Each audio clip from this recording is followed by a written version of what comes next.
All right, good morning. Good Sunday morning.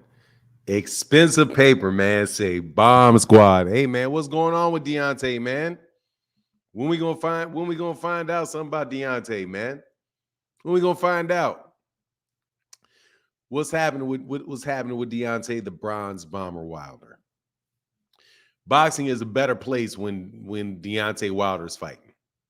Too bad there's so many people who want to tear that extremely exciting fighter down for their own nefarious ends. Robert Robles, salute to you, man. Good morning, brother. How are you? What's going on, Will Wright? Ralph the One, Steve Mega, what's happening? April Watkins, good morning to you. Straight from the A, shout out to Atlanta. Skills from New Orleans. Knowledge is undefeated. Yes, sir. I can't wait to get back down to New Orleans. Jay Coop in the building. What's going on, Jay Coop? And Mr. Hawkins. Justin, what's going on, man?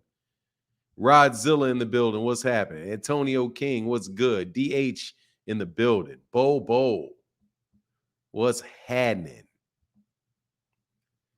Price Boy 85, what's going on? Cal Coolit in the building. What's going on, man? Jefe in the building. What's going on? Robbery last night. I really couldn't tell, honestly. You know, all I was focused more on was that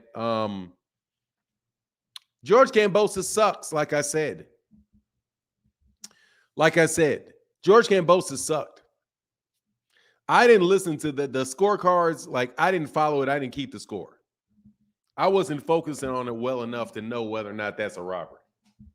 Even though I do say the majority of the rounds that I actually paid attention to, because that fight was boring as God dog. It was boring. Boring as church on Sunday night. Sorry, man. I didn't have an exciting preacher. Some of y'all may. So that stuff was boring to me. Boring as Sunday school lessons. So at your 16th year of hearing it. Edwin Volton, what's going on, man? KMJ Network, what's happening? 6 days left. You got that right.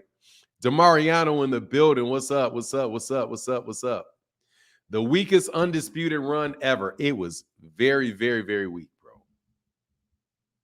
Yeah, shit is weak, dog. Dog, he beat a bum for that belt, dog. He beat a bum for that belt. Okay? Let's just let you know. Dog, he beat a bum for that belt. You can take all of that. Oh, Kambosos, he was what you originally were calling him, Kambozo. He definitely lost. I didn't see it. I mean, I saw it, but all I have to say is, I don't care if he won or lost. Didn't make a difference to me. I know he's trash. Straight trash. Mike Kirkland said they robbed Hughes like they robbed Sandor Martin. You know what it is, man. They got to keep them stars afloat over there at they got to keep their names afloat over there at Top Rank. Yeah, I mean, but he's fighting over there in Oklahoma.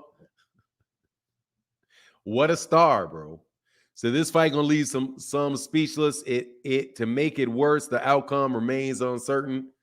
I'm not sure. Are you talking about the Errol and Terence fight? What's going on? Chill Will 901 said, "Oh yeah, Memphis 10 in the building. What's up, man? Oh, I got you, Mr. Voliton. Thank you, sir." Windy City Assassin said, "Have you heard Bradley on Inouye's hand wraps?" I didn't say anything until I turned it off when I thought he was going to talk about it. What did he say? What did he say about it? Hold on, let me see. I can find it. Let me find it.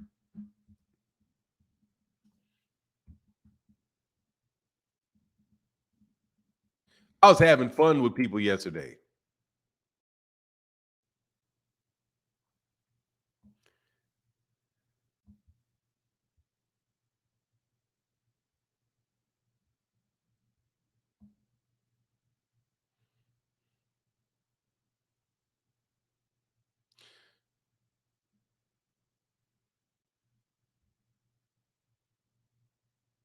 See, he said it's cheating. Yeah, dog. Look, man. He said they illegal as hell. Look, bro. I was talking to people. Look what Steve Kim tried to pull, man. Listen to what Steve Kim tried to pull, bro. He accused him of double stacking his raps. Let me tell you. Let me tell you what. That's good. Let me tell you what Steve Kim tried to pull yesterday. Let me tell you what Steve Kim tried to pull yesterday. Watch how dirty the media is. Watch this. I got to show you this. This is how dirty the media is. Steve Kim these dudes are dirty, bro.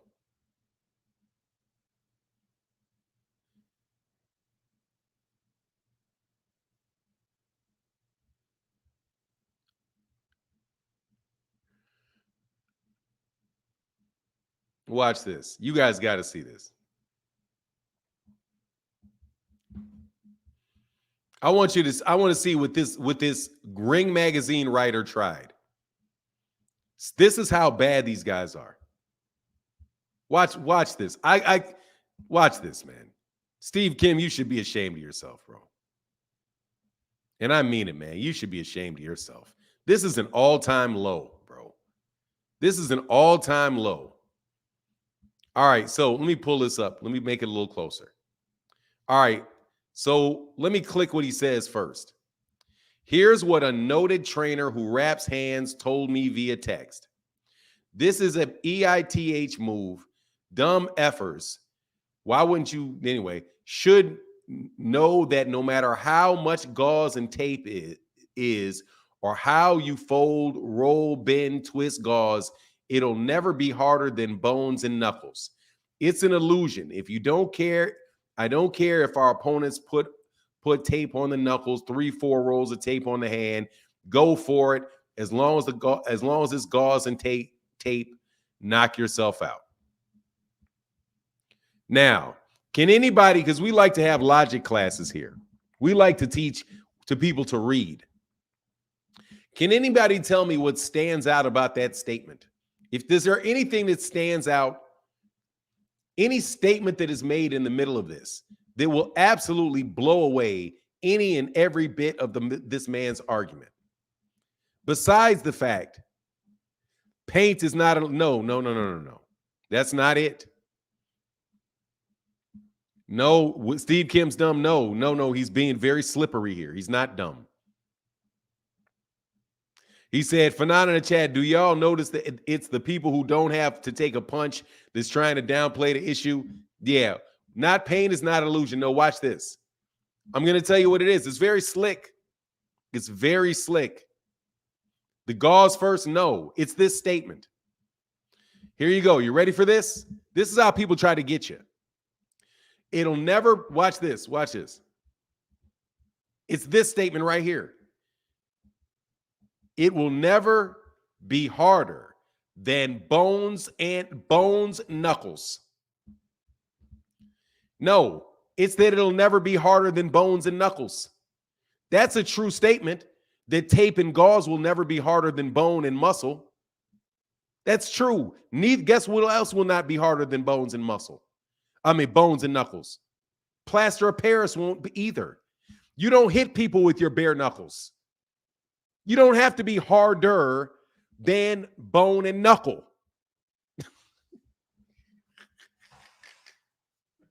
You don't have to be harder than the bone and knuckle. You can be as hard as bone and knuckle. You're not supposed to be getting hit with a hard surface. That's the whole thing. The standard that he uses is crazy. He says they say, oh, this is crazy. It's never going to be harder than bone and knuckles. How many people do you know getting in boxing matches hitting you with bones and knuckles? That's my point. See, that's how cats try to get you.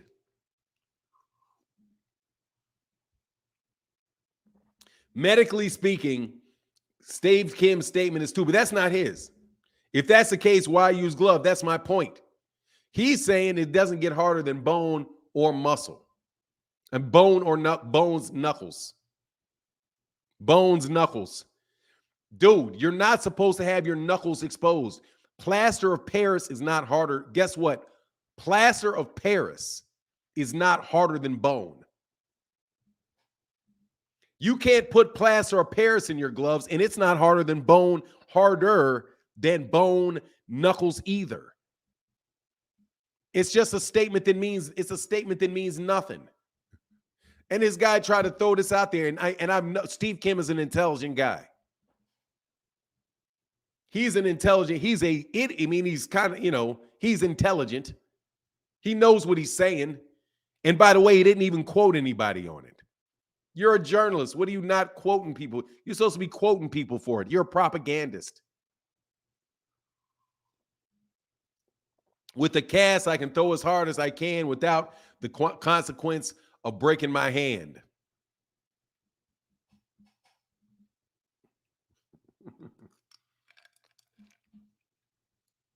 Look, man, it's illegal in places for a reason. And you guys people putting out there, oh, well, a trainer said just keep fighting. I don't care what your trainer said. I don't care what your trainer said, man. These dudes ain't making that up, man. Them cats in Philadelphia and, in fact, them cats out there in Michigan, they know how to cheat, okay? They know how to cheat.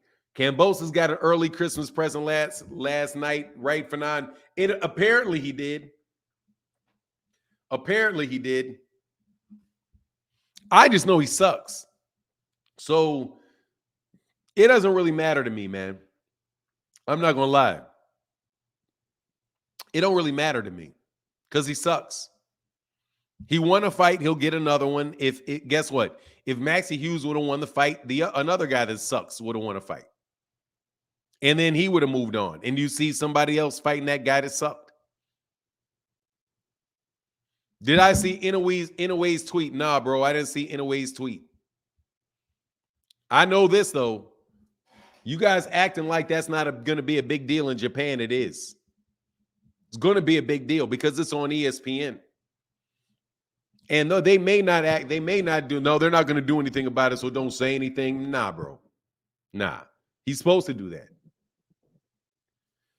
Inoue basically said all my fights are in Japan for a reason. First, Monster doesn't want to submit to drug testing.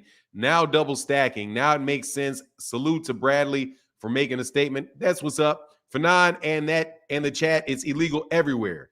The authorities are either ignorant or just looking the other way. Yeah, look, man, it should be illegal by the WBC. It should just be illegal with the sanctioning bodies. You don't need the commission. You need the sanctioning bodies to say you can't do that. We're not going to sanction a fight where you wrap your hands like that. That is well within the purview of the sanctioning bodies to say, no, we're not. You can't wrap your hand like that. My land, my rules. Well, there you go. You're a piece of good. You're a fraud then. Because on my land, you're a fraud. In my land, you're a fraud. You don't want performance enhancing drug tests, and you want cement wraps around your hand. And you have no shame about it. You're a fraud. Good to know he's a fraud. So now when we talk about Monster Inoue is what we know he is. He's a fraud. So all you guys putting him on pound for pound lists, all you guys talking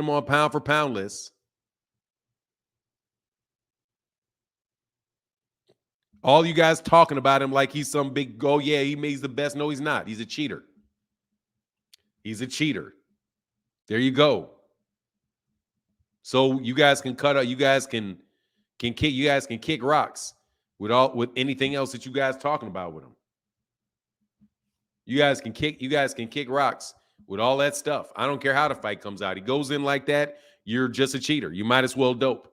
Matter of fact, there you go. Kick him off. He's off my pound for pound list because you cheat. And you're just going to say, my land, my rules. Okay, you did great. My pound for pound list, my rules. I don't let cheaters on. And definitely not cheaters that just rub it in your face that they're going to do it. Shame on you, man. And shame on all y'all out there who are out there riding with him. I see something special about him. He can land big shots. He also has people tearing up other people's gloves. He's a fraud. There you go. He's a fraud, just like Steve Kim, a fraud. Hold on one second.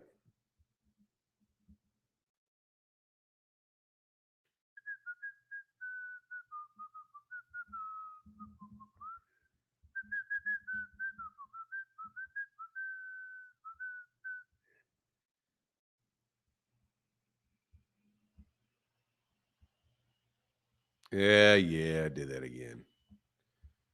Did it again, did it again, did it again, did that again. All right.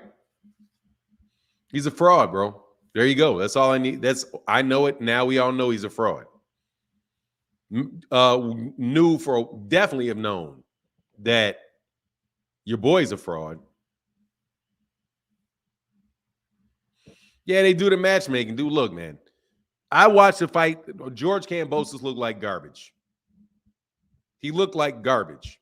I don't care if he won the fight, lost the fight, whatever, robbery, non-robbery, whatever the case is. He sucks. And I'm going to be very, very, very, very upfront about it. I don't know what you guys like. So what? Did he even got robbed? Both of those guys are neither one. Frank Martin's a better fighter than both those guys. Frank Martin's a better fighter than both those guys. And the guy that Frank Martin beat will beat both of those guys. The guy from the German guy, the Olympic bronze medalist from Germany will beat both of those guys.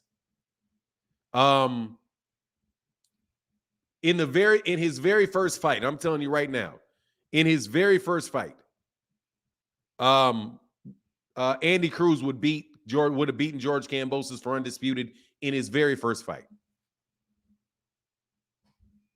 If you wanted to make somebody become undisputed in one fight, in their very first fight of their career, you could have had Andy Cruz fight George Kambosos and he would have beat him in Australia in his very first fight.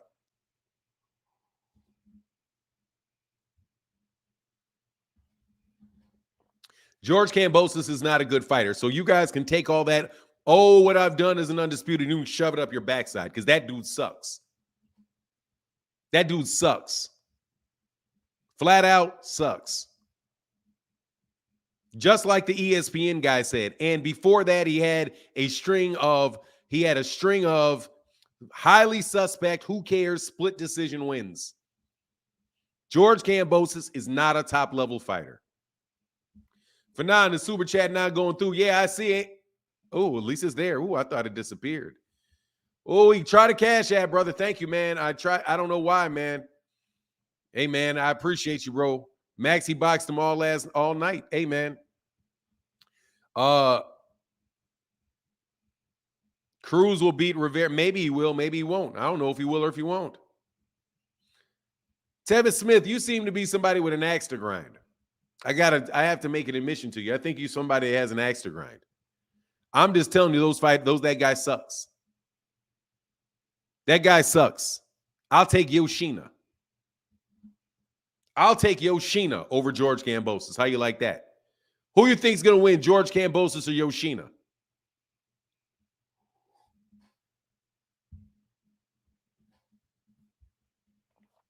Who you think is going to win, him or Yoshina? George Kambosos or Yoshina? What's going on, Asante L? I'll take Yoshina. You know, the guy that you guys are cracking all those jokes about. I'll take Yoshina over him. No doubt. I'll take Yoshina. I'll take Richard Comey over him. I think at this stage, I'll still take Richard Comey. Can drop back down and wait. I'll still take Richard Comey over him. I didn't get to see Keyshawn Davis, but I'll take Keyshawn Davis over him too. I'll take Keyshawn Davis over him too. Dude, that dude sucks. Davis, what do you mean? I mean, look, Gervonta Davis over him? Oh, you're talking about Keyshawn Davis. Oh, the Davis brothers. Same daddy, different mamas. Same daddy, different mamas. The Davis brothers. Most of them prospects yesterday on Top Rank didn't look good, in my opinion. Yeah, I didn't watch them all, man. The only thing I turned in on, I will watch Top Rank cards if I really know what's going on. I hate that I missed Keyshawn Davis. I did want to see that. But just to be real, man, give me a break, man. We know what that is. The way that Showtime is doing it this year is making ESPN look so bad. It makes ESPN boxing look so bad, so boring. You know what I mean? I really wish those guys would go. Yeah, that's weird, man. Cat said you can't cash, can't sue. Oh, there you go. About to say that was weird. James Wade in the building saying Kambosos is definitely trash. Absolutely. But we knew that before. You didn't miss anything with the Keyshawn fight. Yeah, okay.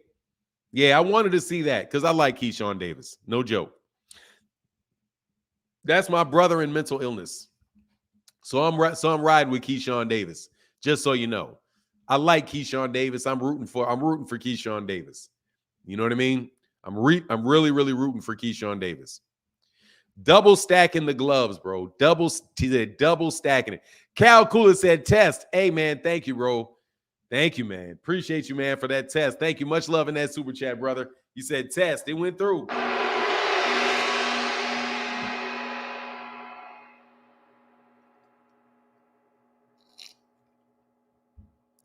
Bomac isn't teaching Keyshawn nothing. He needs a real trainer. Bomac is in the corner with Keyshawn Davis. Why? Hey, man, look, dude. But hey, he got that contract, bro. He got that top rank contract. They made that contract. They made that top rank money.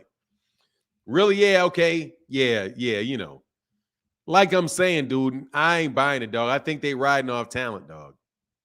I'm just telling you. I don't remember the name of the guy. Who was the trainer of Terence Crawford that taught him how to fight? There was a guy, I can't remember his name, rest in peace. He was a well-known boxing guy in Omaha, Nebraska. I wanted to say his name was Pops or something, but I don't want to mess up the name. But it was the guy that taught Terence Crawford to fight was actually an older dude that was in Nebraska that had been training people for a long time in Nebraska.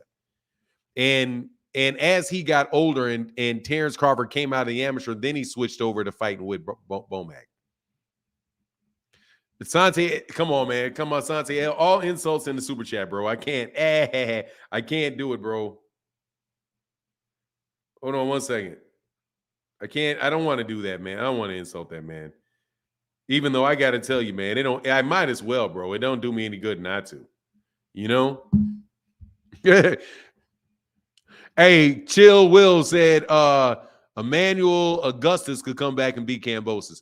Fanon, what's your take on my partner Quentin Randall saying out of sparring Bud, Errol, Mel, Regis, where he said no one beat his ass worse than Keyshawn Davis. He said Keyshawn got better and better. Yeah, I don't know, man. What's my take on it is, man, I like Keyshawn. I hope Keyshawn does well. I like Keyshawn Davis. I hope Keyshawn Davis does well. I have to wait to see Keyshawn Davis in there with somebody. He's definitely trouble, though. He's very, very strong, man. He's very, very strong. He's obviously a very good fighter. He's got good defense. I don't like how he holds his hands low.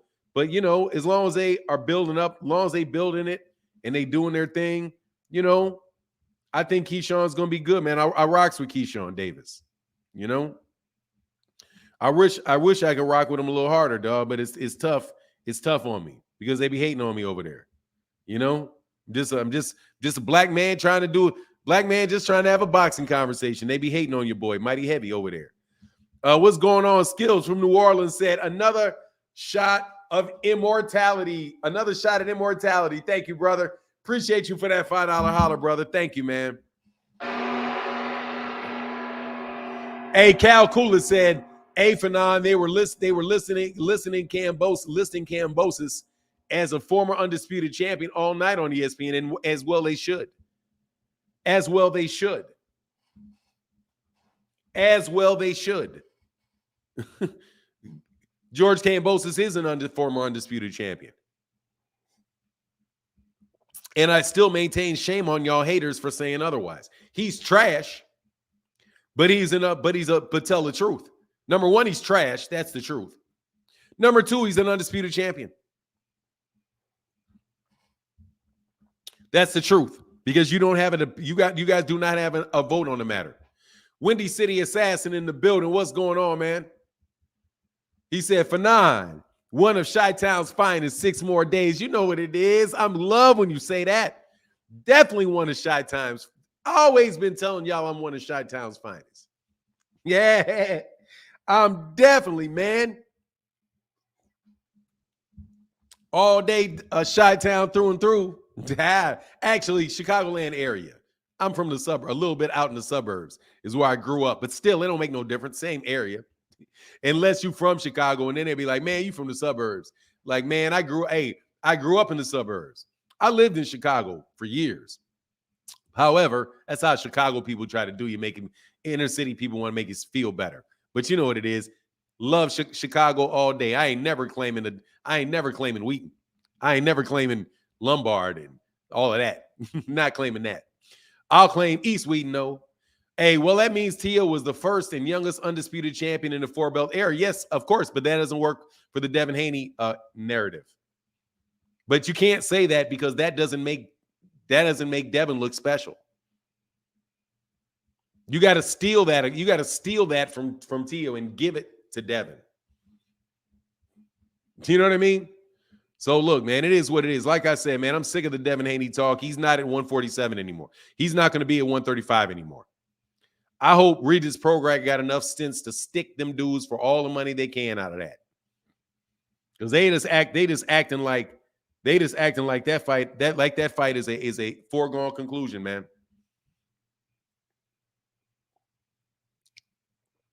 ESPN boxing is trash. I mean, not all of it.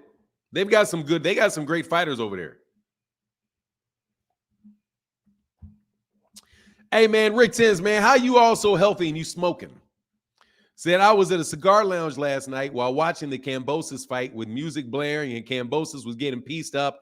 I knew they'd rob his opponent. Dude, straight dumpster juice. Yeah, he is. He's trash.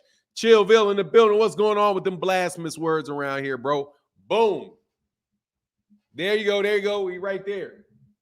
That's your boy right there. In the mouth of the shark, dog. We about to get it done. Hey, Regis was getting slept in for a while, has been getting slept on for a while now. Of course he has. But look, man, I don't want to continue. We can talk about these lightweights, man. It is what it is. It is what it is. We got Monster Inoue trying to cheat and all kind of Americans. You know, you're loyal Americans. You're loyal Americans out here rooting for a Japanese dude who's cheating. How is that?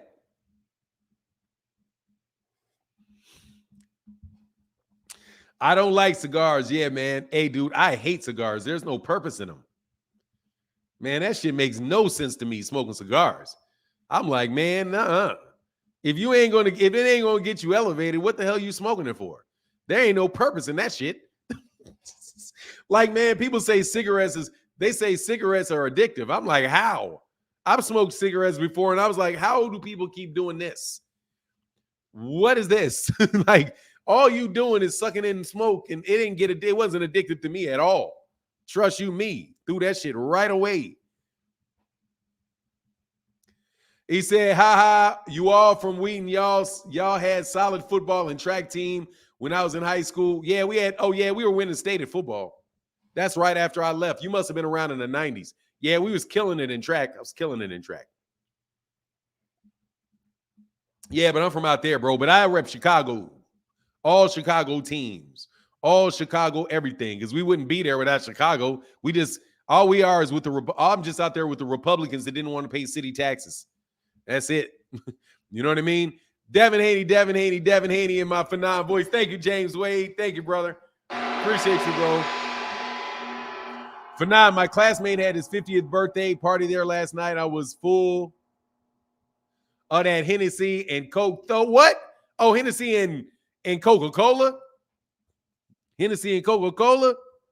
Hope you talking about Hennessy and Coca-Cola. Don't put that shit in there. Don't put that shit in there, dog. I'm in Normal. Yeah. My daughter was born in Jeffrey Brooks. What's going on, man? My daughter was born in Normal, Bloomington Normal. Hey, man, don't put that stuff. Yeah, they're super. They don't put that stuff in that liquor, dog. Don't put that stuff in that liquor. Man, if you got brown liquor, pour that brown liquor over some ice and sip it. No need for all of that. You already in good shape, but there ain't no need for all that extra sugar and all that other stuff. It makes it that much. It's already bad for you. No need to make it worse for you by dumping that garbage in it. I'm telling you, get you some nice little scotch or something. Get you some nice little overpriced scotch. Pour it over some ice and that's it. Sipping whiskey. Just sip the whiskey. I'm telling you right now, dog, don't do that. Like, don't do that. Because then that shit's just a bunch of sugar and garbage. It's already bad enough. But dog, I think honestly, man, I think pop is as bad for you as or soda. I don't know what y'all call it. We call it pop in Chicago. I think pop is just as bad as for you as alcohol is. Do you see the Shakur post-fight interaction? Yes, I did. Man, George Kambosos is a bum. Marquis. George Kambosos is a bum. That's what I saw. I saw a post-fight interaction between Shakur Stevenson and a bum. That's what I saw. George Kambosos is a bum. I'm not even going to take George Kambosos anything. George Kambosos is a bum. Asante L said they both will eventually kill you. Something's going to kill you. You know, something will eventually kill you. Something's going to kill you. You know what I mean? There's people that have lived 100 years old that drink alcohol. I'm just telling you, look, I've cut mine back. Going to go on a year long, about to not have any of it for like a year, 2 years. I do that on occasion, go like 2 years, let it flush out your system. However, I'll tell you what I'm doing right now, dude. I'm down. Depending on what the scale is, because scales be different. I'm down somewhere around 19 pounds. And I'm eating a lot. And I'm down 19 pounds and I'm eating a lot. Like eating a lot, bro. And I'm down 19 pounds. I'm telling you, thank you to the guy. Thank you to the guy. I can't remember who it is that put me down on that doctor on YouTube. Because I was already doing the same thing, but this guy has a different spin. The black dude, man, thank you to whoever it is that put me down with that dude. Because no joke. Man, I've lost like 19 pounds and I'm eating. Dude, and I eat, and it's like, man, first of all, the food is way better. Food is way better. I'm feeling like I'm way more full. Like sometimes I'll eat and I'll be like, God dog, I'm full. Like, how the hell am I so full? But now I sound like an old school drinker. Nah, I'm not an old school drinker. I'm not a big drinker. I'm just telling you that that's what these dudes said. They told me about, like, look, dude, it gives you headaches. You want to know why you have like if you out drinking, you know why you get those hangovers? Because a lot of the sugar and a lot of that stuff. Why dump garbage on garbage? It's already garbage. Don't dump garbage on garbage. You know what I mean? You putting hot sauce on chitlins. Tastes better, but double garbage. Hey, Jeffrey Brooks, hope you don't go missing after the 29th. Nah, he ain't. He's a man. He'll be here. He'll be here to take that L. Like everybody else. Not you, because you don't lose. You don't lose.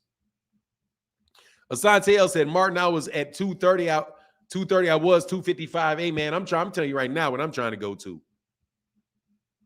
Probably not much sugar. I'm telling you, I'm getting rid of that sugar.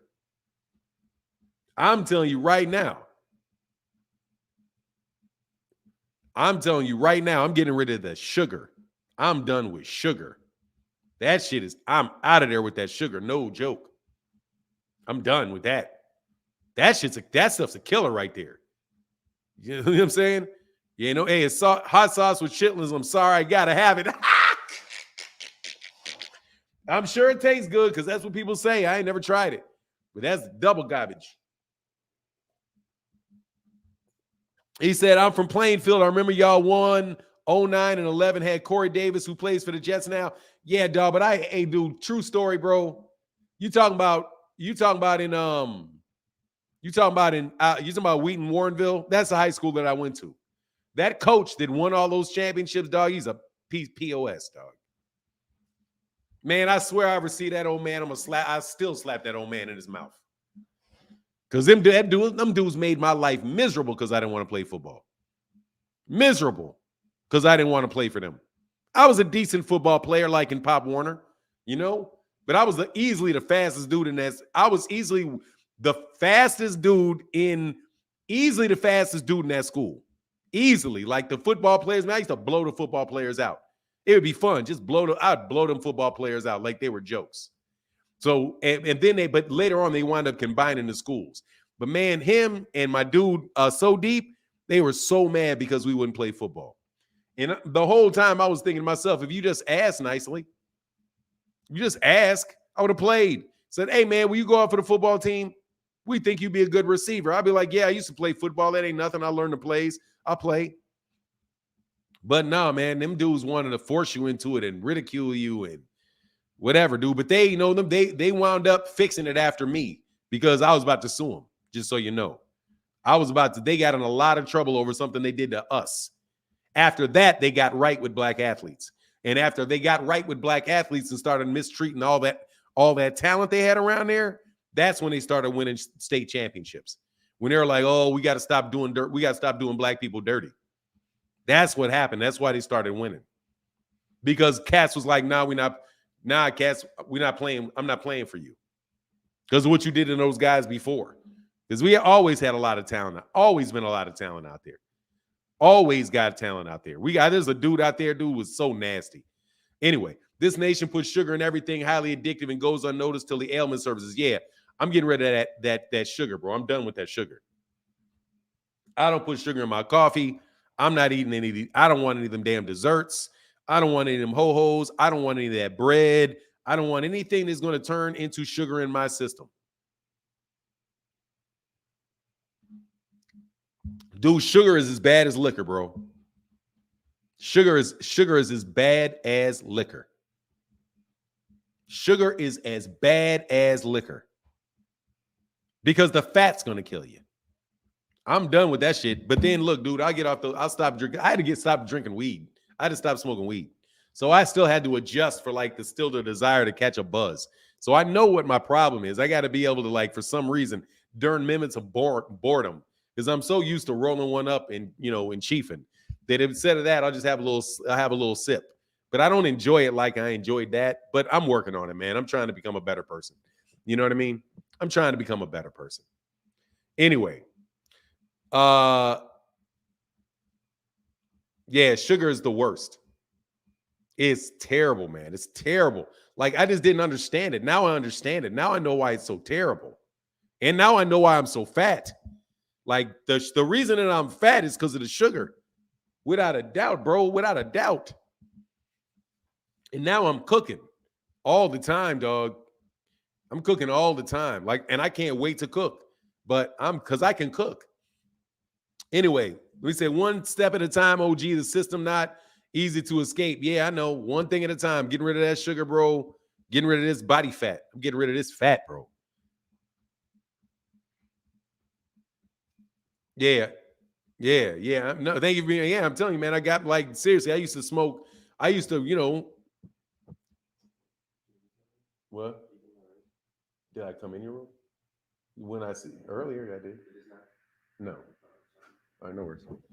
Yeah, I used to smoke a lot. And then that sent me to the hospital because it was a way to deal with stress. So it sent me to the hospital. And it did it a couple times. But now I just know I cannot do that. But also now I'm realizing that I got to get this sugar out of my system because that sugar is messing with me too. Yes, sir, Adrian Molina. Because that sugar's messing with me too. I'm in a way better mood. I don't panic nearly as much. Adrian Molina said we need to drink what the judges had. Disgusting. Oh, yeah, that was bad, bro. He said positive vibes. Mississippi said the worst thing you can do to a race of people is give them sugar. Hey, man, that sugar is killing you. I didn't even know what they meant by it. Like, I didn't have any idea. The relation, like, sugar immediately turns into carbohydrates, immediately turn into sugar. Sugar brings in insulin. Insulin causes you to store fat in your system, clogs up your arteries, shuts down your kidneys, shuts down your liver, shuts down your pancreas. Like, God, dog, now that I understand that, like, that's why I think the school system is so bad. The school system is so bad. Like, I'm telling you, I ditched, I'm like almost 19 pounds. I'm 19 pounds. I am exercising 3-4 times a week. No, S1 Dubs, I'm telling you, look, you say white processed sugar is worse than sugar cane. No, I'm not talking about the sugar that you're putting in your body. I'm not talking about the stuff you see. I'm talking about anything in your body that turns to sugar when it's digested. I'm talking about white bread. I'm talking about cereal. I'm talking about any oatmeal. any of the grains, any of those things that you get, your body turns it to glucose. Glucose triggers insulin. Insulin is a fat storage device. It makes your body store fat. When you have a lot of fat in your system, any toxin in your body will get stored and pushed into the fat, which makes the fat that much harder to get rid of.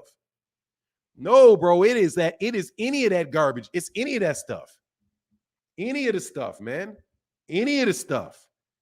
I'm telling you, man, look, I had lost weight before when I had gotten rid of just what I thought was carbs, but I didn't understand it fully. I'm telling you, man, ain't no way, bro. I'm telling you, man, my food is my medicine. I'm treating food like medicine now, like straight up medicine. Like, okay, what medicine am I going to take at 3 o'clock? Because I'm not going to eat before 1 o'clock. This shit's going to get out of everything I ate last night. It's going to get up out my system. It's going to get up out my system before I eat this afternoon. And another thing, and we'll get back on boxing. I'm sorry, I'm not talking about boxing. Another thing, I'm back to having 2 bowel movements, a bowel movement every time I eat. You remember when I don't remember if you were kids, if you remember this. When I was a kid, every time I ate, I had to use the bathroom afterwards. Every time I ate, I had to go to the bathroom afterwards. Dude, I thought there was something wrong with my nerves or something.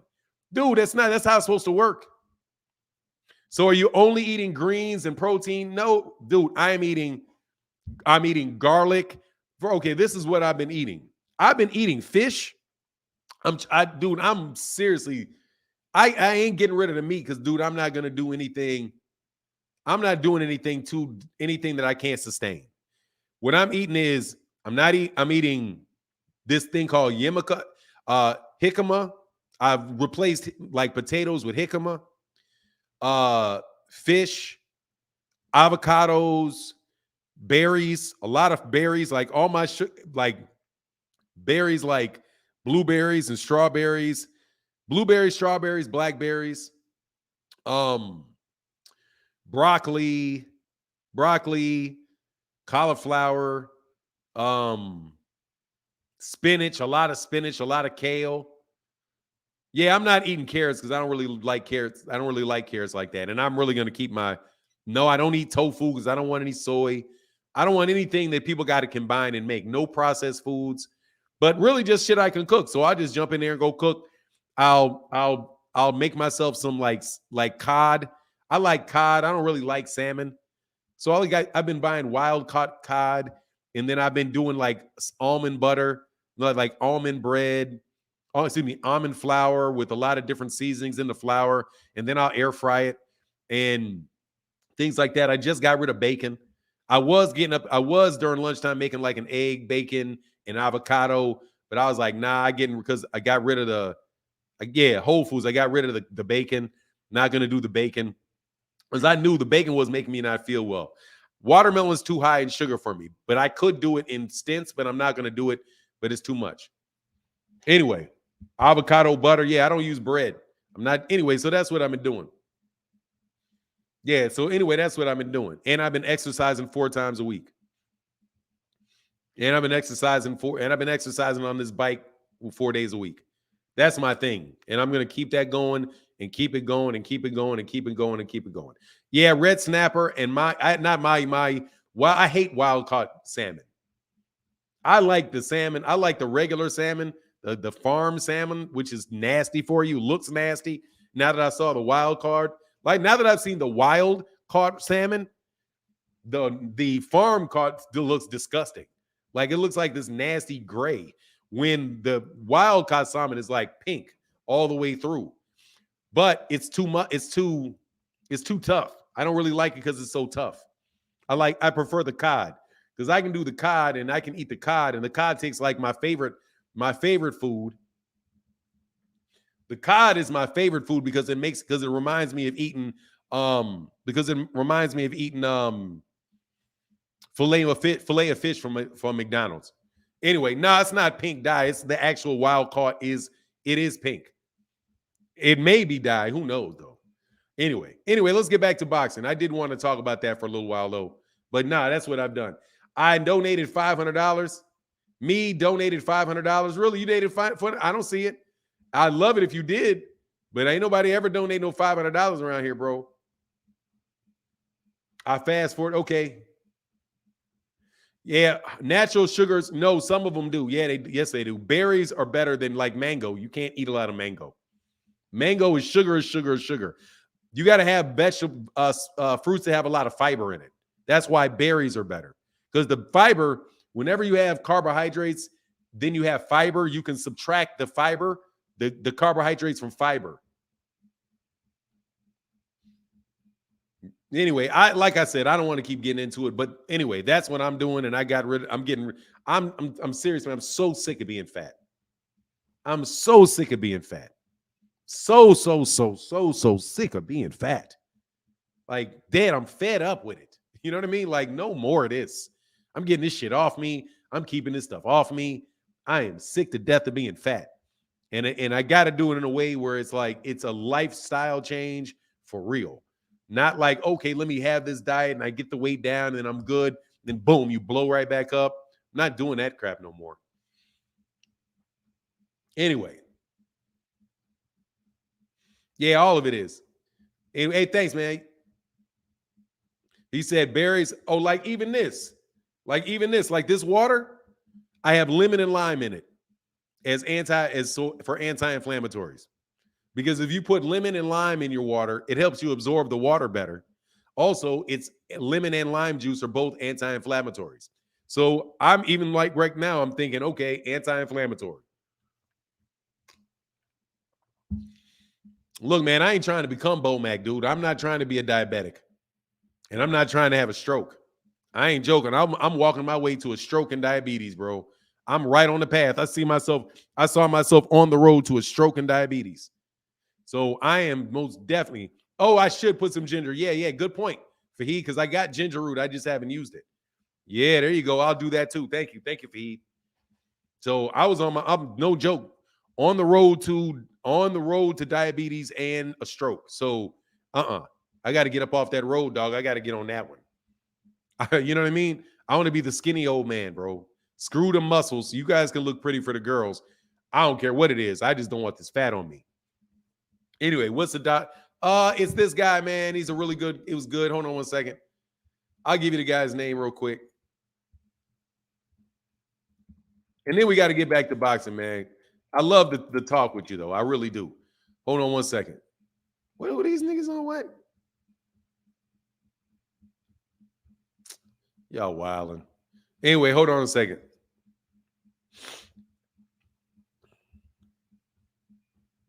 I ain't talking about no daggone Maxie Hughes.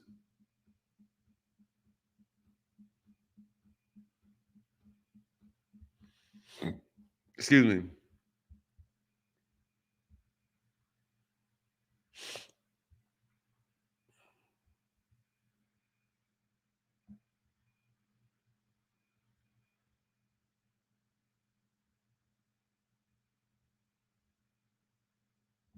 Dr. Bobby Price.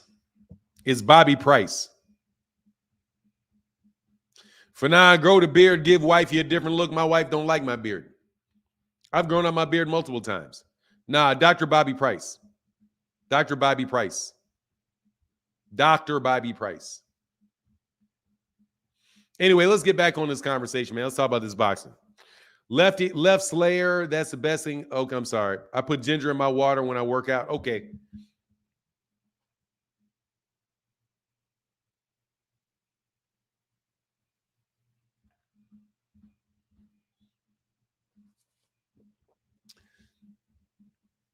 I don't know what you mean. Sugar too low, diabetes, salt too low, hypertension.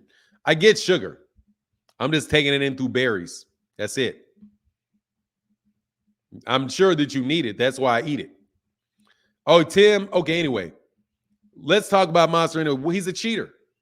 That I'm throwing that at him. He said, "My country, my rules." You're a cheater then. There you go. You double stack in your hand. That's why you're getting these knockouts. You're a fraud. You double stack in your hands. If you double stack in your hands, I don't care. Let me tell you some undercard boxing. I don't care if it's legal or not. No sugar replacements. No, I'm going to eat fruits. It has sugar in it. I eat plenty of blackberries, blueberries, and strawberries. I'm eating plenty sugar, that sugar and them berries. So I'm not doing none of this. Oh, I'm not eating any sugar stuff because that seems out of balance to me. No, I'm just not. Every day I eat berries every day. Oh, is it? They say it is. I don't know. I didn't read their rules. They say it's legal there. I don't know if it is or it's not. Undercard boxing. I'm not sure on the rule either. People say a lot of things are legal and they just say it is, and we don't know if it is or if it isn't. You know what I mean? So I don't know. I have no idea. All I know is this is I don't care if they illegally allow you to use performance enhancing drugs, you're still a cheater to me. All that means is you got rules that allow you to cheat. To me, glad to see you getting healthy. High fat, high carb at the same time is unhealthy. Carbs or fat alone isn't unhealthy. A diet you can keep is the key. Yeah, absolutely. I can keep this because it tastes way better. Way better. Way better. Already it's legal in Vegas, in Japan. Total fraud. Allegedly it's legal. Look, dude, I doubt it is. That's what a lot of people say. Oh, it's legal. We know it's legal. I don't know if it's legal or not. I got all kind of people telling me, hold on one second, Kamal Oz. Kamal Oz said I missed the super chat. Kamal, I don't see your super chat, brother. Kamal, if you left the super chat, it's not on here. Leave it in the comment section, though, brother, because I don't see it. Let me go. I don't care. You're cheating. You missed my super chat. Kamal, it didn't come through. What did you say? Just put it in the comments. I'll definitely read it. Just put it in the comments, man. I'll definitely read it.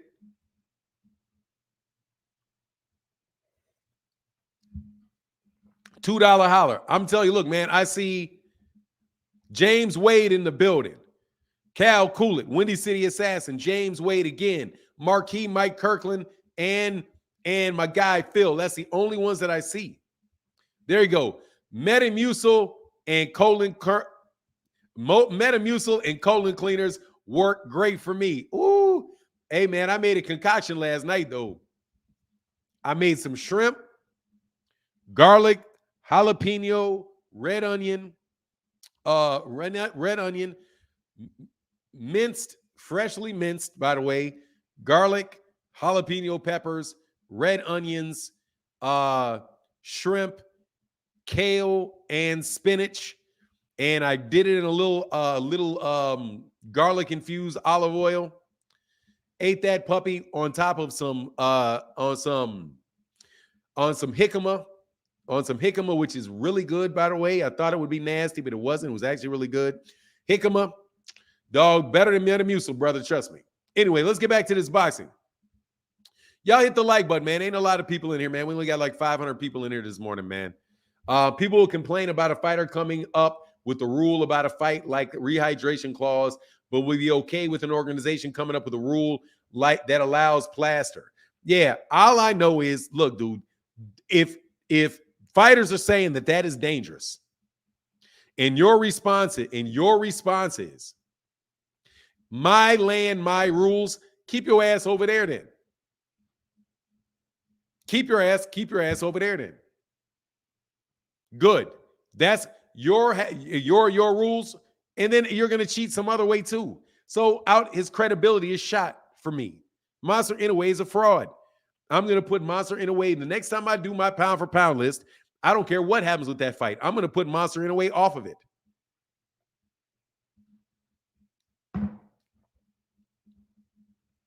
If it's legal, it's not cheating. Who says who? Says who? It's cheating in the United States, and I'm in the United States. So it's cheating. There you go. If I'm in the United States, it's cheating in the United States. So it's cheating because I'm in the United States. I'm not from Japan. I'm from the United States. You guys are cheating. Easy. I don't care. It's illegal. I don't care. It's cheating, and you know it is. So what? So what? You guys say whatever you want. He's stacked. If boxers are saying that you're hardening your hands or you're making it a clear advantage for somebody that's something you should not be doing, it's cheating. And like I said on Twitter, you guys will defend anything. If they say, guess what? Therapeutic use exemptions are legal in the UK. It's cheating. They're using the rules to cheat. There you go. As if Japan has some great history with boxing. Man, whatever, man. That little midget's out there knocking out people with loaded up hands. That's what it sounds like to me. And when a fighter said, hey, hold on, man. And by the way, it's not the first time either. It's not the first time either. Not the first time either that somebody has said something about them being funny. Say pretty, please. I F's with in a way he got him beating, but that issue is is cheating for sure. Yeah, ain't nobody trying. Dude, you ain't got to sit here and tell me because they make it because it's legal that it just because it's legal that means it's right. Here's your link, dummy. Walk into that trap if you want.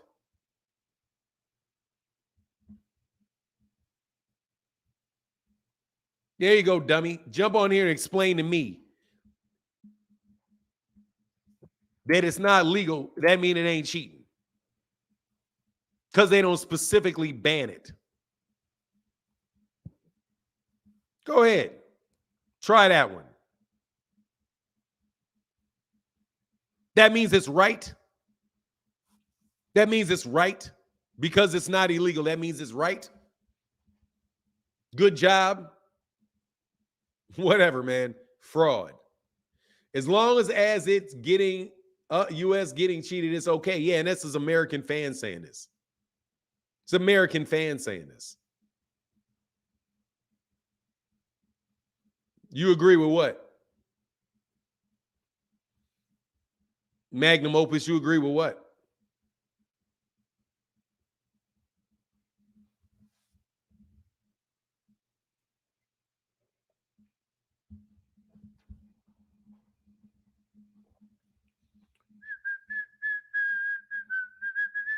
Waiting on you.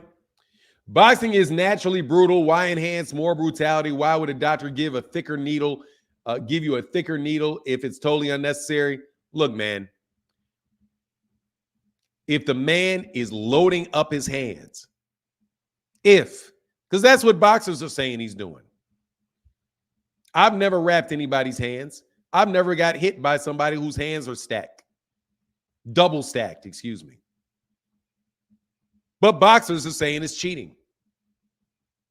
Boxers are saying it's cheating. Oh, you agree that's wrong? Okay. Yeah, man, hit the thumbs up, man. Cass, today is Sunday, man. Cass ain't really, just, hey, but no, really, I don't even care. You can come get this smoke. Thank you to everybody that supports the channel. Thank you for anybody sponsoring this. Thank you to all 7 people or 5 people that have sponsored this video so far. Thank you. Why not simply wrap your hands the same way? Honest question. Why would you wrap your hands the same way? What is that? My honest question is, why would you? So if you think somebody has plaster of Paris in their gloves, well, you just go ahead and put plaster of Paris in your gloves. That'll make it even. If somebody steals for you, how about you just go in their house and steal it back? That'll make it good, right? How about he doesn't need plaster of Paris in his hands to beat you, but you need it to beat him? How about he doesn't need it? How about he's not? How about this guy's running around decapitating people over there in Asia? And he needs it. OG tried that for now. Yeah, hey, OJ tried that. Yeah, you know, like for now. Now I'm looking at Inoue's second round stoppage of Nonito differently because Nonito had only been stopped once and was always pretty solid, even in losses. Dude, come on, man. That's why I was asking why use a gun when your opponent is. That's like asking why use a gun. No, it's not like asking that. What are you talking about? This is boxing. You don't get guns. It's nothing like a gun. A gun, you die. In a gun, you die. Put it in the super chat, King. Put it in the super chat, dude. I'm waiting for somebody else, man. Put it in the super chat, man. Not interested in it today. Not with you. That's just doing too much. Okay? You increase your chance of brain and bodily harm, in other words, death. Yeah, why would I want somebody to hit me upside the head with cement? Oh, it's going to help my head if you hit him with it. Anyway, Fulton should just wrap his hands the same way. Simple. Why? That doesn't solve the problem. It doesn't solve the problem. Anyway. Hey, Stone Alone in the building. Thank you, brother. Much love, bro. What's going on? He said, top of the morning, Martin, in the chat. Yes, sir. Top of the morning to you, sir.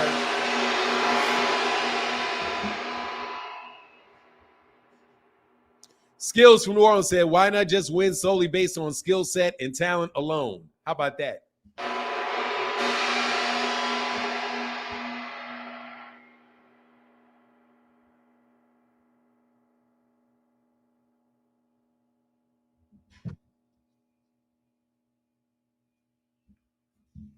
But I would love for you guys to tell me about how this is legal.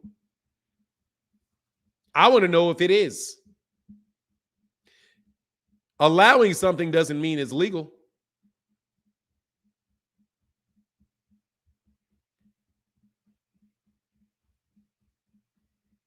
Just because somebody allows it doesn't mean that it's legal. Does it?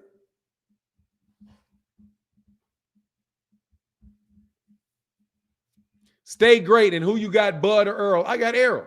I got Errol by decision. I got Errol by decision.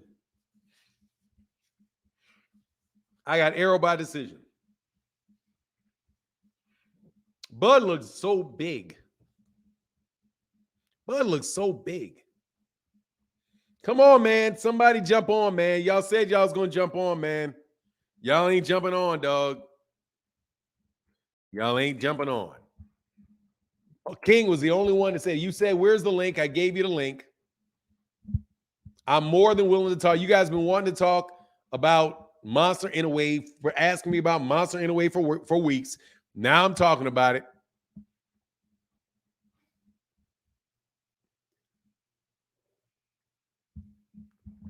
Come on, King. You're the only one with enough nerve. God dog. King always makes a show for bravery, bro. Stitch just said it was legal, Fanon. Stitch said it was legal. So how do I know that it's legal in Japan? How do I know? Because he said it. How do I know it? Show me the rule. So what? Bill Haney said that you can activate a mandatory. You can't.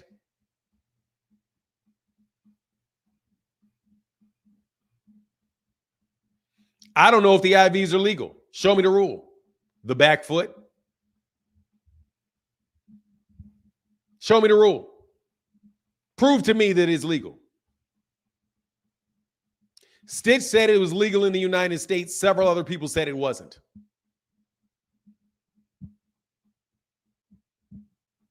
Several other people said it wasn't.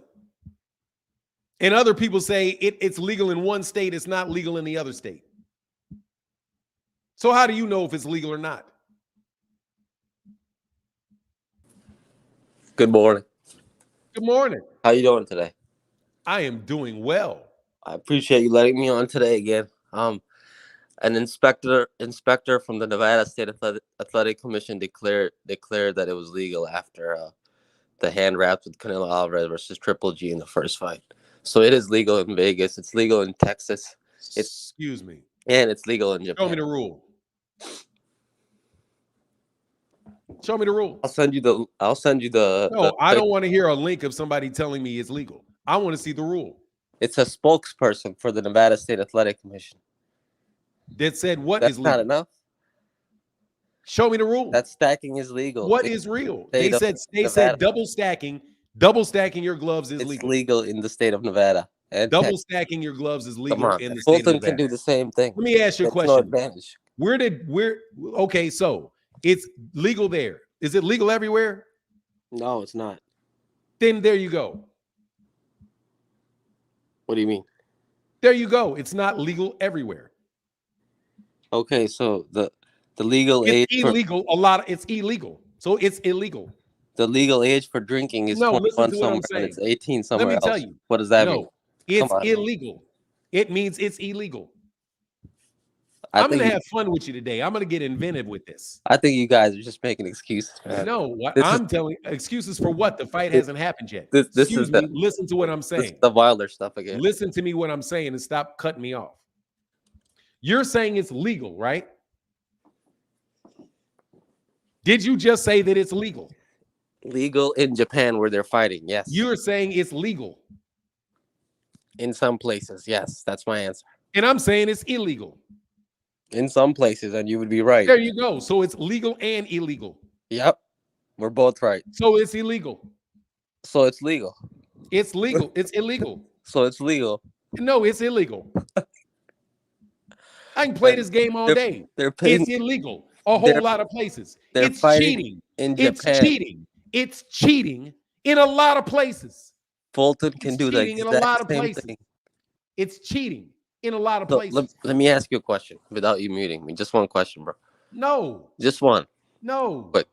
Show me the rule where it's legal. Show me. I'll show you what this. Let me tell you what I'm telling you. I'm a lawyer, okay? By training. Let me just ask you one question. No. Allowing it doesn't mean it's legal. When you're driving down the street, and you're going 60 miles an hour in a 55-mile-an-hour zone, that policeman is not going to pull you over. It's common knowledge that you are allowed to go 5 miles over the speed limit. Isn't it? They're not going to. Somebody will say, look, man, we will allow that. It's still illegal. I got you. No.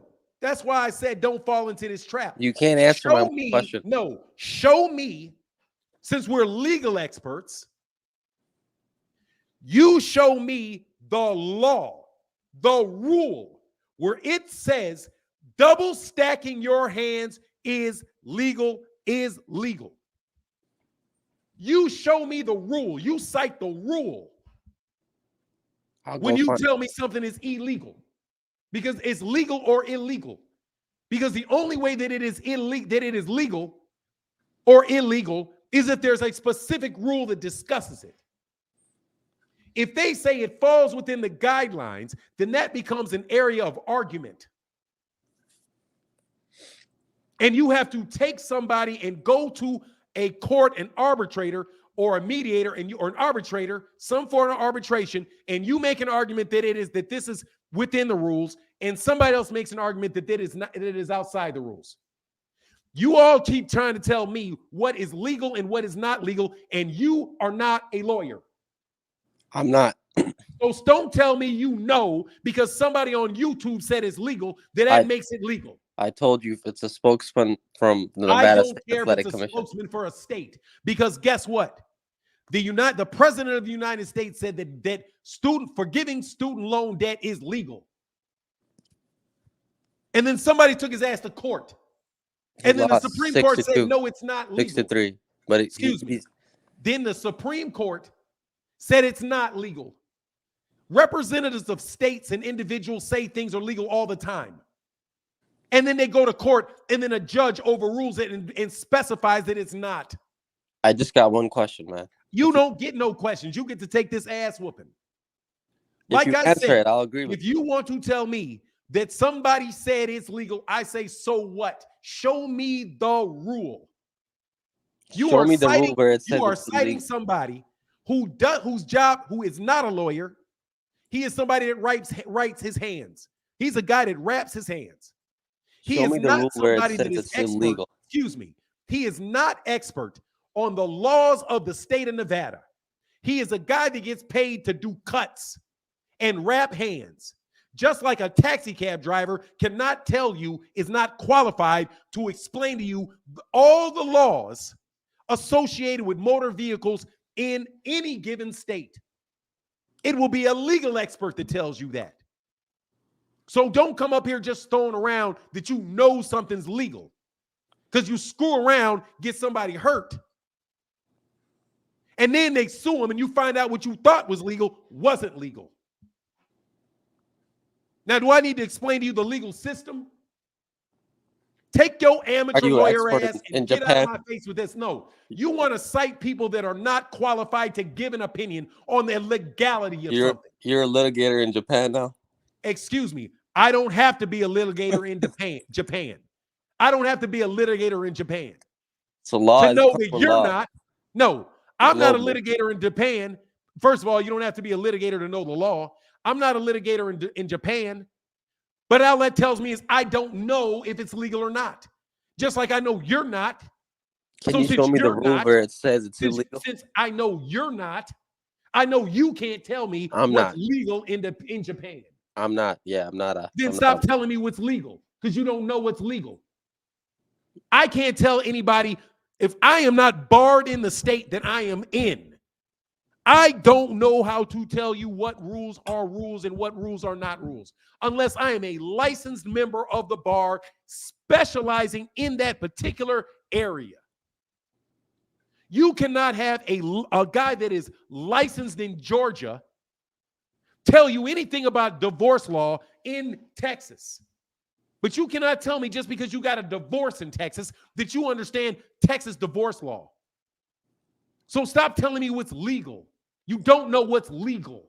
I get that. Neither do the rest of you Twitter and YouTube SHIT talkers. Let me just ask you one question, man. Before you pick me off. Take this now. You're going to sit here and take this body. Because you're going to hit here and lay your ass on the ground.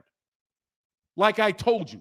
Do not come up here telling me about what is legal when you don't know whether it's legal or not. All you heard is somebody that is not qualified to tell you if it's legal or not. That's it. You can't point me to rule. You can't tell me the rule. All you tell me is the state said that. The state says a lot of stuff is legal, and it ain't. Thank you very much. That's what court systems are for. Next. I mean, I can't talk, so you're good, man. No, I said that means next. Come on. So if the legal drinking age in Michigan is 18, but in Texas it's 21, and you are drinking at the age of 18 in Michigan, does that make it legal just because it's 21 in Texas? I don't know what the rules are. Exactly. So I can't tell you. I don't know what the rules are. That's it. So I can't tell you that it's legal or illegal. Thank you very much. That's all I got to say. Guess what? Guess what? I'm not barred in Texas.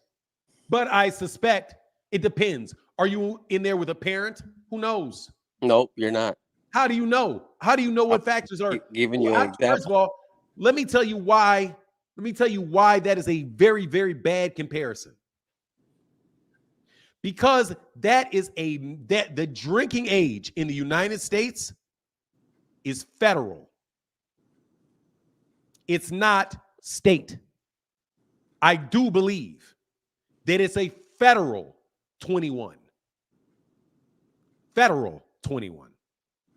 Not state. So I don't know what the federal law is because that's a conflict of laws. That's a conflict of laws because it is one state versus another state. I don't know, but I do believe that particular instance, I believe that is a federal law.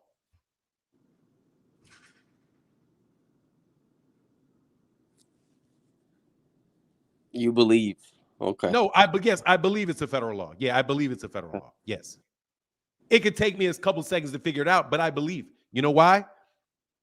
Because I have to brush up on my federal law related to the age of, but I'm almost positive it's 21 everywhere you go.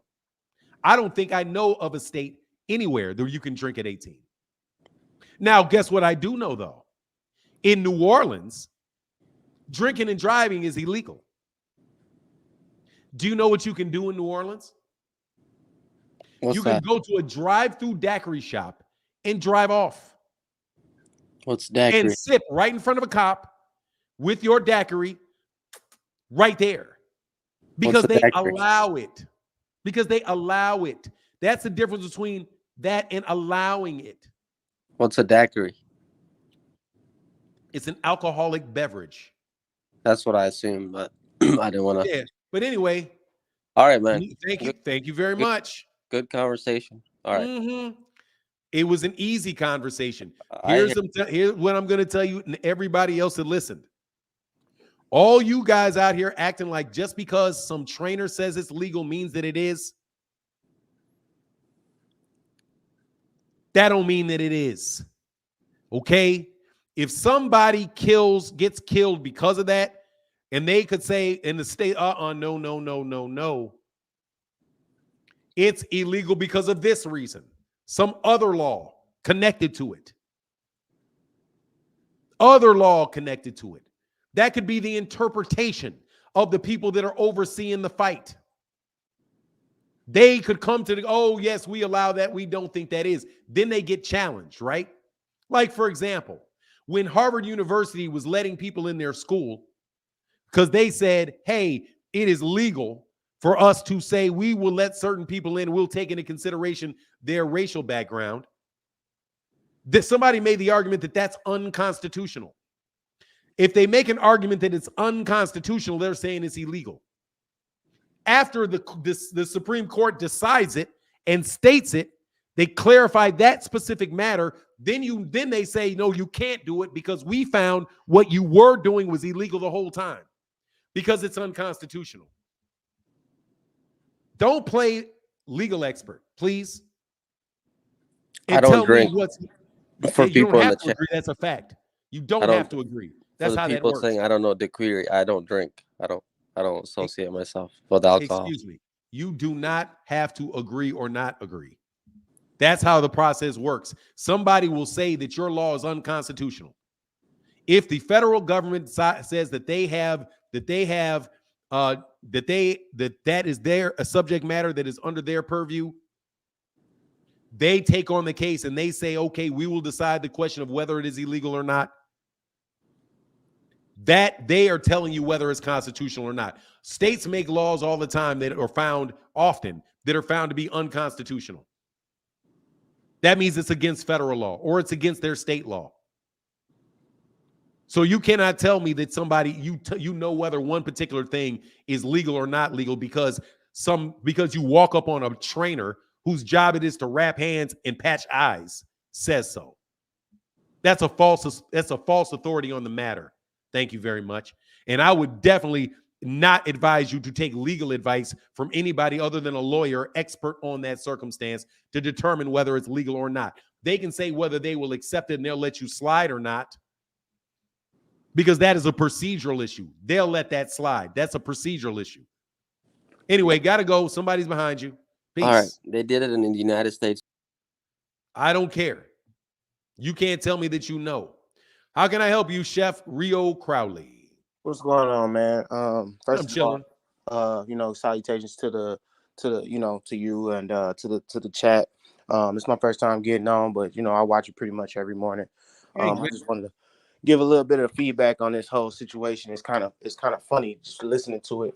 A lot of people what I see from a lot of people is either they're on one side or the other about this whole hand wrap situation. Me personally, I'm a fan of the sport, so I say, if the champion is coming into it with some type of clause or reason, as Fulton's people came with the stacking situation, I feel like it deserves to be at least acknowledged. You know, hey, well, if I know I can beat you without this, I'm gonna go without it then, right? But his response was, it's my country. I'm gonna do what I want to do." And I just kind of feel like it adds to that smoke and mirrors. You know what I'm saying? It's just it puts me in the mind. You know, we got a big fight coming this weekend, and it's like, okay, both of these fellas, Terence Crawford and Errol Spence, are fighting in Vegas. So would it be right if one or the other stacked when it's legal in Vegas? So is it okay if one of those fellas do it in the biggest fight that we all been looking forward to? You know what I'm saying? I was listening to a video the other day, and I heard the guy say that Triple G and Canelo both wrap their gloves, and we kind of know that Canelo is going to take any advantage that he can get. So I don't see, you know, I kind of understand why he did what he did, but it's just like I don't really get people's logic on this. On one hand, you got people that saying, you know, oh, well, why he worried about it or why he signed the contract? First of all, man, who's to know that they were even aware of what was going on? You know, it obviously was something that, you know, they acknowledged and kind of was like, okay, we need to say something about this. Second of all, it's like, if it's your favorite fighter, it's not an issue. But if it was, you know, this, if say for instance, it was on the other hand, you know, Fulton was the one, even though it wouldn't be him because obviously, you know, he's from Philadelphia and they don't allow that in Philadelphia. So, what if he was the one to come into the fight with the stacked hand wraps, and going over there? This guy's coming up two sides, you know, two weight classes. We just want to see the best fighting the best. When no quotations around it, no asterisks around it, and I don't understand how people can say that they are a fan of the sport and not agree with that. Hey man, look, if I had to guess, it just doesn't matter. They want to see. Look, man, these dudes, unless you get absolutely busted, these people don't care, man, about somebody getting hurt. Like, they don't care about it. And they're going to, and that particular crowd of people are going to defend anything no matter what. That guy could have plaster Paris in his gloves. They still would defend it. They would just, there was people that defended Antonio Margarito after Antonio Margarito got caught for the same thing. The question is, for me, is this dude knocking out people because of some rapping technique that he has helping him hurt people? And if that's the case, and they're saying, look, dude, you shouldn't be allowed to do this because we know what you're doing, and he don't care. But at the end of the day, for me, I can just judge for me. For me, if people are if it's illegal in a bunch of different places, like, okay, there's a reason that it's not, I'll say it's not allowed, that it's not allowed by a lot of different commissions, then, hey, man, there's a reason for it. And that's a legitimate concern. And if you're just like, I don't care, I'm going to do it, and then, okay, you don't care, and you're going to do it, more than likely Steve Fulton Jr. is going to fight, because Steve Fulton is not going to put himself at risk for all of the money that he lost. But for me, it's just okay. It shows me again what these so-called American boxing fans are about. You can say what's legal and what's not legal and all of this stuff, even though you don't know for sure whether it is or not, or at least you can't verify to me whether it is or not. But you're perfectly okay with a non-American fighter doing whatever they need to do to beat an American fighter. But you claim that you support your country, and that you're not one of the biggest problems there are in boxing. I doubt very much that if this was somebody, again, like you said, if this was Monster Inoue and Shakur and he didn't like the way that Steve Fulton Jr. was wrapping his hands. First of all, the commission more than likely wouldn't even let him do it because their team says no. Did you know one of the things that Monster Inoue did, for example, watch this. One of the things that Monster Inoue did in their camp or the Japanese commissions did to Nonito Donaire, was that they did not allow him to work with a Japanese guy to hold his mitts. He got there and tried to hire somebody to hold his mitts for him in the warm-up, and they said they would not allow a Japanese person to work with him. Now, was it illegal for a Japanese person to work with him? Probably not. But they didn't allow it. Also, Nonito Donaire said that when he turned the gloves in for the second fight, they turned the, and I hope I'm saying this correctly, and you guys can correct me if I'm wrong, but I believe I'm saying this correctly, that Nonito Donaire gave his gloves to the commission in Japan, and then he found out when he got his gloves back that his gloves were all ripped up on the inside. Somebody had torn up his gloves on the inside. And as a result of that, he couldn't wear the gloves that he wanted to wear. So they had to give him another set of gloves. Now, is it illegal for somebody to have ripped his gloves up? And who would have ripped his gloves up and forced him to wear another pair of gloves?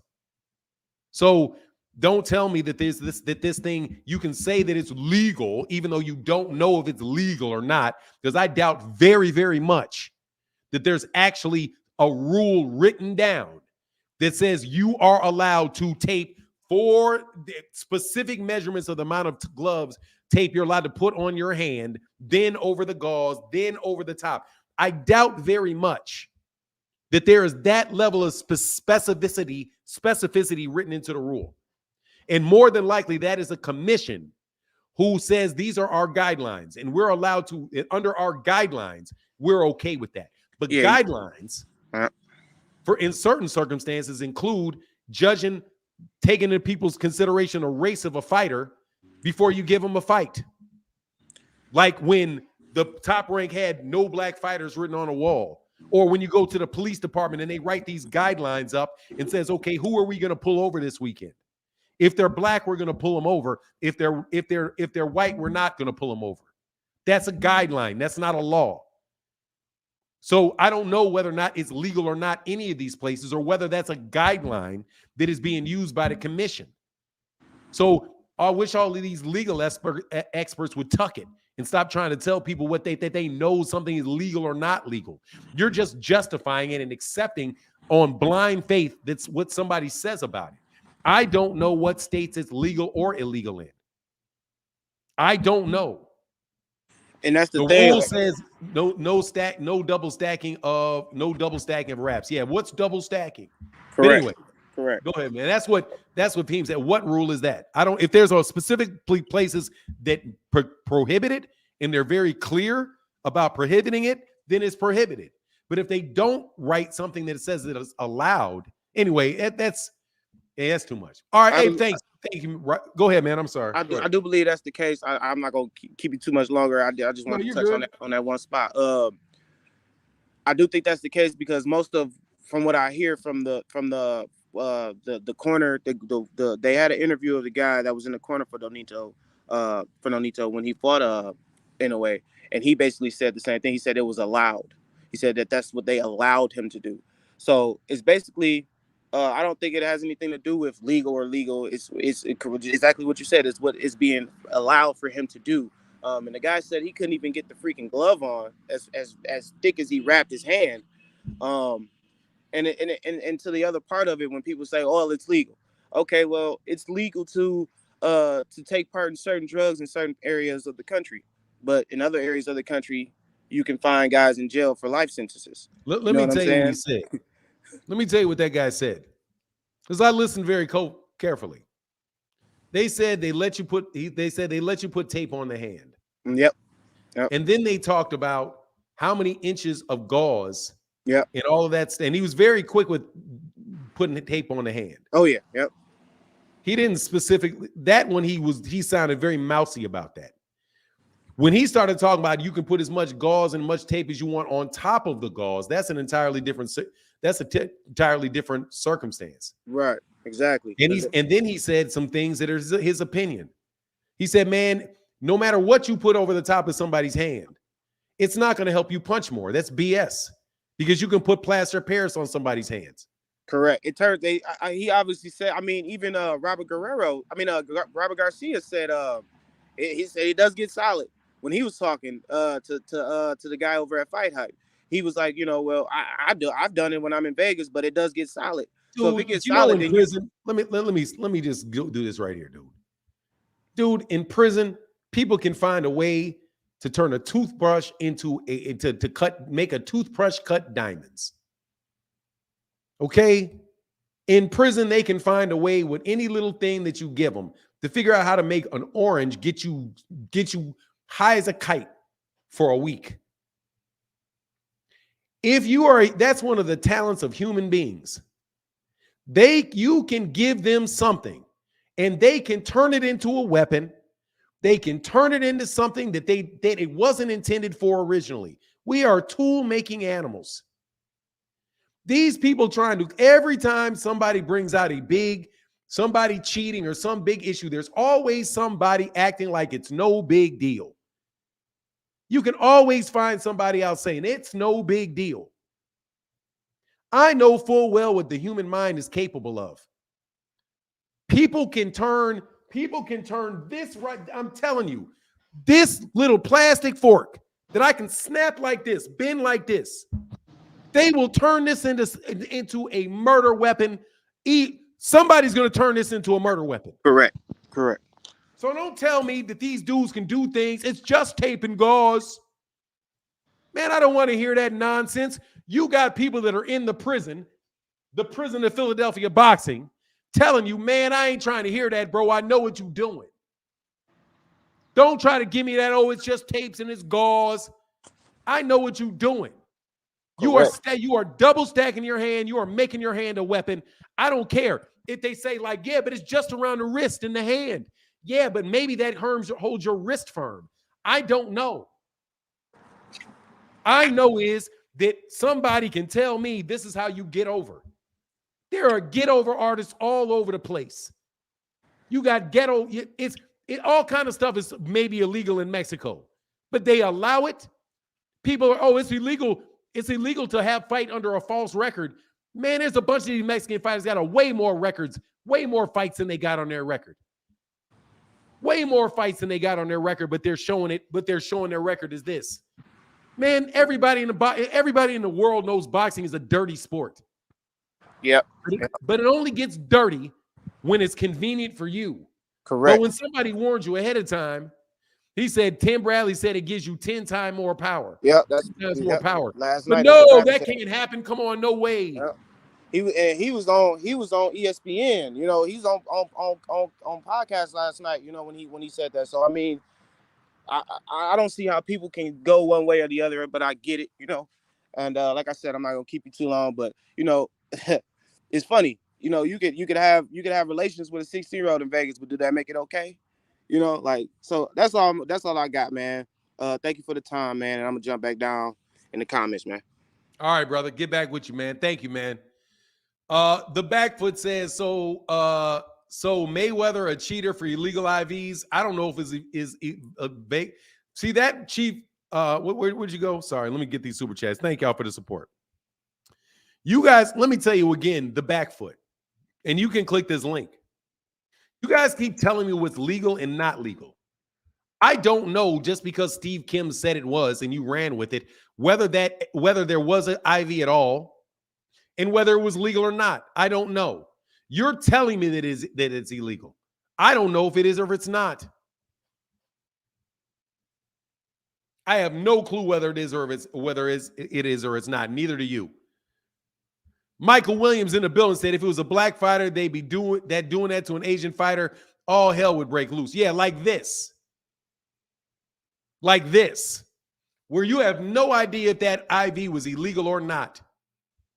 But you still talking about it 10 years later.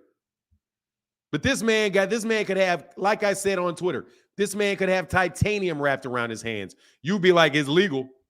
I mean, come on. Deontay Wilder had titanium in his hands. First of all, how do you know he has titanium in his hands? He has pins in his hands? Because he has pins in his hands? I guess Kell Brook, because he's got metal in his face. I guess that's an advantage too. Well, he got titanium eyeballs. Man, y'all just be talking. Hey, what's going on? Big time. George Gray says Spence by late round KO. Bro, man, the world, man, these dudes will be sick. These dudes will be talking about double stacking. Let Errol Spence Jr. be double stacking. Hey, and tell it like it is, said for the cause. And what's up, King? Hashtag busted gloves. Dude, they didn't care about the busted gloves either. They don't care about your hand. It's amazing how selective. It's amazing how selective people are. It's amazing how selective people are. Thank you, brother. Yeah. Fanon, it wasn't illegal because he got therapeutic use exemption for that IV. Okay, there you go. So it was approved. But see, now they understand though. Watch this. But they understand that. They don't understand that though. They don't understand that though. See, to them, if Floyd Mayweather Jr. gets in, it's hey, hold on one second. Let me get Joe A. Joe A in the building. What's going on, man? What's going on, Fanon, man? I just I'm disappointed with this cool boy Inoue situation, bro. Like, it rubs me out the wrong way, man. Pause. Like, you know, I've been saying, like, Andre Ward, right? They really need to clean up their sport, bro. Like, because the thing is, in the US, yeah, let's just say it's illegal. I don't know what's illegal or legal. I don't know, right? But let's just say in the US that it's illegal to wrap your hands in a certain way. That's fine. That's okay, right? But if you go to Japan, they do have their own rules. The US law doesn't make Japanese law, sovereign state, obsolete, right? But it's still a mess. Whether it's legal or illegal, it's a mess, man. So I'm just, if I was Stephen Fulton, I would not want to fight in that kind of environment. And if you look at what when a guy, what's his name, Mayweather, went over there and bust up that Japanese dude, he bust him up real quick. Did you see the way he got treated by senior dignitary? Did you see the way they treated him? You threw the flowers at his feet on the floor, like as if he's some scumbag. That's what I would not trust that environment at all. There's some things I've read. There was this book I read. It's a crass name, but it's called The Capitalist Nigger by Chico Onyenyi. Brilliant book, right? And in that book, it spoke about, you know, in Japan at the time in 1996, the prime minister said something blatantly racist, right? I don't want to repeat it to get defunded on your show and stuff, but it was blatantly racist. And the reason why he said it was because no matter what he says about black people, we are still going to go and buy Sony. We're still going to go and buy Japanese manufactured products because we're consumers. We have to draw a line in the sand at some point. But going back to boxing, right? It's a mess. They need to really clean it up. It should be called like the International Boxing Association or something like that, where everything falls in line with that and make things uniform. All of these different belts and all this mandatory wait. It's a mess, man. I just wanted to get it off my chest, Fanon. And the last thing before I go, bro, how much does YouTube take from your super chat? Where do you prefer to receive your payments for the work that you do? I don't know, man. It's kind of like super chats encourage other people to support the channel. Cash apps is more money. So it's like 30% more in the Cash app. And it comes quickly. So that is probably the best personally, but at the same time, when people support in the super chat, it encourages other people to support. So honestly, man, it's like whatever makes you feel most comfortable. I just really appreciate you doing it. You know? All right, man. All right, bro. All right, I want to do that. I appreciate you, Fanon. Keep up the good work as always, man. And I'm sorry about it. And I'm sorry about Anthony Joshua and what's going to happen to him with Wilder. I wasn't even going to mention him, bro. Because you did it to me last time, dog. You slipped one in on me. I ain't slipping in on you. Nah, we good, bro. All right, bro. We'll get back, man. Hey. You like, hey, Joey, you like Chillville with that. You like Chillville with that Terence Crawford stuff he be slipping in. So for nine, it's not illegal. Nobody died yet. Let me tell you something, man. All I know is Monster Inoue to me looks like right now it looks like a fraud. To me, it looks like he's looking more like a fraud. I've always suspected he was a fraud. Always suspected he was a fraud. Now it's just a reason for me. It's just another thing I put in there, like the fact that he doesn't move his head and he's fighting in a bunch of little itty bitty weight classes that don't have a lot of people in it. But let Errol Spence Jr. be walking around. Let Errol Spence Jr. be fighting be accused of the same thing going into a fight. And ESPN drop out there and say, man, it gives you 10 times the power, which is probably an exaggeration. And you got other people saying, nah, dog, that shit makes your hands hard. And these are people that have been hit. These are people that have taken the punches like, nah, man, that right there, that is not good. You shouldn't be able to do that. And you arguing about a commission allowing it to happen. And you pointing to the politics. You're just pointing to the politics. Frequent Flyer, what's going on, man? Come on. What's up, Fanon? Cambosis is a bum. Yeah, he got everything beat out of him, man. But yeah, I just wanted to come what up it was? Nice one. He's a bum before, but okay. He ain't got nothing else left. Yeah. Hey, dog, I gotta take my hat off to you on that one. Go ahead, man. Yeah, man. I just wanted to talk about how I just think it's crazy that a lot of people I see like people online like defending this excessive hand wrapping and stuff. You know, it's blatantly cheating. You know, it's like making your fist like a cast underneath your gloves or whatnot. And it's ironic that the same thing is this guy's being called out by somebody from Philly, because the last time I can remember this happening was with Bernard Hopkins. Bernard Hopkins called the same thing out on Felix Trinidad. And Felix Trinidad, you know, he was saying that he wasn't stepping in the ring until Felix Trinidad's gloves were checked because he believed that his hands were excessively wrapped. And sure enough, they checked it and, you know, his hands were excessively wrapped. And, you know, it seemed like that took his power away. You know, a lot of the umph away from his power, and Bernard ended up knocking him out. So I think that's crazy that some people saying that it's okay, even though they're saying that it's legal in some places, like in Las Vegas, I'm hearing that it's legal, and in Japan too. So I just think that's crazy. What you think about that, Fanon? Hold on, man. I'm sorry. I'm sorry, man. I got a little bit distracted because I got a text. Yeah, I just think it's definitely giving the person it's definitely giving the person, you know, advantage, an unfair advantage. Even if you say, well, it's legal here, the other fighter can do it, but they're not used to fighting like that, you know. So I just think that's crazy that people are defending it. It's blatantly cheating. It definitely shouldn't be allowed. I don't understand why some places allow for it, like Vegas.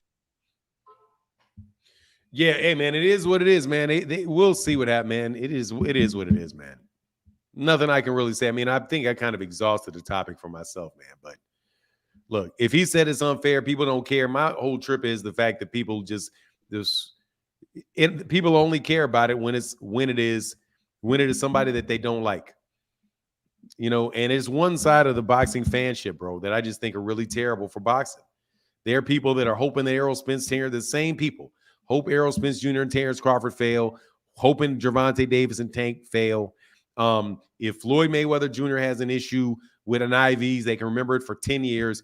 Tyson Fury's glove can flap back forth in the air like boom, boom, boom, boom, boom, and they act like they can't see it, like that's some normal thing, you know. Yeah. It just, I mean, some people just want it is just what it is, man. I think it's just the competitive nature of boxing, and we can put some other words on it, you know, but it is what it is, man. Yeah, man. That's all I got for now. I just wanted to touch on that. I just got back in. Yes, sir. Hey, and by the way, tell Devin Haney stop ducking Tank. I'm taking shots at everybody today on the way out.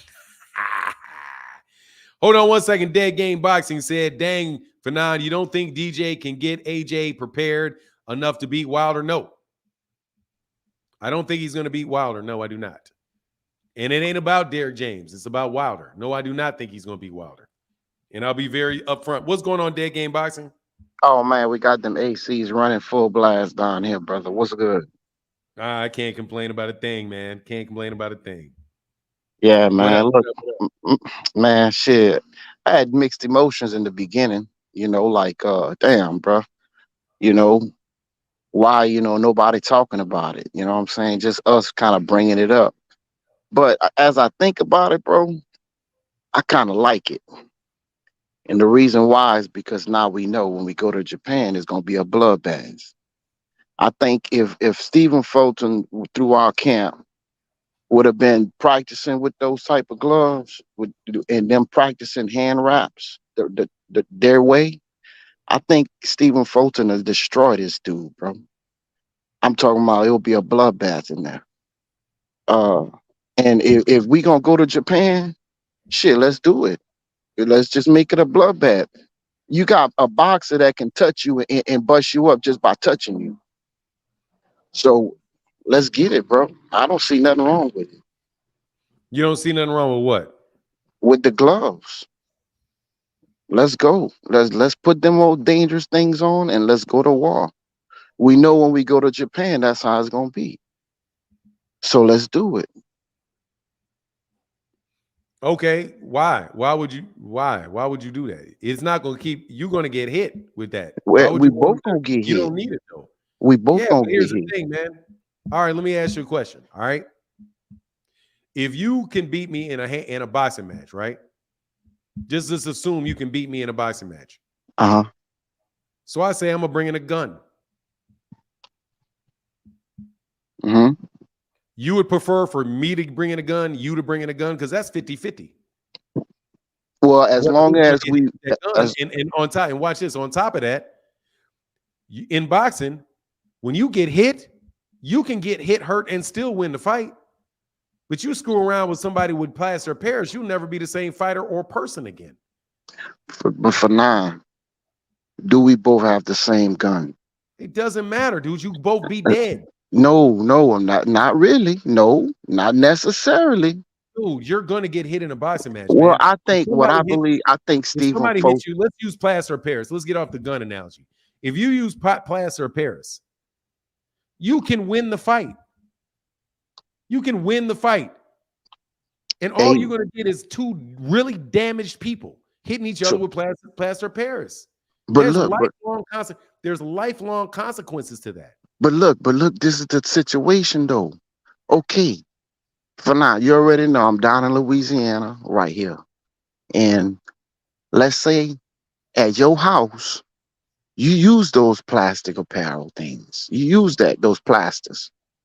And I come to your house and be like, let's go, let's get it. Okay. It's plaster apparel.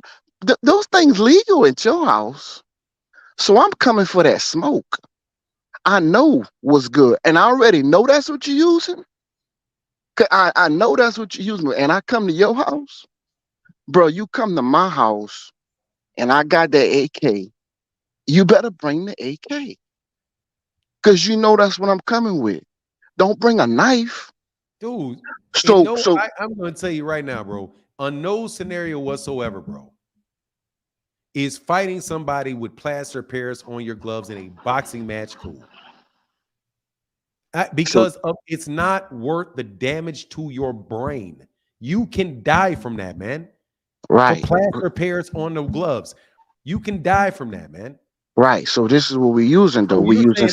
If you let's elevate it as far as you want to elevate it. No. I don't need I'm to saying do that. I'm going to de-elevate it because I'm going to say we using stack gloves now. No, that's we're elevated. We're using stack gloves. We're using stack gloves, which is legal in Japan. First of all, you guys keep telling me what's legal. I don't know what's legal or not legal. Well, it's allowed. It's allowed. So if you know they allow it, why go over there? Look, you now. My thing is this. Now let me say this though. Now hold on. Now if he go out there and destroy this kid in Japan, he can be a superstar in Japan.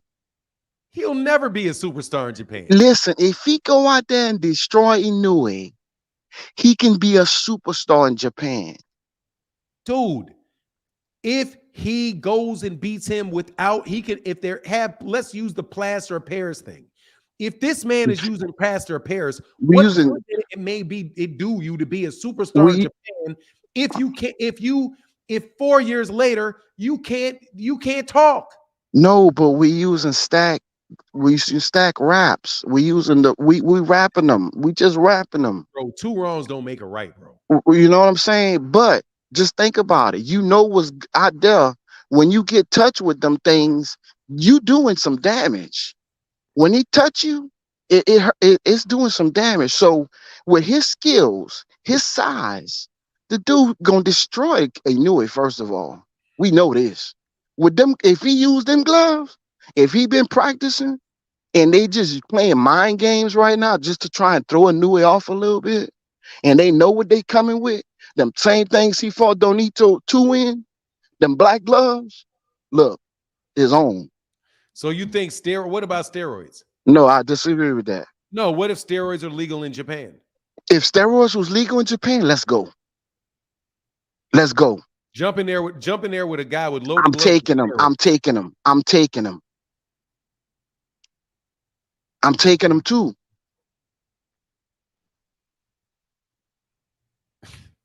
Okay. All right, man. Appreciate your dead game.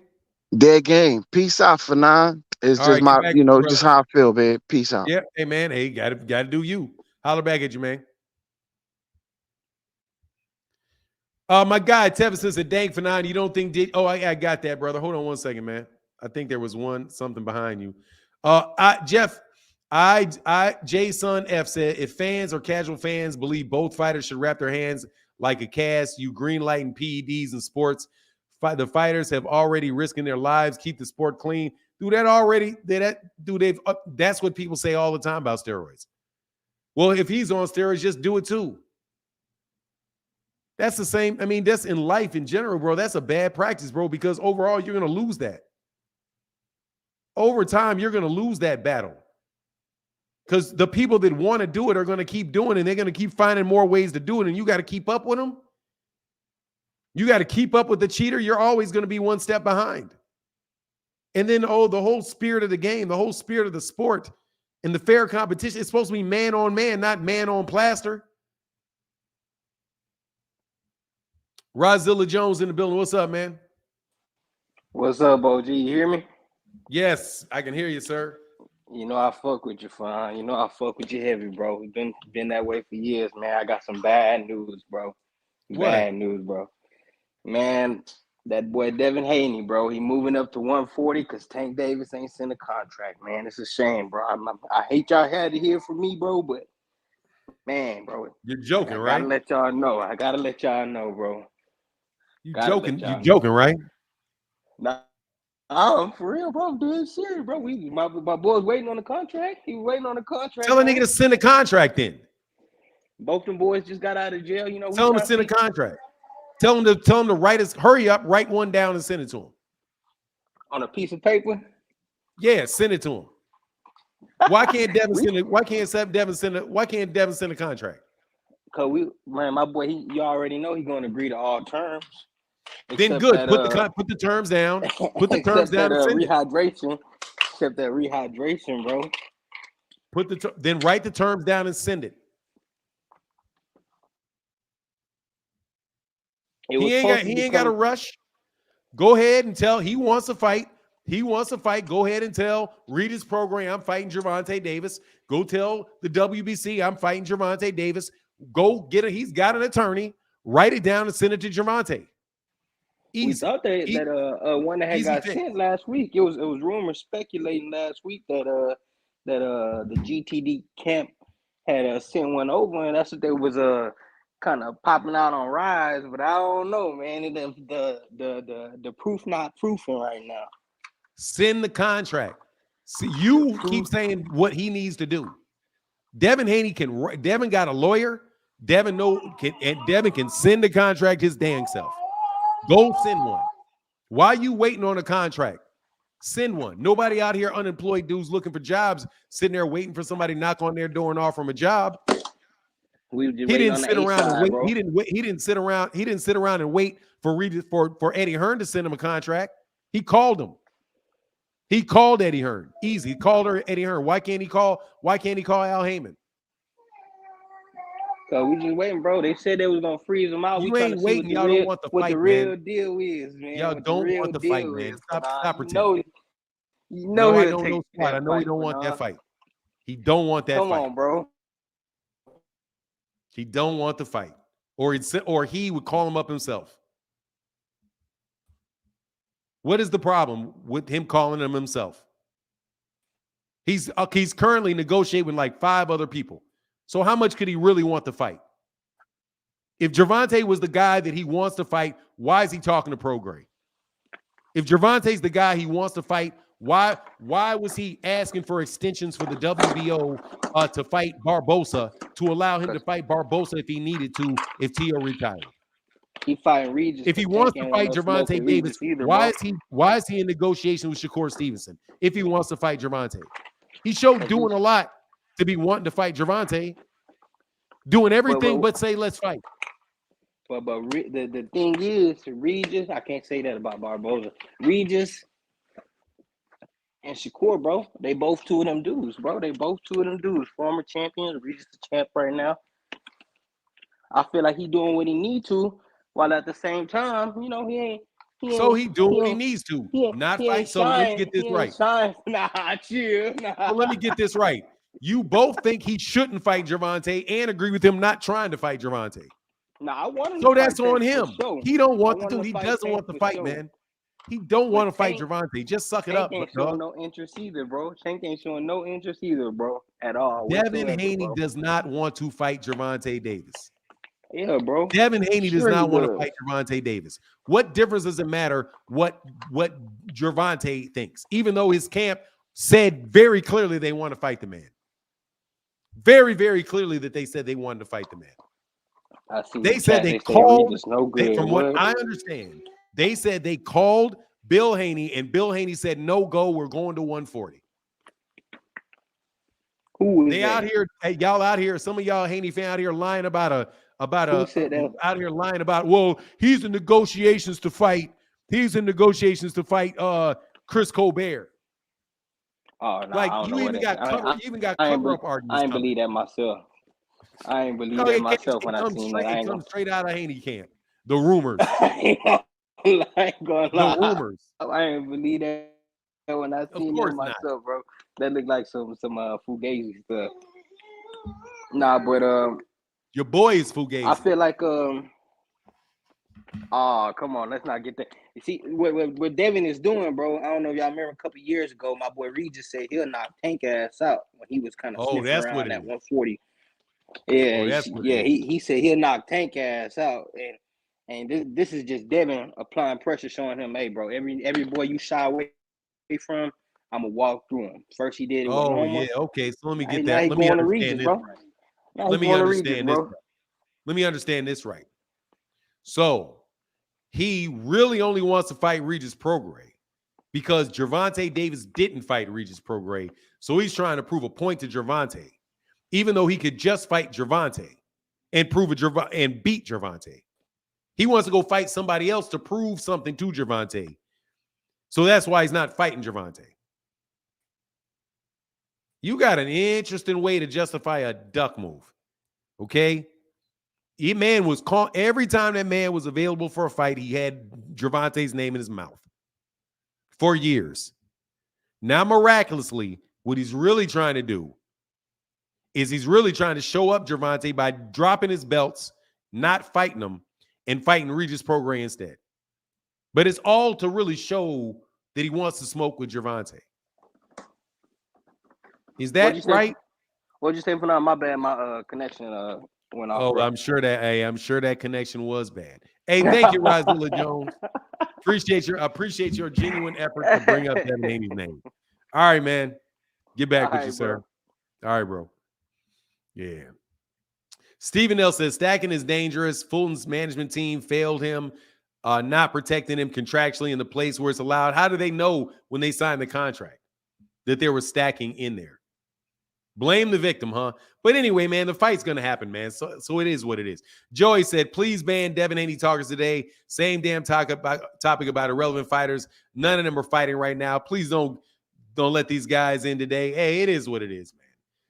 And it's Mr. Tell It Like It Is. Thank you, brother. Said he could have pulled an EJ and said, I want Tank and nobody else. That's the only reason I'm fighting. But he know he don't want the smoke. I mean, seriously, man, the Devin Haney stuff is so feeble at this point. The Devin Haney arguments are so feeble at this point. It defies logic. Your arguments are so, dude, Devin Haney's, you guys, not him, but you guys are so exposed at this point in time that it literally defies logic. You guys have been defying logic for a long time. Now it's just, you guys are just blatantly spreading rumors, trying to justify something you know this man was doing. So what? Dude, Rodzilla, don't look, dog. I got to time you out, Rodzilla. I got to put you on timeout for very faulty logic.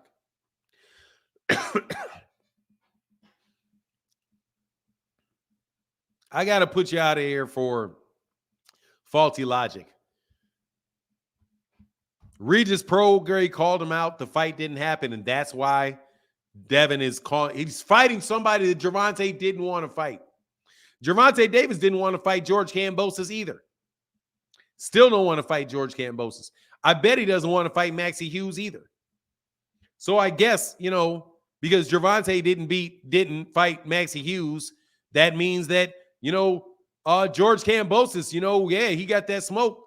He wanted that Maxie Hughes smoke. Obviously, Regis Prograis is a different level, but you guys are just terrible, man. Really, Kim Collins? Click the link and tell me how, you liar. I'm going to flat out call you a liar. Or not a liar. Why didn't he fight him? Interesting question. When Tank himself was available, he didn't fight Haney. When was this? Man, look, dude, y'all, no joke, man. No joke. Y'all got to stop, bro. Y'all got to stop, man. Hey, my guy, Unique Smith, thank you, brother. He said, I'm black in these, and I hate the selective politics.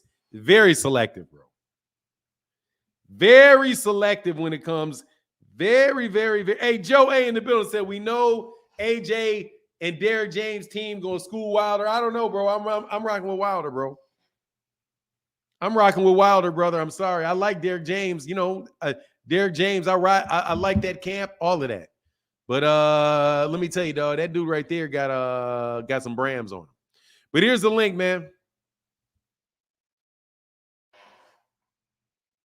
What's going on? What's going on, Sean?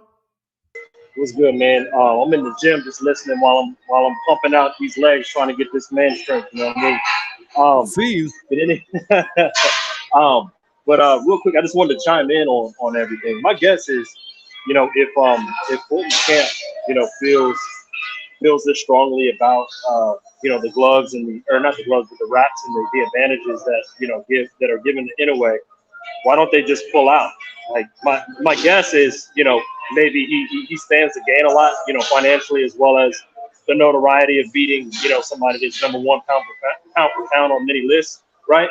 But my thing is if you're not gonna pull out, I'm kind of with that other caller. Like, if I'm not pulling out and I'm going through with it, I'm wearing the same gloves, I'm wearing the same wraps that you are. I'm gonna bust you up too.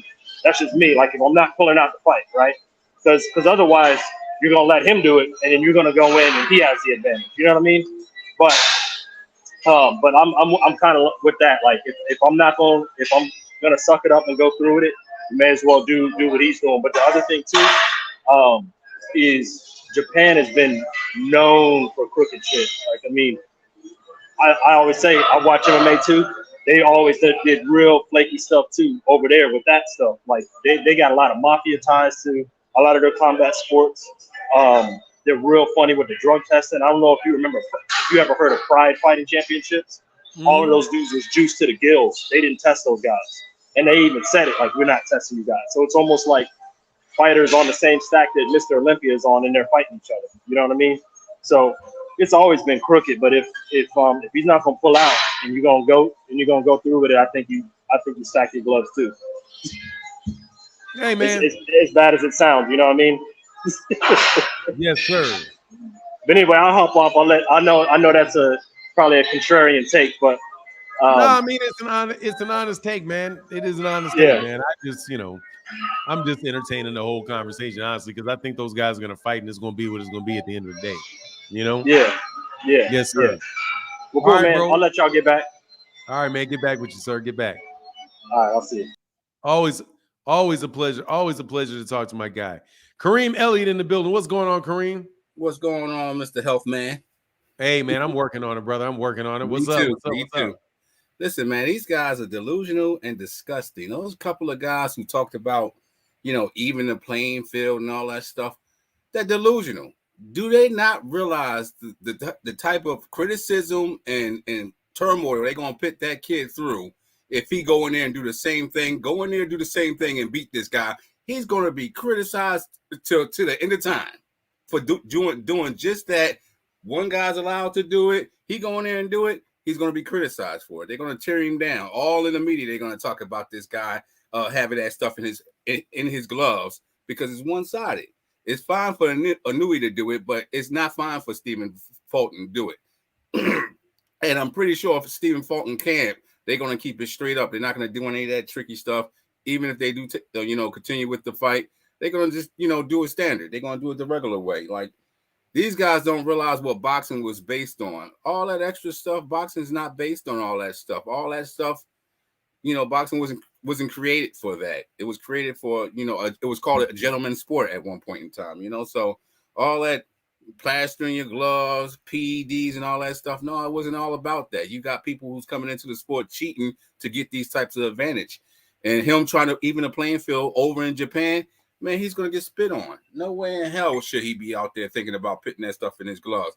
Beat the man, win, lose, or draw. He got that stuff in his hands. You're going to take the fight because of financial issues or whatever, because you're over there and it's a little too late that they pop this stuff up on you, So it is what it is. All right, bro. Yeah. It is what it is, man. We'll see, man. For sure. We're going to see. All right, bro. Thank you again, I almost man. thought the fight wasn't going to happen. I thought it was supposed to be last night that the fight happened. No, it's Tuesday morning. Like it's Tuesday morning. I think the weigh-in happened. I think the weigh-in is tonight. Man, I didn't see no promotion for this fight saying anything about Tuesday, but yeah, I do remember them. Yeah, it's Tuesday morning. It's Tuesday morning. Like it's supposed to come on like 7 a.m. Eastern Standard Time, or 8 a.m. Eastern Standard Time, 7 a.m. Central Standard Time. Because that's good to know. Because I was wondering why I ain't seen no highlights of it up. Yeah. It's that stuff's on ESPN, man. All right, bro. I'm out. Get back with you, Kareem. Vincent Rice in the building. What's going on, man? What's going on, Fanon? Can you hear me? I can hear you very clearly, man. I can hear you very clearly. Awesome. Yeah, so I just wanted to get your thoughts because I know you saw yesterday they tried to kind of bring Shakur with Kambosos to potentially make some buzz around a potential future fight. And I love what Shakur said. He don't want to fight him because he know he's going to do him bad, right? So I guess this brought a great point because I've been hearing a lot of conversation potentially with Loma, Kambosos, Loma, Shakur, depending on how, the belts shake out since Haney potentially is moving up to 140. I wanted to get your thoughts on what you think should be next for Loma or Shakur in the event that Devin Haney is moving up. I would like to see him fight each other or Gervonta. I'll take any of those combination of fighters when Gervonta, Shakur, Lomachenko, who else is out there? De Los Santos, Isak Cruz, any and all of those guys, man. I'd like to see him fight each other. If we're gonna ignore, just for the sake of conversation, ignore the promotional barriers between the two of them, I'd like to see all those guys fight. I'm just glad. As far as that going on, I just want Devin Haney to move up. Just make a decision, move up, so we can stop having all this extra nonsense. Because honestly, man, like really and truly, man, it's just so much nonsense in the lightweight division with Devin Haney fans that it makes it obnoxious just to even talk about the fights. That's me. So Devin go up to 140, fight Regis Prograis, or fight and then if he beats Regis Prograis, maybe he'll fight Teofimo Lopez, and Matias is there, and those guys can do what they're going to do at 140 pounds. And then more than likely, though, what is going to happen is the Top Rank is going to ball hog 3 to 4 belts again, and you're going to wind up seeing everybody siloed with the WBA, and then you're going to see the rest of those guys, rest of those belts go back to Top Rank like it was before. I wouldn't even be surprised if the WBA kept the WBA super belt just so Bob Arum and Top Rank could keep domination over that division. I think the worst thing for that division has been Top Rank, because it's going to be very hard for Bob to say like obviously the best three fighters in that division are Gervonta. Honestly, man, it may be Gervonta, Shakur, and Frank Martin. I don't know about Vasily Lomachenko, but Yeah, it's going to be I know interesting. that. Yeah, no, I agree. I just think the lightweight division is so stacked, and it's just like from contenders to former champs to prospects. It's just like at every level, man. It's. I really want to get some things settled out. So to me, it makes the most sense, right? But yeah, I appreciate you for giving me that feedback. And enjoy your show. Keep doing the great work, man. For sure. All right, brother. You get back, man. Thanks, Vince. Kim Collins, what's going on, sir? Nothing much. How's it going with you, man? Man, I can't complain, sir. How are you feeling? Oh, I'm feeling fine, man. I'm a long-time boxing fan. I check you out from time to time. Sometimes you get on your preaching horse, but hey, man, when Haney went to Australia, Tank said out of his mouth after he finished his business in Australia, he would fight him. Why? How come that fight didn't take place? Because Devin couldn't have the fight. Because Devin was not available to have the fight. No, Tank himself said after he finished his business in Australia, he would fight him.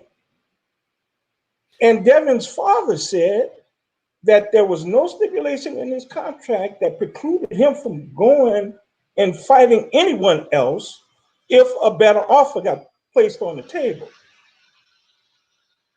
That's what he said, and it's not true.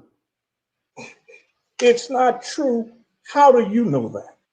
Because how do you know for a fact that that's not true? Because Bill Haney said when he was talking about Shakur Stevenson and why the Shakur Stevenson fight didn't happen, that he had signed a multi-fight deal with Top Rank. 2 fights. There was a rematch clause. An original fight with George Kambosos, a second fight with George Kambosos, which is a rematch clause that he was bound to take, and a third fight with somebody to be named by Top Rank. That's what Bill Haney said. Did Tank offer Devin Haney up? I'm going to mute you because I'm going to finish my point. Devin Haney at first of all, you said something that was not true. What Gervonta Davis said was, when I get done fighting Ryan Garcia and Hector Garcia, then I'm going to fight you. He did not say. No, Hector Garcia was not. You're saying something that's not true. Hector Garcia was not on his plate. This is when he was going down and fighting Kambosos. And he said, Devin Haney, since you're talking crazy, let's us fight. Wrong. This isn't. See, now you asked me to respect you, and so you can make your point, but you're not respecting me. That's okay. You are wrong. This is incontrovertible because you keep talking over me. I am going to complete my answer. Then you can speak like I let you speak. Stop talking over me and arguing with me in the middle of me explaining. First, Devin Haney had a rematch clause with George Kambosos and signed a 3-fight deal. 3-fight deal. George Kambosos, then a rematch that George Kambosos exercised. So Devin Haney was not available to fight Gervonta Davis because George Kambosos had a rematch clause. That's why, to answer your question, why that fight could not happen, because there was a rematch clause that George Kambosos exercised and took. After that, he had a fight with Vasily Lomachenko that he took. That's why the fight didn't happen. Go ahead. So for now, what you're saying to me, or what you're attempting to try to hide behind this legal ease issue, is the fact that because a contract is made, fighters don't do other things. And we see that, I'm sorry, all the time. So why are you acting as if this is such an ironclad situation, and that these guys never, ever do things outside of a supposed contract that they've signed? Excuse me. Money talks. All right, so let's break that down. Somebody has a contract where you have a rematch clause. A rematch clause. Do you know under what scenario people get out of rematch clauses? So have you? So you've been. That's a question to you. I'm not asking. I'm not. So you've been following. I'm not going to answer your question. I asked you a question.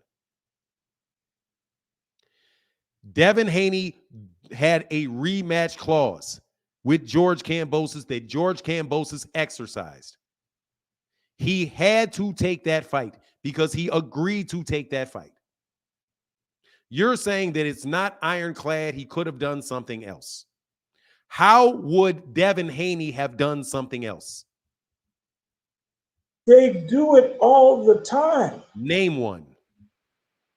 And how they did it. Name one and how they did it. So, yes, since they do it all the time, that should be very easy. No. Okay, that's a figure of speech, right? No, it's not a figure of speech. It's what you say. They do it all the time. If you say they do it all the time, that means they do it on a regular basis and you know of it. So you should be able to tell me when they have who got out of rematch clauses and how they got out of it. If you can tell me that it is a common occurrence, you should know of an instance. Do you know of one? Yeah, I do. Name it.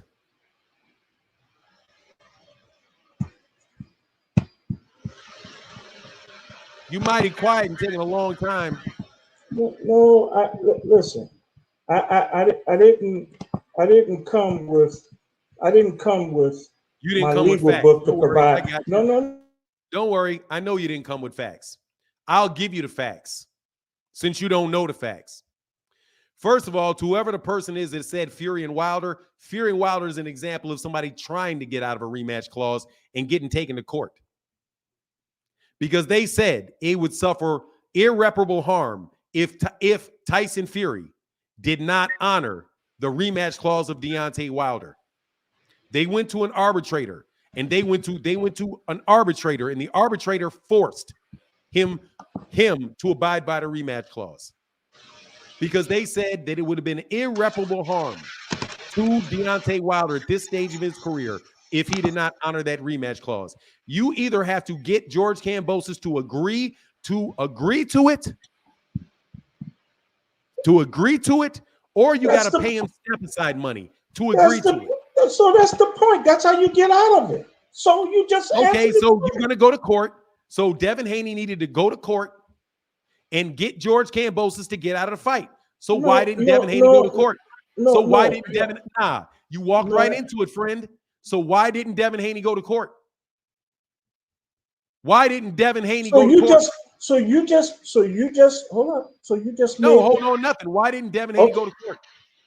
Why didn't Devin Haney go to court with George Kambosos to get out of it? Because Tank never gave him an offer to go with. Yes, he did. Yeah, he did. You're lying. Yeah, he did. Yeah, he did. You know what he said? Yeah, he did. He said, Coach Calvin said on his thing, I know how you can get out of it. Go pay step aside of money. You blaming Gervonta Davis. Get it. But you just said yourself. Dog, you're not going to be, first of all, dog, you're going to put all that shit down. You fried. I don't know what kind of rookie show you think this is. But you just said, and we all know, it is Devin Haney's responsibility to get out of that fight, and he didn't get out of that fight. He didn't get out of that fight. That's on Devin Haney, not Gervonta. Devontae said that he was going to fight him next? You think they would turn money down? You think they're afraid of Tank and they would turn money down? I know he didn't get out of that fight, is what I know. I know he had a fight. I know he had a contractually obligated to fight somebody, and he fought him. That's what I know. I know. I see. That's I know. What you know too. Just so you know. I know. That's what you know too. That's what you know too. I know that, and you know that. You know it. I know it. So why you act like you don't know it? You don't know what? What am I acting as? You don't know that Devin Haney had a rematch clause and a fight with George Kambosos. This is already in the book. This is the point. This is the point I'm telling you. If Tank wanted to fight Devin Haney, he could have fought Devin Haney irrespectful of the rematch clause because Haney would have did whatever it took to fight him. That's what I'm telling you. But he didn't do anything. He didn't. He never gave him a contract. He never went in negotiations with him to fight him. You can't give him a contract, idiot. Sorry to call you an idiot. I don't mean that. Because I don't mean you're an idiot. Excuse me for calling you that. You can't send a contract because that's tortious interference with contractual relations. You can't do it. The man has a contract. If Gervonta Davis sends a contract to Devin Haney, Kambosos can sue him. Kambosos can sue him. Listen, you're correct. You're correct on that. Devin Haney, Gervonta Davis cannot send a contract to Gervonta Davis cannot send a contract to Devin Haney because that is a tortious interference with the business relations of George Kambosos because he knows full well that he has a rematch clause.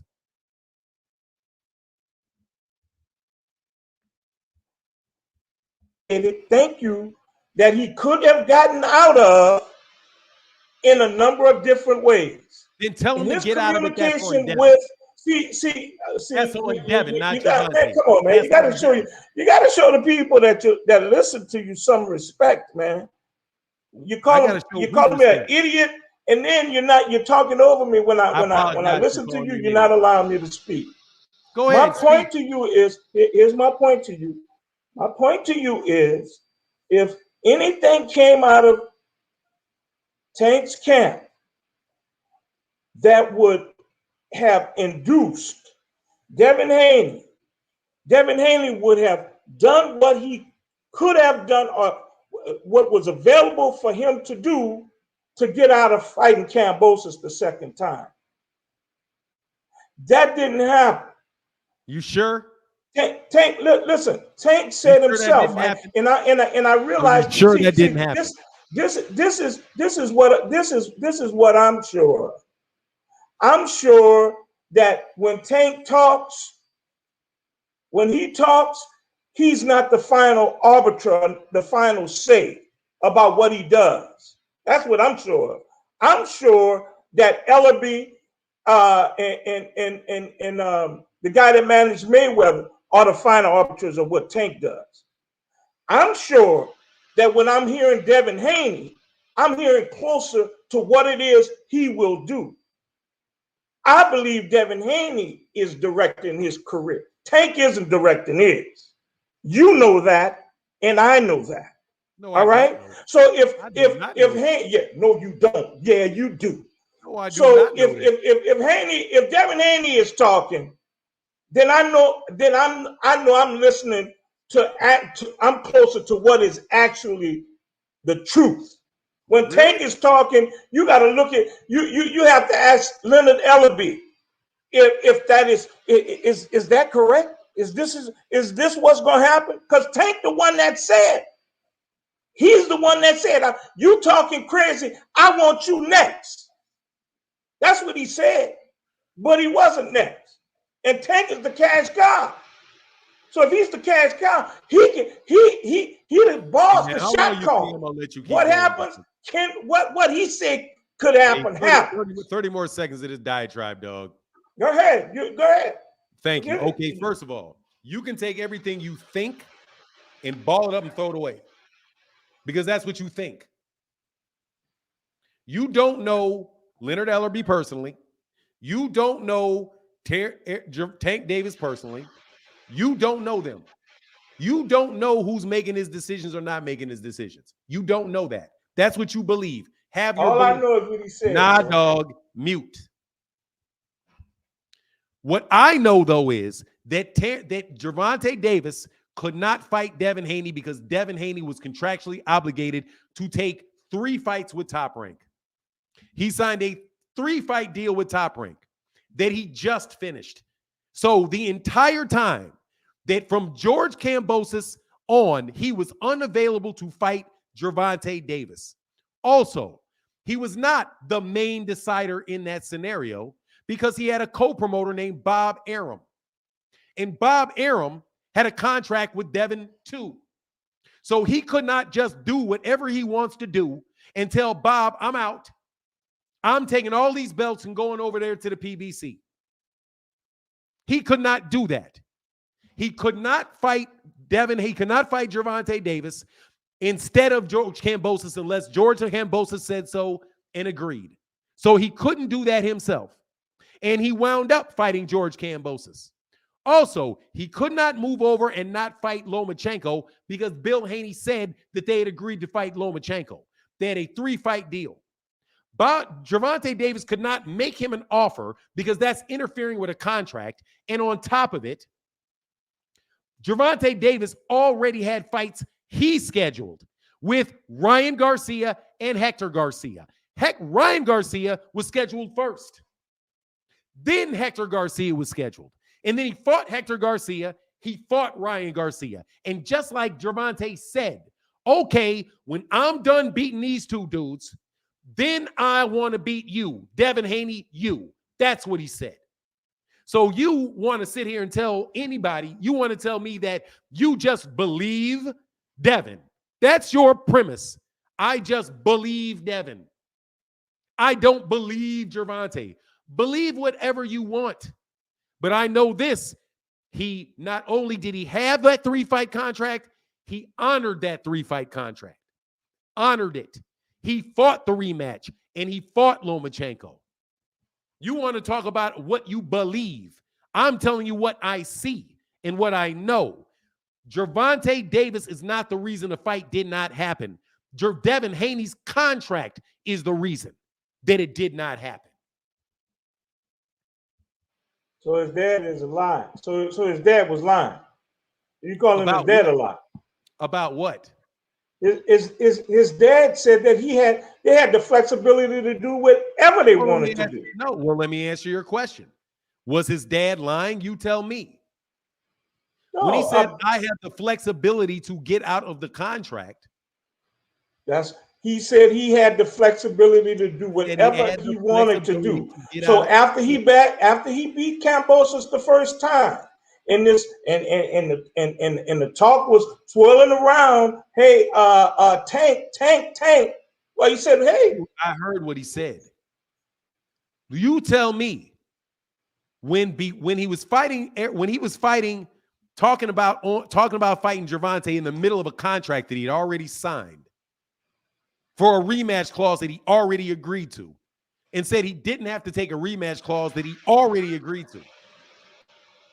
He said the that he could get out. flexibility to do what he wanted to do. He said he could get out of it. Later on, when he already got past it, he said, when talking about Shakur, that he had signed a 3-fight deal with Top Rank, 2 for Kambosos and 1 for Lomachenko. You tell me which. The 2 can't be true at the same time.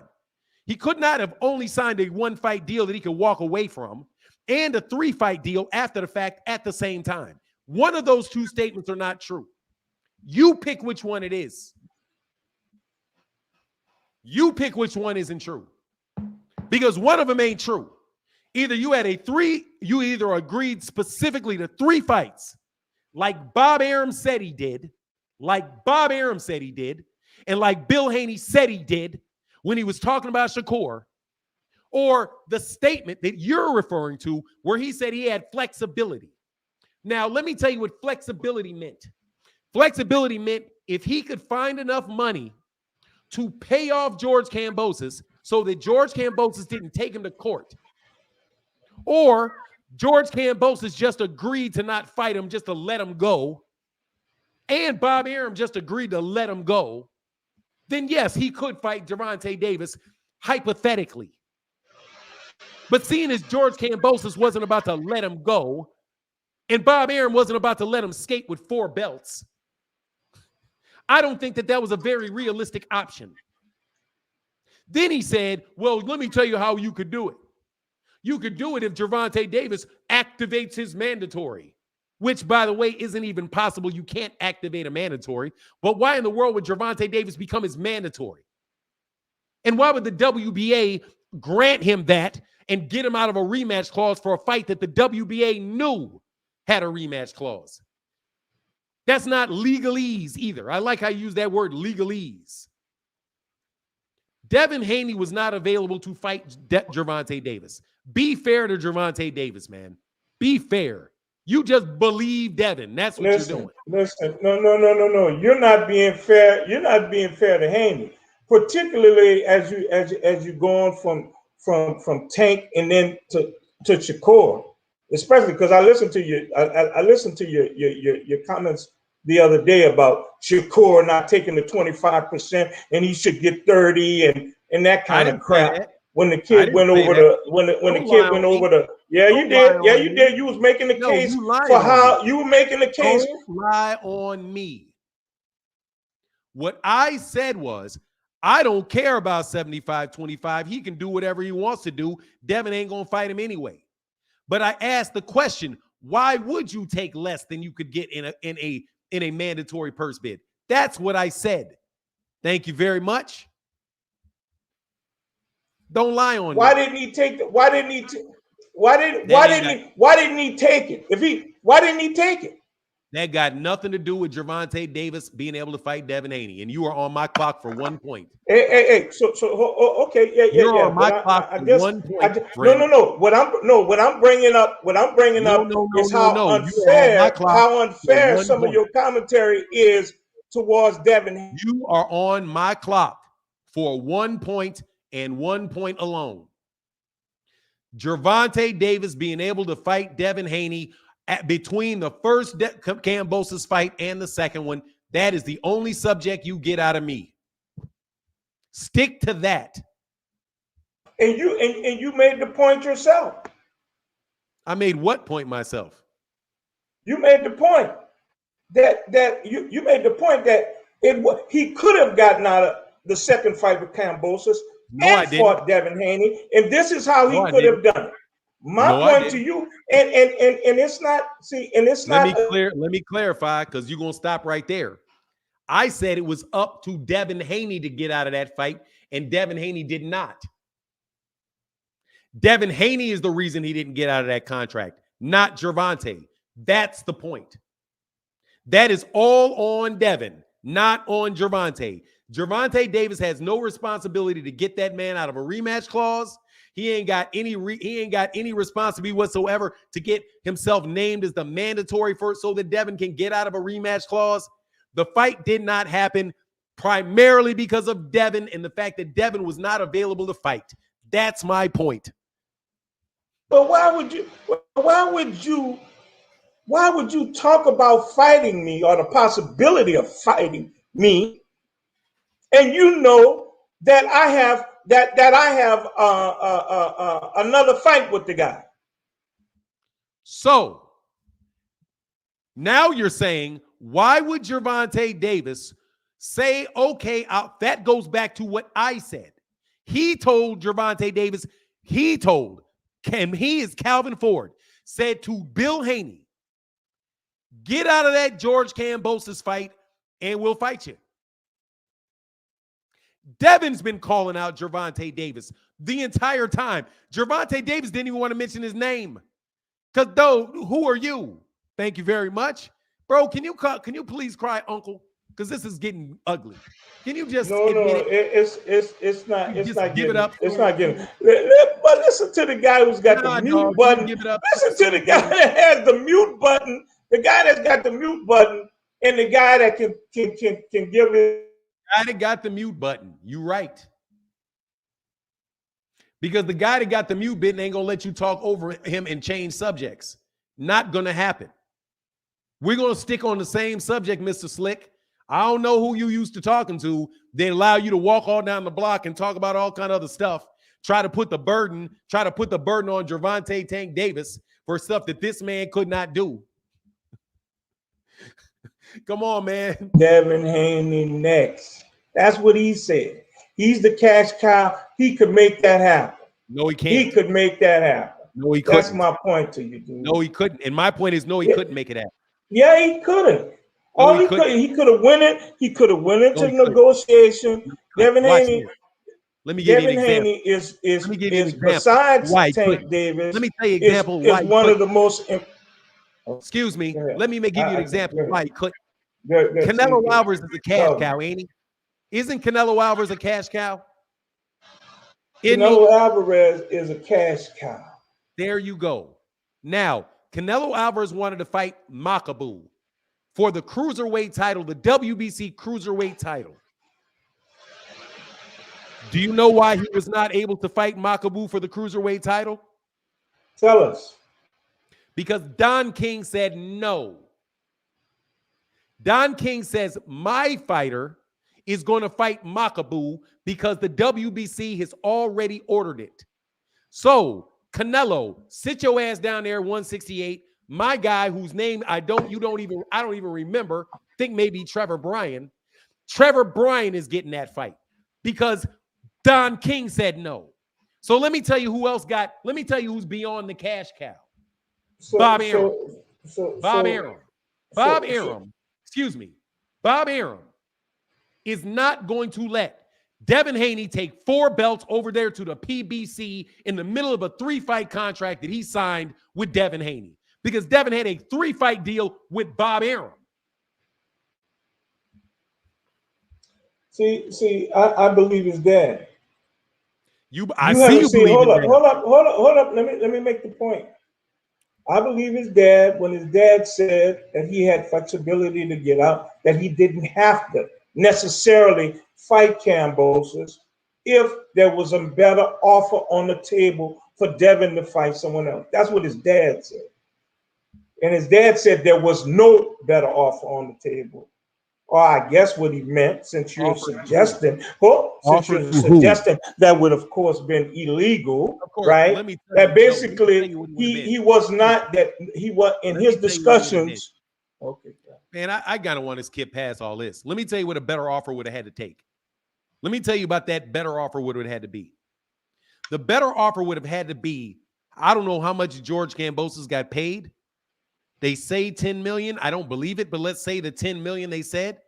The offer would have to include $10 million up front to pay George Kambosos for that fight.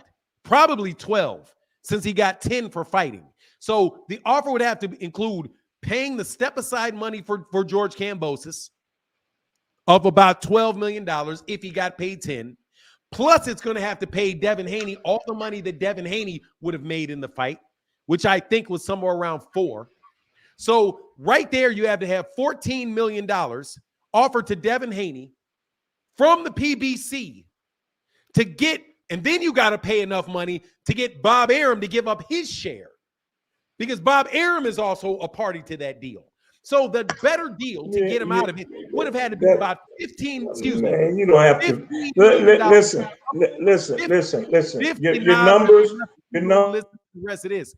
$15 million up front from Gervonta Davis is supposed to pay $15 million to ESPN, to Top Rank and their parties to get Devin out of his contract. That's what Gervonta Davis is supposed to do, to give him a better deal. Man, remember that, okay? I want you to remember exactly what you said. Yes, I do. I remember exactly. Remember what you said. Needed to remember the kind of figures, the numbers that you use. Okay, remember the numbers that you use when you said. I just said it. Why do I need to remind? I can repeat it. You want me to remember it? I'll repeat it. No. You don't have to repeat it. Trust me. I don't even have to. You don't have to repeat it. You don't have to repeat it. I don't even have to remember it, because all I need to remember is exactly how much George Kambosos was going to get paid for that fight that you want him to give up. So that Devin, that you want Gervonta to find a way to get, you're putting all the onus on Gervonta to figure out how to get Devin out of his deal. That's no. Yes, you are. You're saying it's up to Gervonta to find a way to get Devin out of his deal, to get the fight done. That's what you're saying. Listen. You've already acknowledged. You've already acknowledged how it's done. What I'm suggesting to you is you're incorrect with those numbers. You don't pay a fighter what he would have made if he to step aside. You don't pay him what he would have made. Yes, you would. No, you would not, man. That's not how that's done. Okay, but that's okay. That's okay.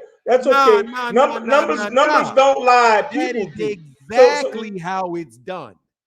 Somebody says, I'm going to make $10 million if I get this fight, but you want to fight somebody else and you think he's going to walk away from $10 million for anything less than what he's going to make?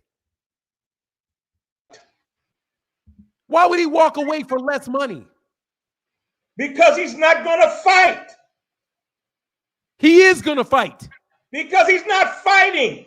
He is fighting. What are you talking about? He is fighting. He's going to get He's got a fight signed. He's got the money done. I'm going to fight for $10 million. I'm not going to sit at home for $2 million. I'm fighting for, he's a fighter. He's going to fight for the money. He's not going to get 10. He's not getting the same money. He's not getting the same money on the rematch that he got on the first fight. What? Yes. First. Oh my God. He is not making the same money, dude. He's not the A side. He's not the A side on the. Man, stop this silliness, man. You just stop your silliness. Let's get back on to the original point with your silliness. Here's your silliness.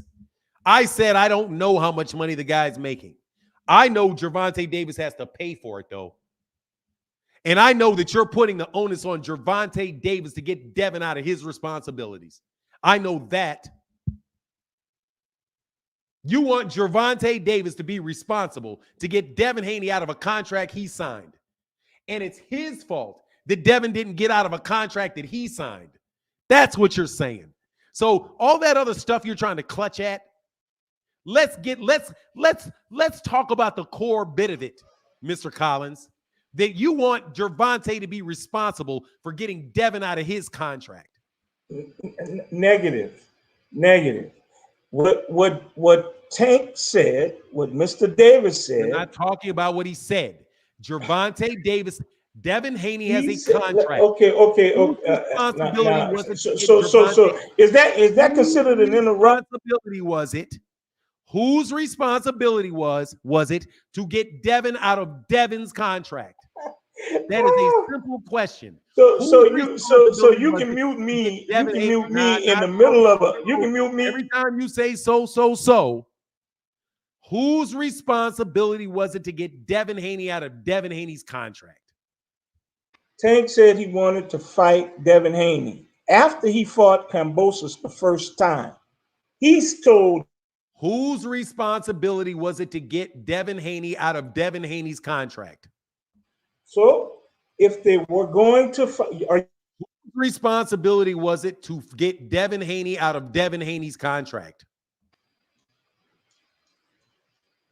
Whose responsibility was it to get Devin out of Devin's contract? If Tank wanted to fight Devin Haney, whose responsibility was it to get Devin Haney out of Devin Haney's contract? Both parties. So it was Gervonta Davis's responsibility to get Devin out of Devin's contract. So both means that it was Gervonta Davis's responsibility to get Devin Haney out of if he Devin wanted Haney's to contract. fight him next. So it is Gervonta Davis's responsibility to get Devin Haney out of Devin Haney's contract. That's ludicrous. That is absolutely positively ludicrous. But I'm glad that you fessed up that ludicrousness. How is it? Listen, just because this is your show and you can say whatever you want to say, that doesn't make it correct. If he wanted to fight him, and he said he did, I heard him, you did too. And you're saying he's in a 2-fight deal. He's already fought him once. Of course, then let's talk. I'm willing to get out of it. Both of us. So it's his we both have to talk. And you know where that comes from? You know where it'll come from? It'll come from, they said to negotiate, okay, how we do this split. Because you know, Tank is the cash cow. So because Tank is a cash cow, we were looking at you like a 7-30 split. Well, you know, I have Cambosos here. Let's make this 60-40. Stop being silly. And so I can pay this. Listen, that's how people negotiate all the time. I don't know what it is. I don't know what it is. You smoking over there. Let's get this right. You want Gervonta Davis to take part in paying Devin's bills so that Devin can get out of a contract.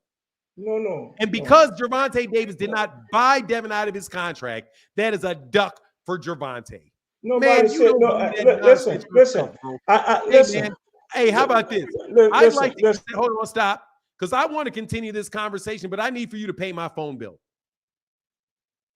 I would love to continue to have this conversation, but I need for you to get in the super chat and give me $150 to split my internet bill.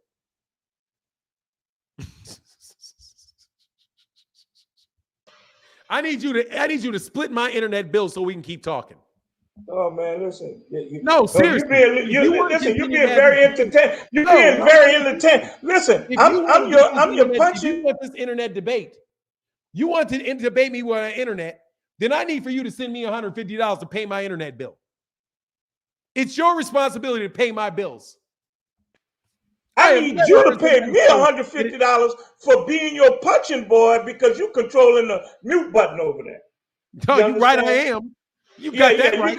You controlling the mute button. You're not allowed. I am. Listen, I haven't gotten $10 worth of airtime actually from all your mutes. You've been on here for a half hour.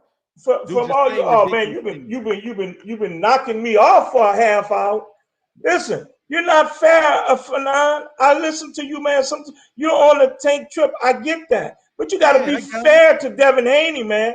You got to be fair. I'm not saying none of these. I never use a duck word.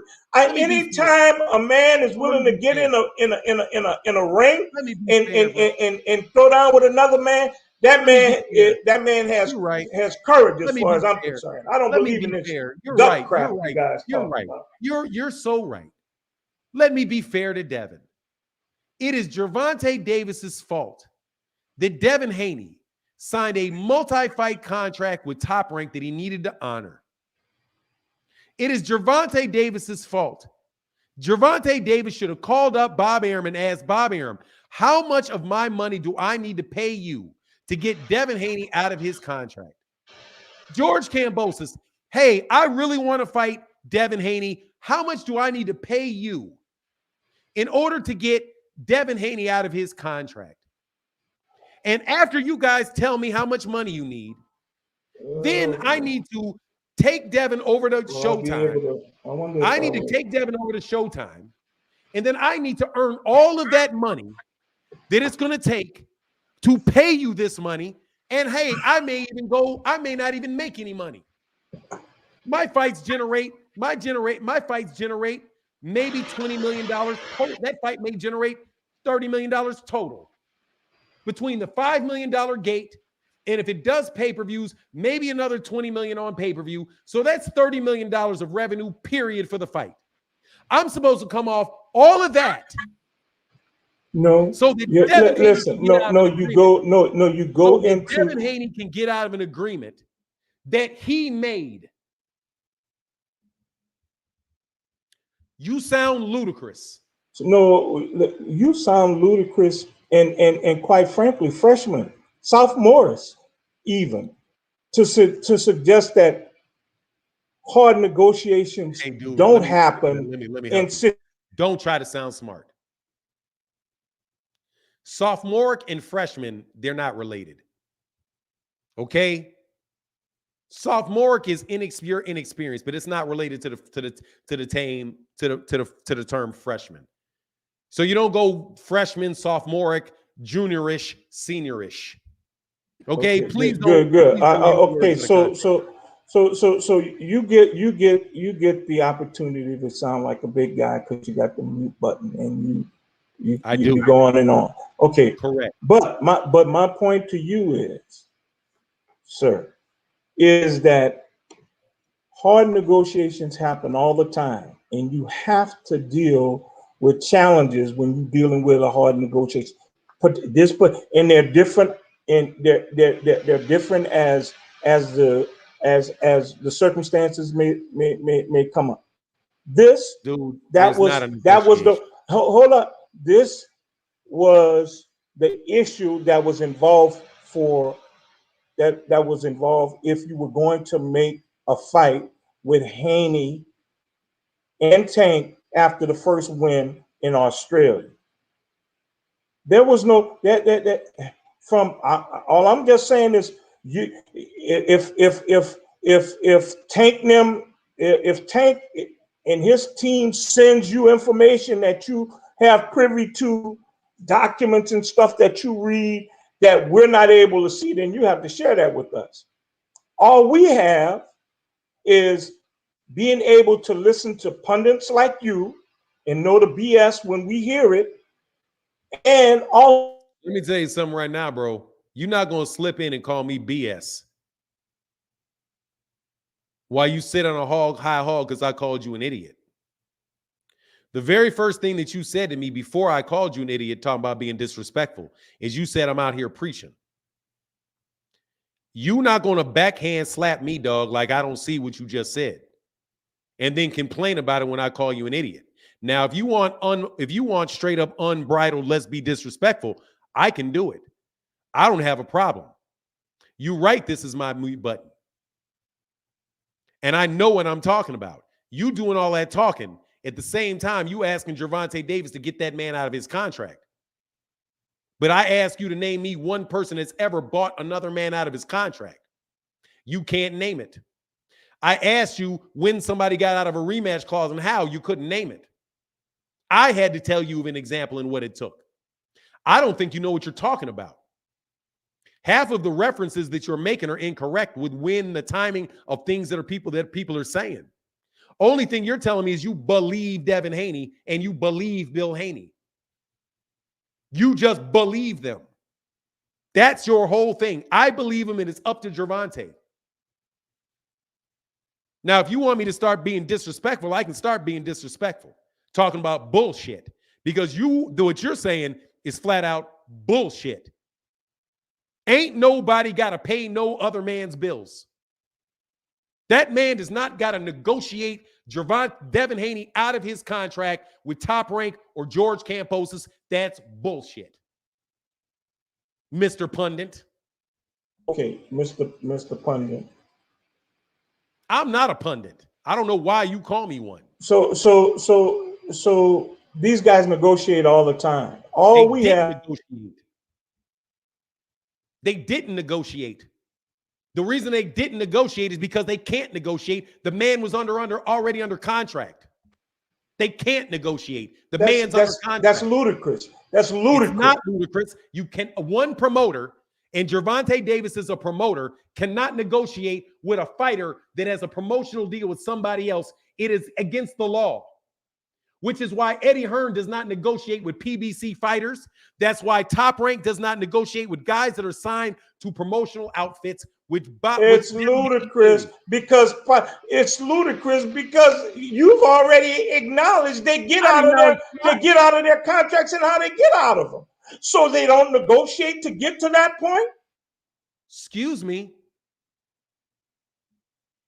The guy that is in a contract already negotiates to get himself out of the contract. Devin Haney was already in a contract.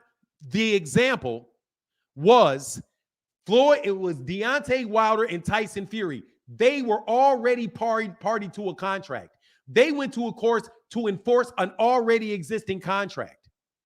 That's not the same thing as somebody like Anthony Joshua trying to make an offer to Tyson Fury while Tyson Fury already has a rematch clause with Deontay Wilder.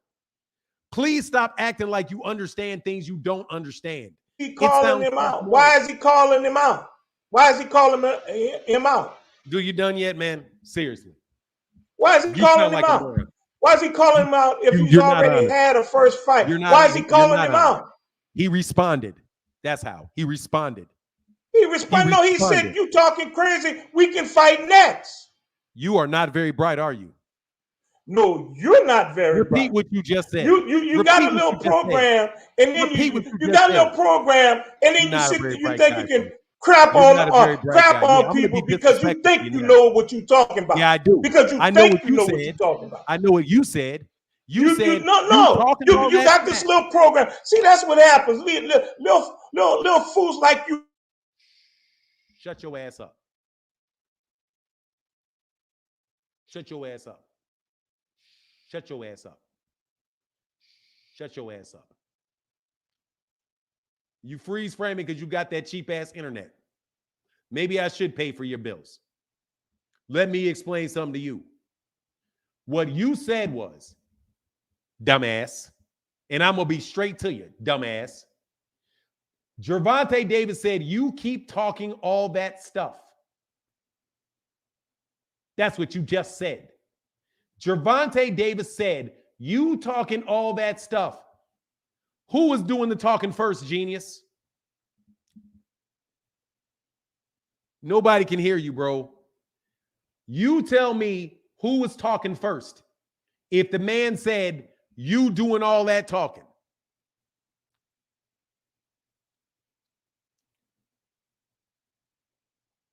It's called a bully pulpit, brother. I got it. It's my channel. I can't hear none of that. Can't hear none of that. Absolutely. But here's the thing. You know who said it. Haney has fans that will check you. But that's cool. Ain't no fans checking me. You're getting fried, dude. You don't even know. You getting with your mute button.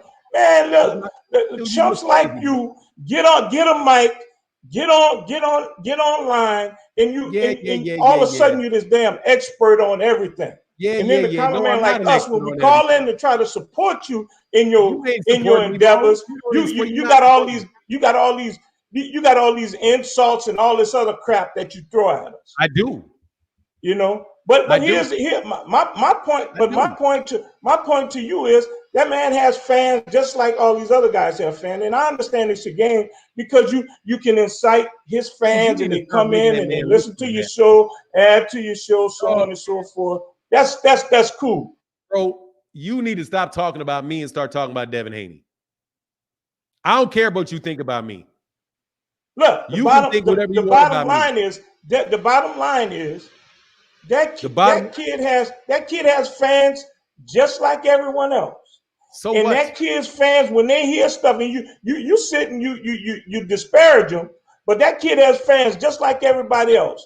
And they hear stuff. I normally don't call in shows like this, man. So what? But they hear people. You need to stop attacking me, dog. I'm not gonna sit here and watch you preach to me, nigga. This is Sunday, but it ain't church. Yeah, right. Yeah, right.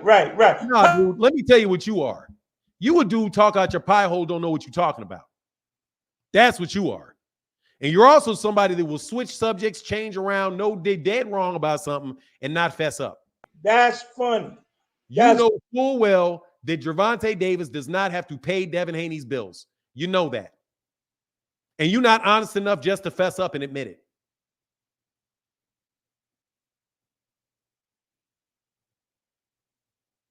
You're not honest enough to just fess up that that man is not responsible to get Devin Haney out of his contract. And you won't be honest enough to admit it. So if the man said he wanted to fight, listen, if the man said he wanted listening to spot, you'll talk all around the block. You'll talk all around the block. You'll talk about how you just trust and believe Devin. You just trust and believe his father. But you cannot tell me for any reason whatsoever that man should pay Devin Haney's bills and is responsible for getting him out of rematch clauses. All we have is we go online and we listen and we try to observe.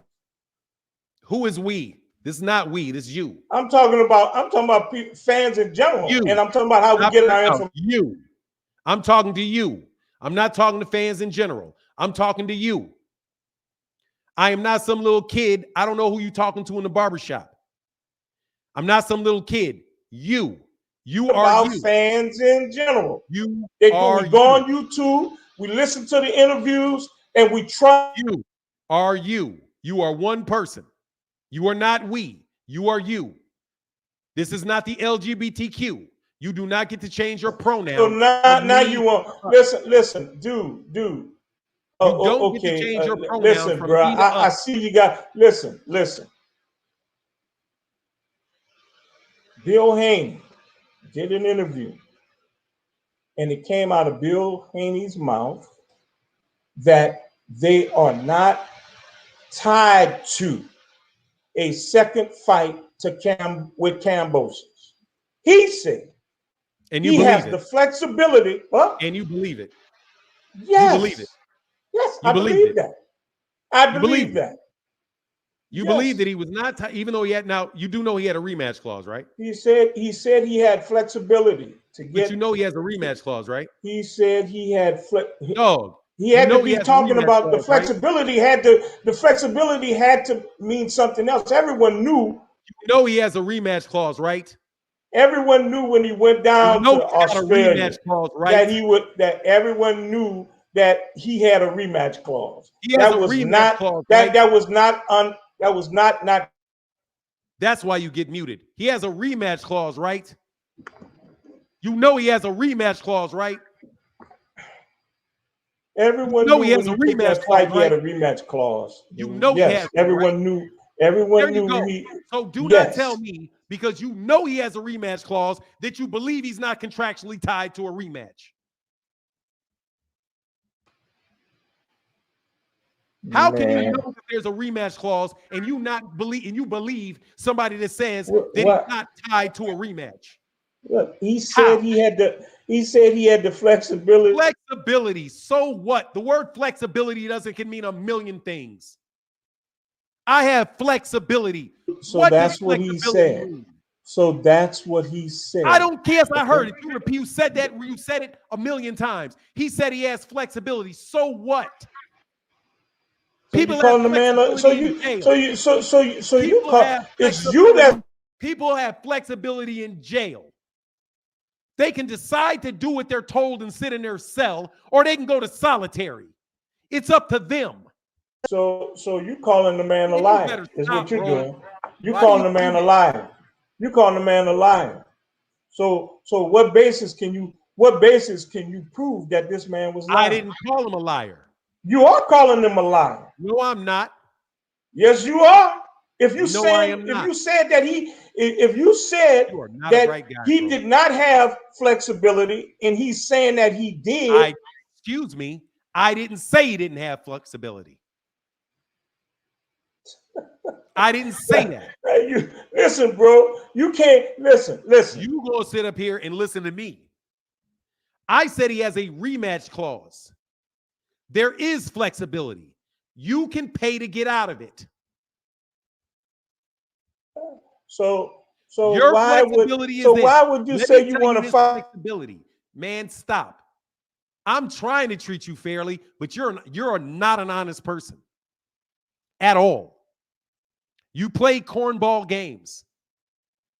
I did not say Bill Haney is a liar. That is your cheap debating tactic. You are trying to put words in my mouth.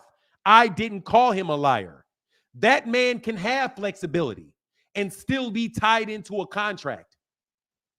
Those are not mutually exclusive. I think everybody who's heard this can get the inference of what you was referring to. And I think everybody who's heard this know exactly what it was that you was referring to. That the man was what I was referring. Yeah, let me tell you exactly that's what you said. This is what I'm referring to, and I'll be very specific. You dishonest liar that you are. You con man that you are.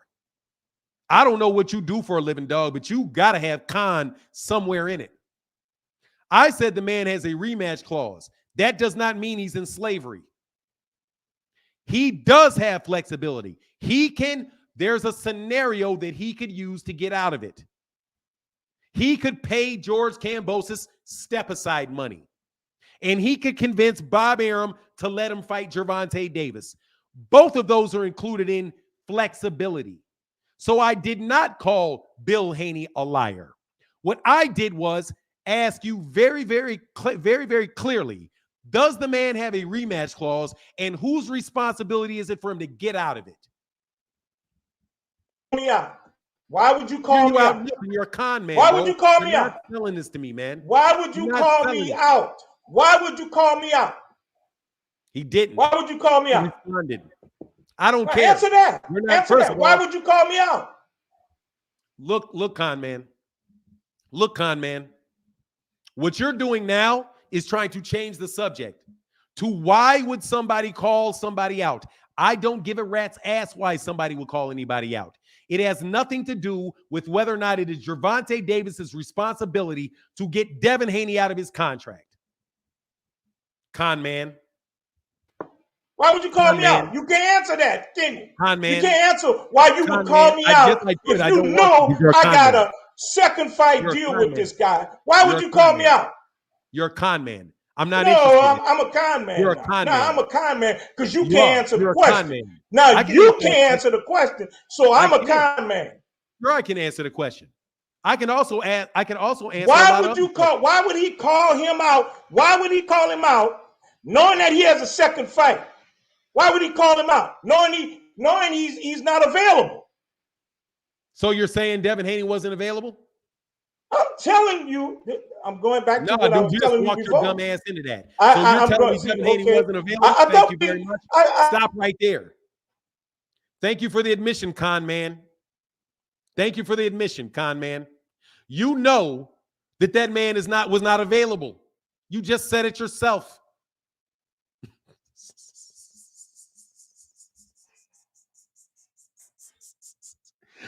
Nice job, con man. Now you can't answer that. And you smiling too, con man. You smiling too, con man. You just said if you know he's unavailable. Thank you very much. So it's not Gervonta Davis's responsibility because that man is unavailable, like you just said. Thank you for answering this right into it. The man was unavailable, so what are you talking about? Why did he call him out? Why did he call him out? He was unavailable. That's what you said. No, why did Tank call him out if he's unavailable? Because he's unavailable. Oh, that's why he called him out? Because he was unavailable? I don't know. I don't know why he called him out. I have no idea why he called him out. I don't know why he called him out. Yeah. I don't know. Finally stumped, huh? You finally stumped, huh? No. Mr. All Answers. You finally stumped now, huh? If you think that you're just going to call yourself the winner, dog, by just saying you finally stuck. You finally stumped, right? Yeah, you finally stumped. Sure. Hey, listen. Sure. If I'm stuck, but you are one sitting there just admitted that man was unavailable and you wanted to be Gervonta Davis's responsibility to get Devin Haney out of the contract because you believe Bill Haney. You just got caught lying on me by saying I called Bill Haney a liar, and I never called Bill Haney a liar. I said that the man is in a rematch clause. Dog, you should be ashamed of yourself, partner. Like, you're just going to say it's the truth, huh? That's why there is a mute button. That's why there is a mute button. So when you come up here with all of this nonsense you trying, bro, it's not going to work.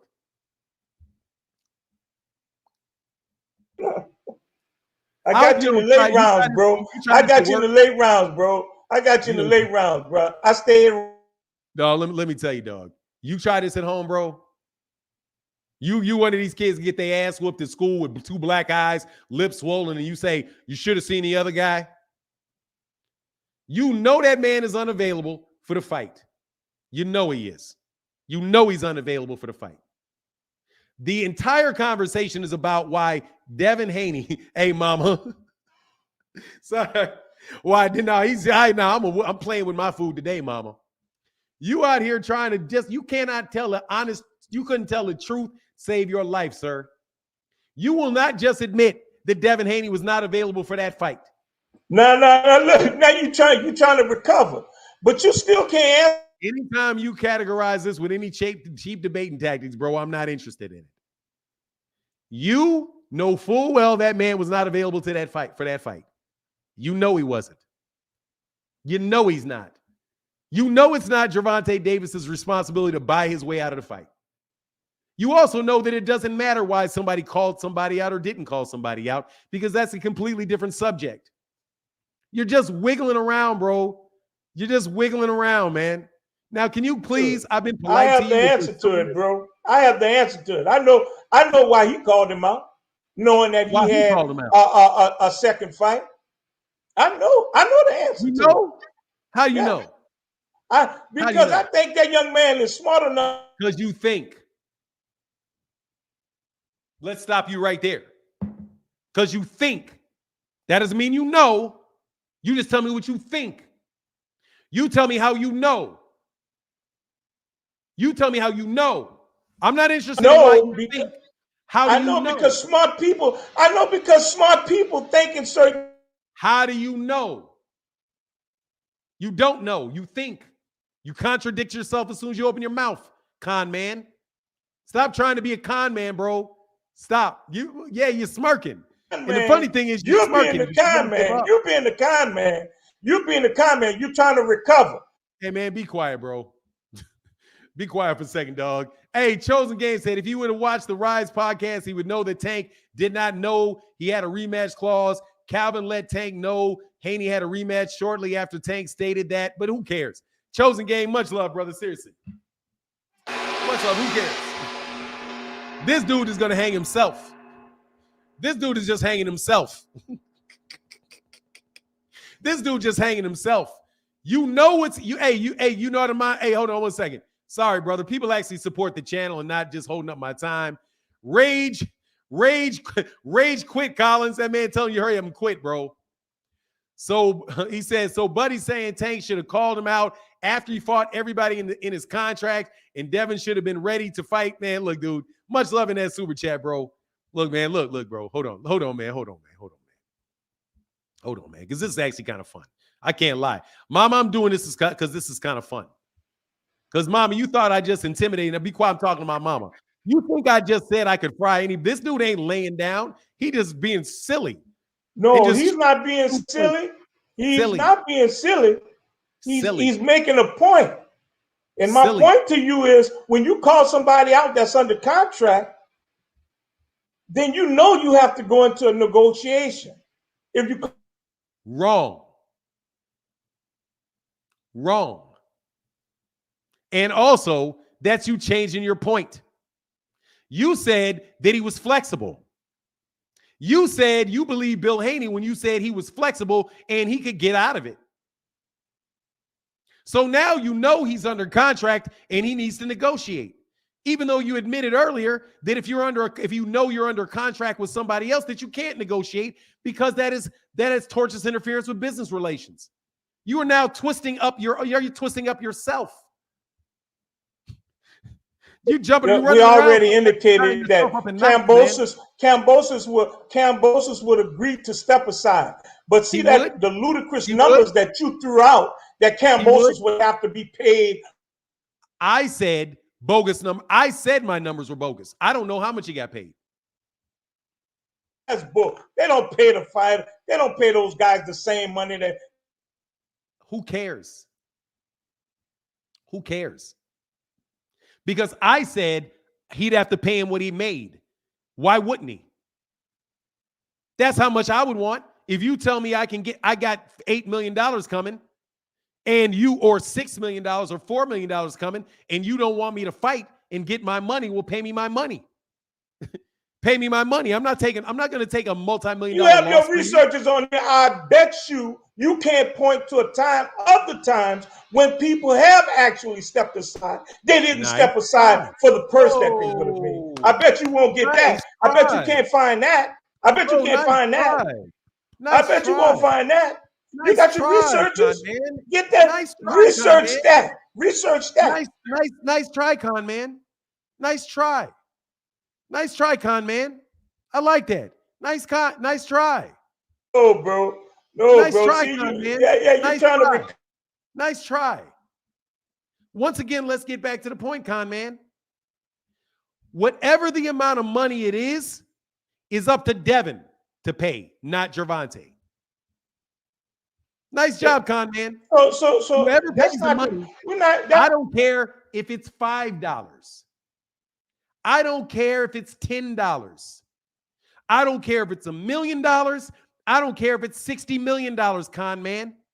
The point is, it is Devin Haney's responsibility to do it, not Gervonta Davis. You're getting off of those numbers now, right? You're getting off of those because I was never on the numbers, sir, because what I said was I don't believe 10 million. That's what I said. I said that to begin with. However, we are going to get off those numbers because those numbers are what you call a red herring. Now watch this, con man. Watch this, con man. Watch this. Watch this. Watch this, Har man. Watch this, con man.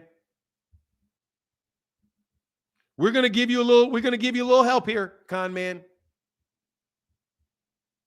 Because this is fun. I'm having fun. Seriously, this is the most fun I've had for a while. You just go ahead and sit right there. And let me go ahead and hold on one second.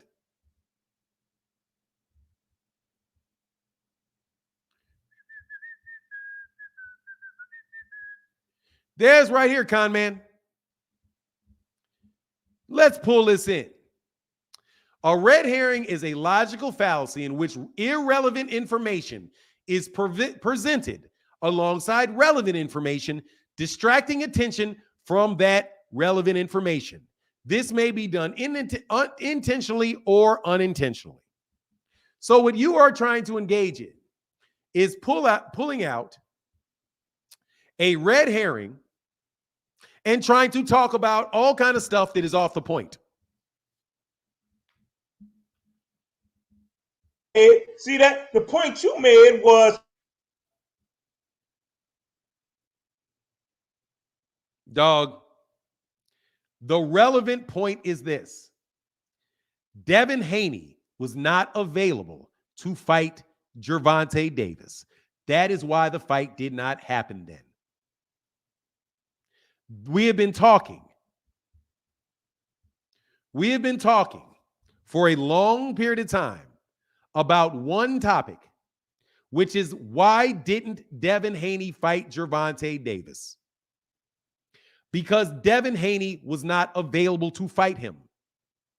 He was under a 3-fight deal with Top Rank. That's why. You think that it is Gervonta Davis's responsibility to buy Devin Haney out of his contract. And it is not. It didn't take place because Devin had a 3-fight deal with Top Rank. His father never denied it. His father just said, we have some flexibility. What is that flexibility? We do not know.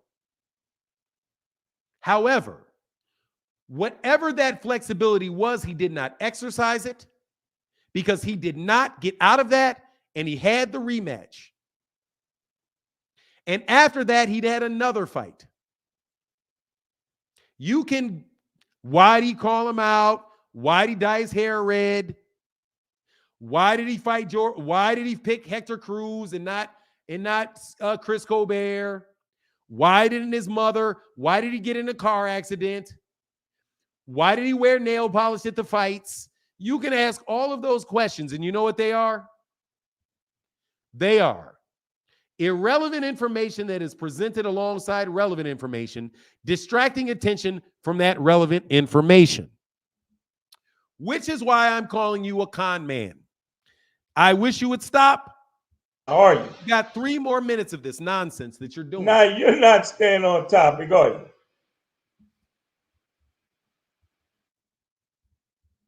Now we shift from that to this. Con man. I like doing this because I need to buff up on these. Ad hominem.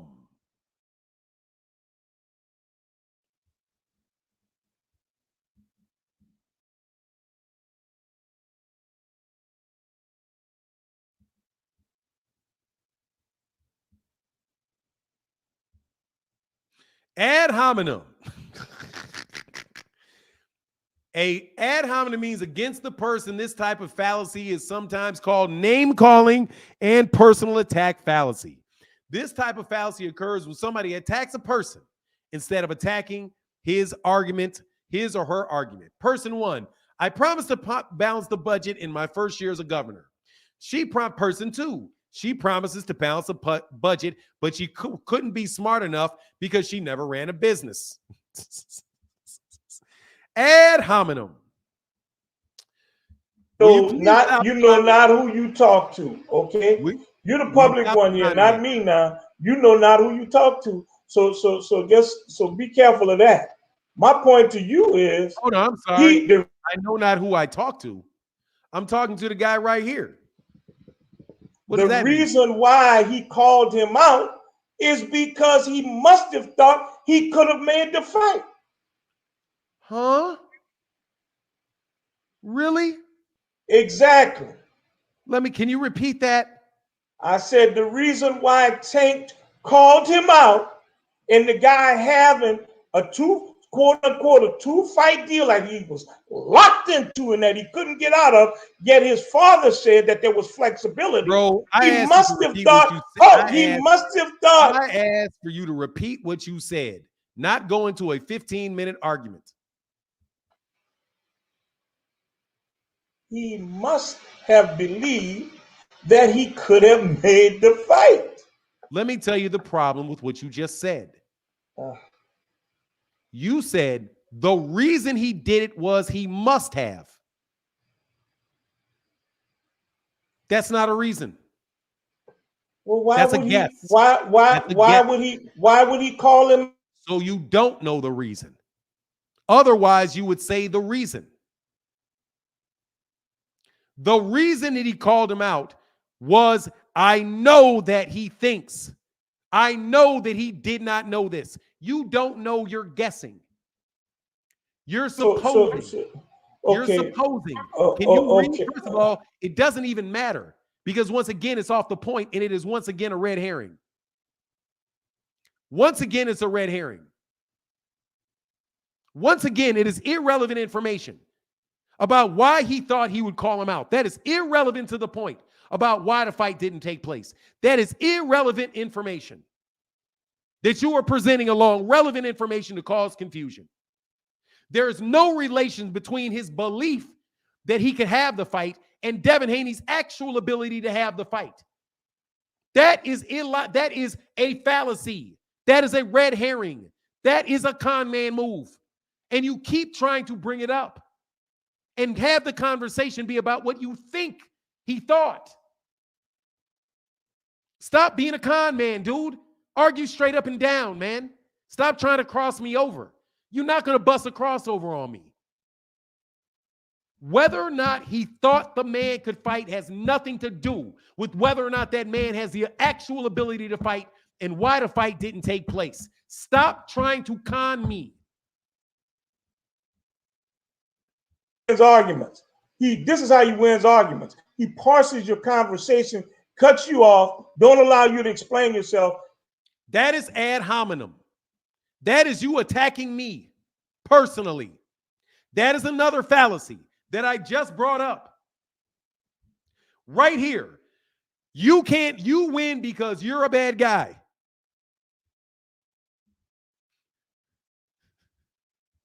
You're showing slant. This is slanted journalism. It's a personal attack, huh? You cut me.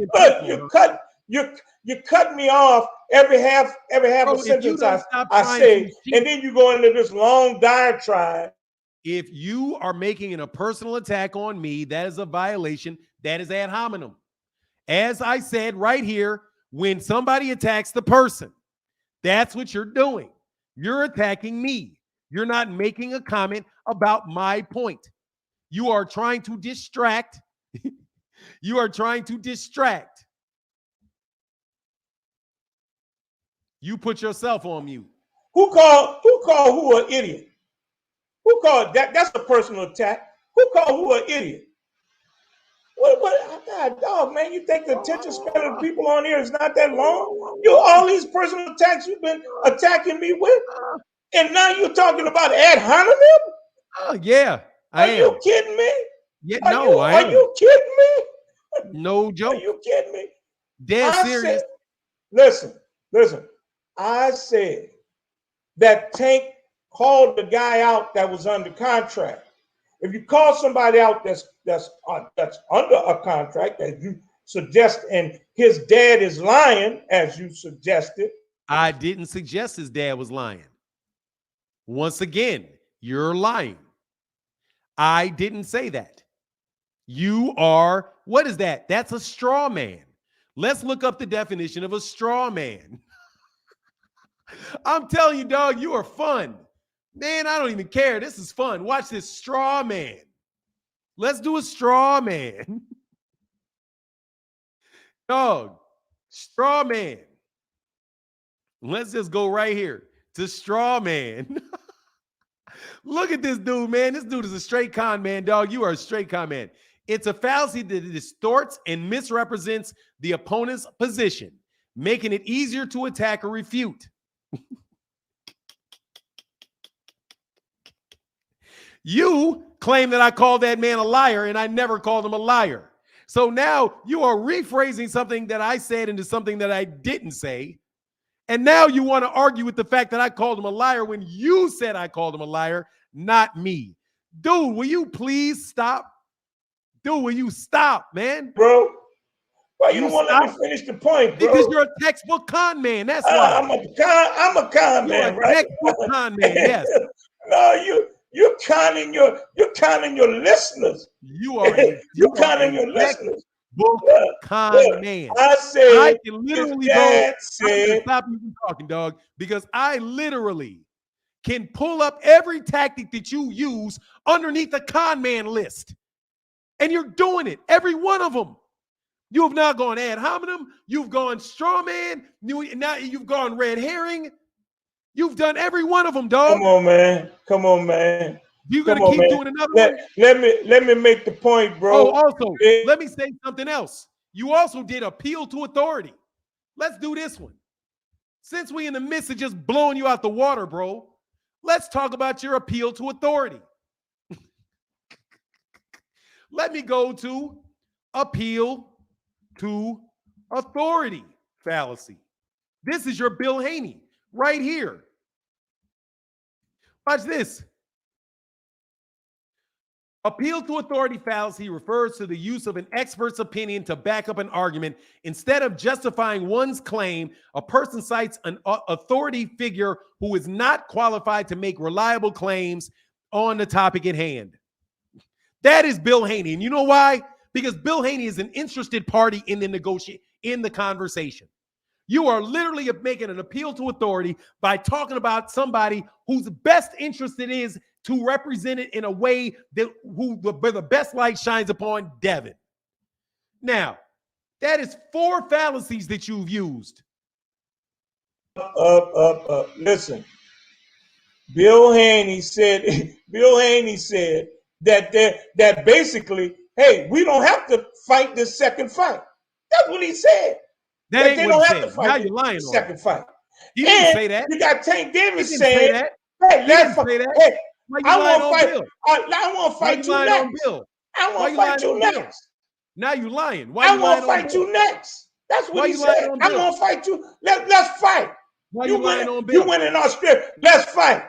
That's Why you what he lying? said. Why you lying on So Bill now? so Now you just straight lying. Why you lying on Bill? Bill Haney is Bill lying. didn't say So that. Bill, in your You mind, lying. Hey, Bill stop. Haney is Hey, lying. dog. Bill Haney Hey, is dog. lying. Bill Haney never said that. Bill Haney did not say we ain't gotta have this fight. And even if he did say it, once again, that don't make it true. Just because he said it. He did say it. He said we don't have to fight this. We could, if there's a better, if there's another offer on the table, we can take. And that makes it true. So you call the man a liar. That's what you're doing. I didn't call him a liar. I'm calling your ass a liar. See how glib. I'm Now, calling you a liar. gotcha. See how glib you are. Gotcha. You're calling the man a liar, and now you want.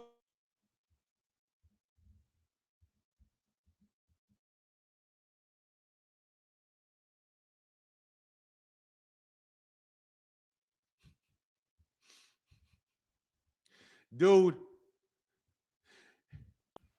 I hope your mama ain't listening to you. Got you, man. I hope your mama ain't listening. And look, man, you should send me a check, bro.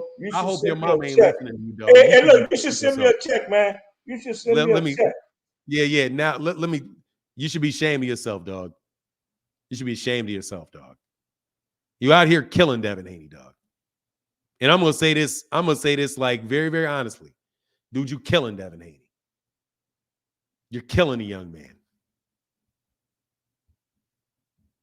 All this stuff you doing, all this other stuff you doing, bro. You should be ashamed of yourself, dog. You killing this. Listen, you should send me a check, bro. You should send me a check. That's cute. And look, and trust me, you had to get off the. I see how you get off the floor. You get off the floor by muting. That's your tactic. When you're in trouble, you mute. That's what you do. You mute. When you're in trouble, bro, you start muting. Yeah. Oh, you should be ashamed of yourself, dog. No joke. You too grown for this, man. You too grown for this. Too grown for this. What are you talking You too about? grown for it, bro. For Just what? to be talking. For challenging another man. They actually talking about combat sports. Challenging another man when he's putting out propaganda. For challenging another man and standing up to another man because he's putting out propaganda. I should be ashamed of that. No, if that's what you did, if that's what you were actually doing, I should be proud of. I should be. Like I said, this whole conversation was based on you asking a question. You know full well that Devin Haney was not available for that fight. But you putting propaganda on top of Gervonta Davis. Let's talk about the propaganda since you want to jump on your soapbox. You know full well Devin Haney was not available for that fight with Gervonta Davis. You know it. The man had a fight. The man had a fight scheduled.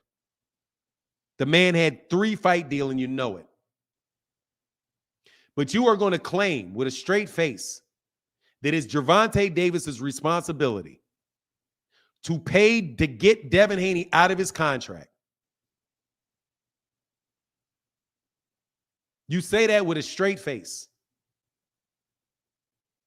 about Gervonta Davis.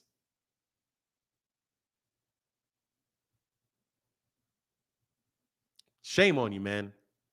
And don't nobody, trust me, nobody thinks you won, dog. Hey, listen. I don't take orders. I'm not listening. You are not a buffoon. You're not an idiot. You're just dishonest. Most people I could have a conversation with, and we would come right around to it.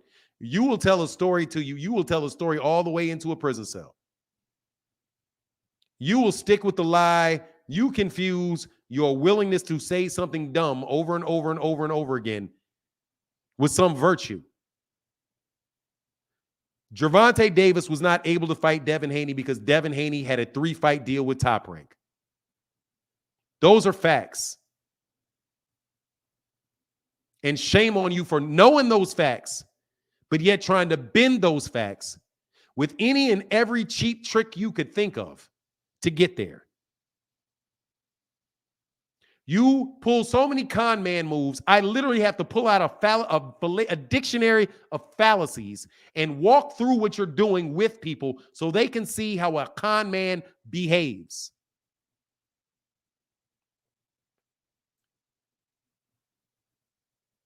Shame on you, dog. Shame on you. From one fully mature black man to another fully mature black man. Shame on how you behaving, bro. Because there is no reason in the world for you to behave in that fashion. You think you're defending Devin Haney, but what you're doing is you're tearing down Gervonta Davis on a bunch of nonsense. Gervonta Davis did not have the ability to fight Devin Haney because Devin Haney was not available to fight. And that is a flat-out fact. Undeniable fact. Backed up by the fact that Devin Haney took 3 fights, fought all those fights.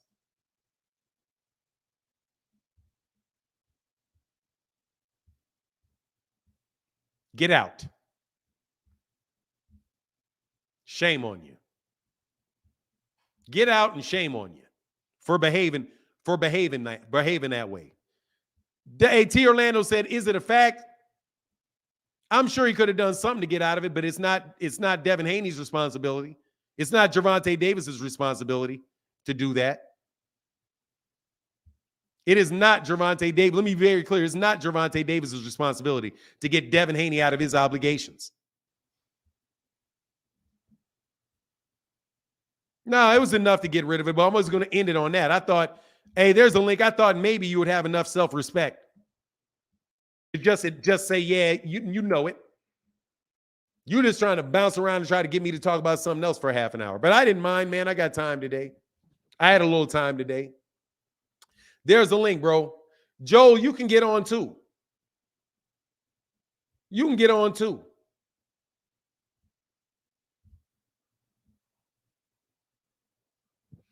Come on, what's up?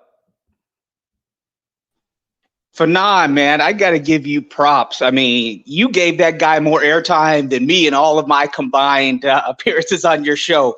No one can question the fact that you allow people of opposing viewpoints to come in and challenge your opinions and argue. You give a fair shot to everybody. I would have cut that guy off after 5 minutes, man. You and Errol, y'all got some patience. Y'all are men of integrity because you guys put up with a lot of BS. That guy insulted you personally. I counted at least 3 times, and I put him on mute for some time, so it was probably even more than those 3 times, man. And I figured out what a lot of these Devin Haneyites, these AJ fanboys, these Bud Buddies, these Canelo Chupapi Muñeños, the Canelo Man fans, and the Bum Love kids, the Triple G fanboys, they all have one thing in common, man. They are like I said about, use the analogy from In Living Color. They're like Homie the Clown. In Living Color years ago had this skit where Homie the Clown, somebody would draw a picture. It could be of a skyscraper. It could be of the President of the United States. It could be of a bookshelf. And to everything on the picture, they would ask Homie the Clown, what is this? And he would be like, a bird flying over a lady with big breasts. And he would say that no matter what the picture was. And these fans are like that. So you got Haney, this guy Haney fanboys who you're saying the guy was under contract, who wasn't able to face Tank. You didn't even bring up the fact that Steven Espinoza said whenever he called out Tank, Steven Espinoza on Twitter tagged Top Rank Boxing and said, no, you are under contract with Top Rank. We cannot legally engage in negotiations with you. And he tagged Top Rank Boxing out there on Twitter. So these guys are all the same, man. And, salute to you, man, because like I said, they're a mix of that Oswald character from Damon Wayans and Keenan Ivory Wayans and Homie the Clown, where they're like, I am the prognostication of individualization in the multiverse. They just Homie the Clown with that skit, Pictionary, and Oswald from In Living Color, man. I got to say, man. And hey, one last thing I got to say. Shame on ESPN. Shame on Top Rank for robbing that man, Maxie Hughes. That is the third robbery I've seen on Showtime, on ESPN this year. They robbed Sandor Martin, or that was last year. They robbed that Australian guy against Navarrete, and Maxie Hughes dominated. It was 9 rounds to 3, maybe 8 rounds to 4, and Tim Bradley was up there acting like, oh, it's a close fight. It could go either way in the 12th round. Maxie Hughes schooled that guy. George Kambosos was the guy who supposedly had more power, right? But he got befuddled and he was hurt visibly 2 or 3 times in that fight. You know, and Keyshawn Davis, bro, you got Andy Cruz problems. I don't want to hear you talking about Frank Martin because you're still on training wheels and you're boring and you're struggling with guys like Anthony Yiggett, who Rolly Romero, who everyone trashes, knocked out easier and earlier than you did. And Frank Martin is facing legitimate competition, bro. And then Andy Cruz is calling you out. He's more on your level. You don't want to fight him. Be quiet, as Derek James said, because Top Rank is never going to make that fight. Without him out, deuces for none. All right, brother, get back, man. Yeah, hey, real quick. I'm sorry, man. I went in with that dude for a while, man. Hey, Mr. Tell It Like It Is said he could have pulled an EJ and said, I want Tank and nobody else. That only person I'm fighting, but we don't know but we know he don't want that smoke. You talking about Devin Haney? Clearly, you talking about Devin Haney. I think Devin can't make the weight, honestly. That's what I think. Also, my guy, Midnight Boxing, who's your greatest boxer ever? I don't know. I'm stuck between Sugar Ray Robinson, Ali, and Sam Langford. And Sam Langford. Hold on one second, Jai. I see you, brother. KO Boxing breaking news said thank you. Much love to y'all. Midge Minor trained Terence Crawford and Bomac. Exactly. Midge Minor. And rest in peace to Midge Minor. Rest in peace to Midge Minor. My guy, Lawrence said, hey, this is for Collins' casket. Zip him up. Bro, hey, Collins, if you don't get away from me, bro. Man, for real, dog, don't do that stuff. I don't like that stuff, dog, because you're insulting my intelligence and everybody else's. Playing all them games, man, roller skating all over the place. Man, this is a battle. It's not a battle, dude. Do you have a point? Defend your point. Make your point. If you make your point, I'm not going to argue with you. That's what you believe. You can leave it there. You trying to make the argument that I'm being bad guy. Man, get out of my face, bro. He said, Game Food says some food gives everyone food poisoning. It's disheartening to see grown men so lost. Man, seriously, dude. You got to grow up, man. Stop. Dude, that is ridiculous what you're doing. Raymond Blue said a patient's donation for listening to his nonsense. Thank you, bro. Appreciate you, man. Thank you, man. Big time love for that support, bro. And my guy said, Mr. Tell It Like It Is says, so Buddy saying the Tank should have called him out after he fought everybody on his contract, and Devin wouldn't have been ready for CMLS. It says, so Buddy saying the Tank should have called him out after he fought everybody on his contract. Dude, he's just talking is what he was doing. He was trying to say that's not the argument that he was trying to get into. I can tell you where he was trying to walk to with that moronicness. He was trying to say, well, if he called him out, it's his responsibility to make the fight. Since he called him out, it was his responsibility to make the fight. That means he has to find a way to get Devin out of his contract. That's how he was trying to counterpoint the obvious that it's Devin's responsibility to get out of Devin's contract and that Devin wasn't available. He was just trying to put everything on Tank and say it's Tank's responsibility to get him out because Tank said he wanted the fight and he's the cash cow. That means he can do it, which is something if you let these idiots talk long enough, they'll convince you of because they're throwing out one bit of nonsense after another in a line. So you got to hit the pause button to talk about every point. And what the dude is saying is this, well, the reason you win these debates is because you parse everything everybody says. Exactly.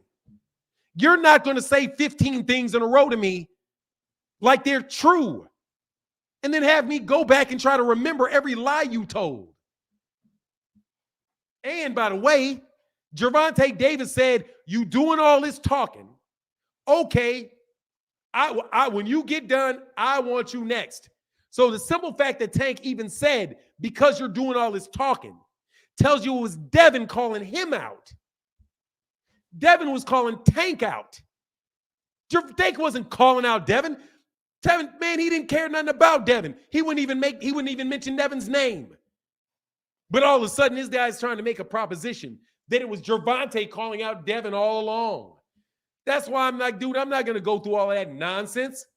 You got one argument to make, dude, make it good. You got one argument to make it good. And when you make that argument, we're going to stick on that argument. We're going to discuss that argument and push. And then, when we're done with that, you're getting off.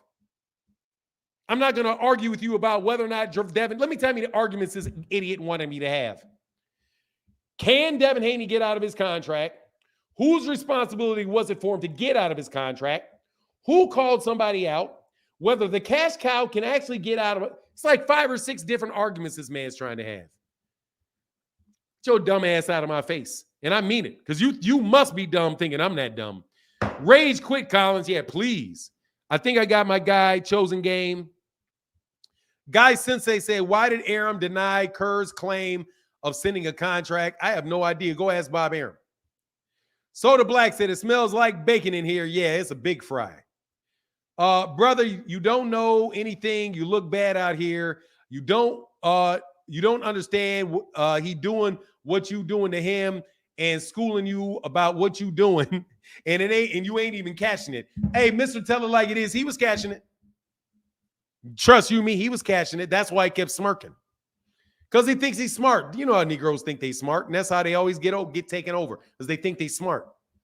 Because there's a bunch of dudes that fell for that nonsense that are going to allow you to do that. And I'm not doing it, bro. We stick to the fundamentals around here. We stick to the fundamentals. Stick your tongue out at me and go, nah, I'm going to punch you in the mouth. Do this, and I'm gonna jab you in your stomach. Okay? Put your hands up. I'm gonna jab you in the stomach. I'm not gonna right back with you. Hey, Mr. Tell It Like It Is. Thank you, brother. And Raymond Murphy said, Fanon, seriously, the person you are entertaining has a serious integrity flaw. It is sad. Please don't entertain foolishness. I enjoy the channel. I watch the show all the time from Iraq. Raymond Murphy, no worries. But however, I had to show the integrity. Thank you, brother. I had to show the integrity flaws. Hey, what's going on, John? Oh, what's going on? Peace and blessings. I just Yes, wanted to talk about, I seen what you put on the title or whatever. First, I wanted to talk about like Devin and the Tank thing. I feel like we don't never talk about like Devin wanted to make it seem like he trying to do legacy and stuff like that, and then turn around and like fight people that you know that you're not gonna get real credit for your legacy for. Like, why wouldn't he fight Tank? I feel like he don't have no reason not to fight Tank before leaving 135, because even if he loses a win-win, he could just pretend like, oh, I was weight drained, and then he might could get the fight again and get another big payday and another opportunity to win. It even seemed like he's scared that he gonna be embarrassed to lose, or he's scared that he might actually die in the ring. And that's pretty much all it come down to. But and then as far as Errol, Spence, and Terence Crawford, like at first I was more leaning towards Errol. I still leaning towards Errol, but first I seen it differently. Then I seen it like at first I seen it more like, all right, Terence Crawford, like he was at 140. He was dominant. I feel like that about Errol at 147, and Crawford will probably be Errol's toughest opponent at 147. But as far as Errol, this is just his first weight class. Like how we seen Terence in other weight classes. Like I believe we still gonna see Errol. Like, this is not the best Errol. This is him draining himself as low as he could get for his career.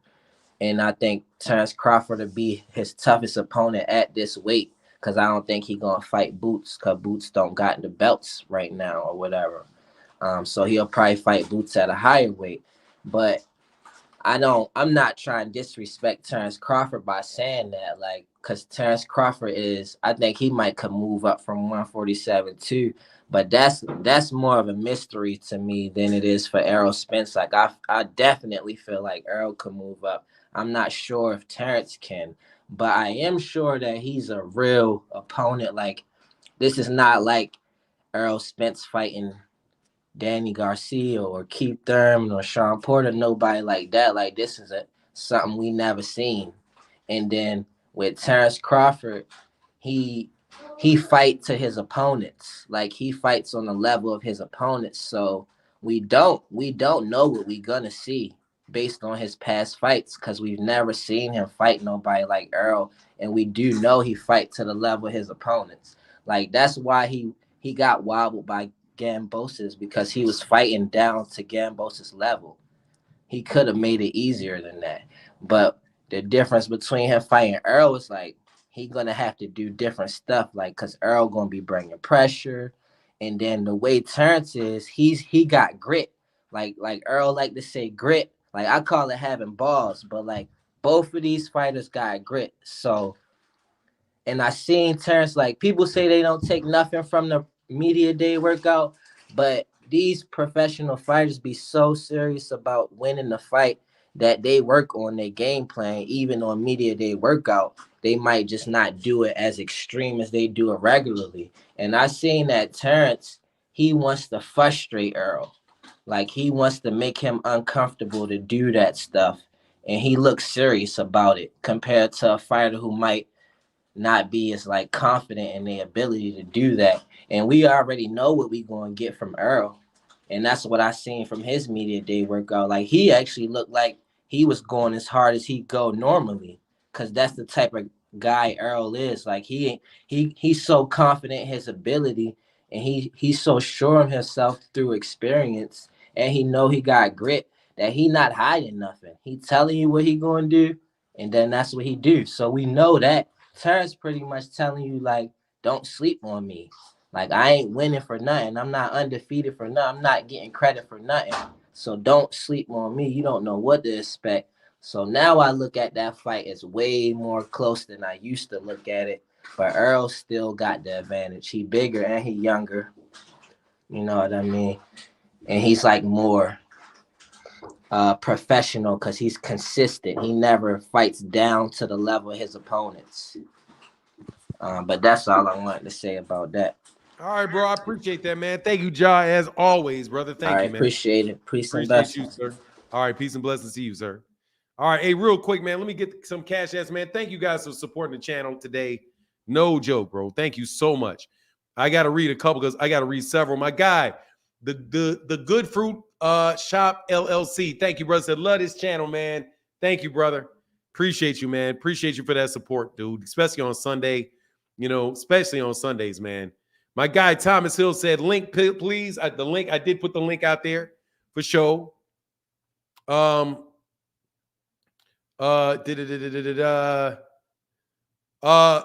Michael Gordon, it said, "Do you think Fulton should double stack tape too?" I think he should. I don't think he should do anything different.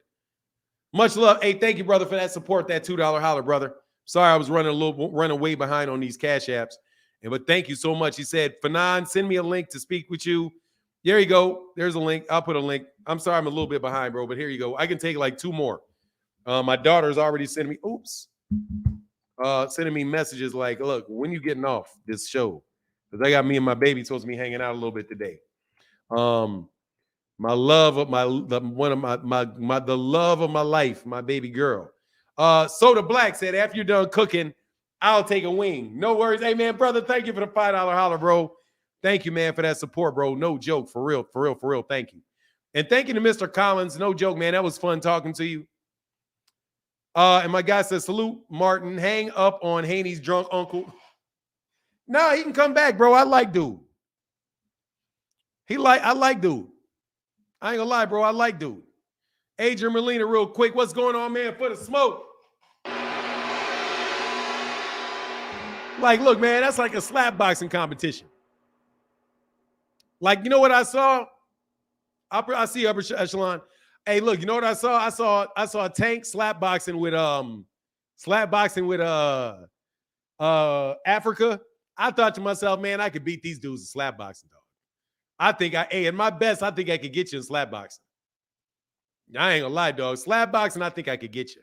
I think I put some hands on them boys in them slap boxing. So I don't mind. So, dog, no, and I'm kidding. I'm honestly betting. I'm not kidding that I think that, even though I know I'm tripping.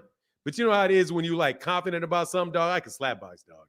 I was like the king of slap boxing. Cats always want to slap. Man, I used to slap box all the time when I was a kid. Definitely got them hands with that slap boxing. My guy Gar said, big time patience, Unc. Thank you, brother. Yes, sir. Yes, sir. Trying my best. My prediction's the same. I've always thought Monster Inoue is dirty. What no one is mentioning is the Bud eyes lump up easy. And he cuts too. He does. But look, man, we're gonna see the fight, man. We're gonna see what's up. We'll see. Much love to everybody in that chat, brother. Thank y'all, everybody, for the support. Upper Echelon, what's going on, man? Shalom, King. Shalom. Peace and blessings to everybody today. Man, it's a sad day in boxing. And when my top ranking subscription runs out, I'm not even going to renew it, man. I seen 2 robbers last night. Bonet, he got robbed against the supposedly top welterweight that was 27-0. He got schooled last night. And when I seen that, I knew my parlay was messed up for the Maxie Hughes fight. Camboso, he cannot defend to the left. I've been telling people that. The man, I don't know how he beat Tio. Maybe Tio's throat was really messed up. That man cannot defend to the left. If you roll to your right, his left, you got him all day. And that's how Devin beat him with one arm. But the blatant robbery that we sat there and seen, it kind of worries me for the Monster Inoue and Stephen Fulton fight, even though I got money on that fight, because those judges had it. One judge had it 114, 114, 115 to 113, and 117 to 111. So I was like, okay, the 114 to 114 was the bad scorecard. Maxie Hughes still won. No, they took his IBO belt and gave it to Cambosos off of him winning 2 to 3 rounds max. And it's crazy. They must got him set up to fight Lomachenko or somebody next, but that was a blatant robbery. So I feel like if they did that, Stephen Fulton gonna have to go for broke. He gonna have to try to stop Inoue. And it's crazy how they brought out Inoue in them hand wraps, because I used to box as well. When you wrap your hands like that, it's called stacking.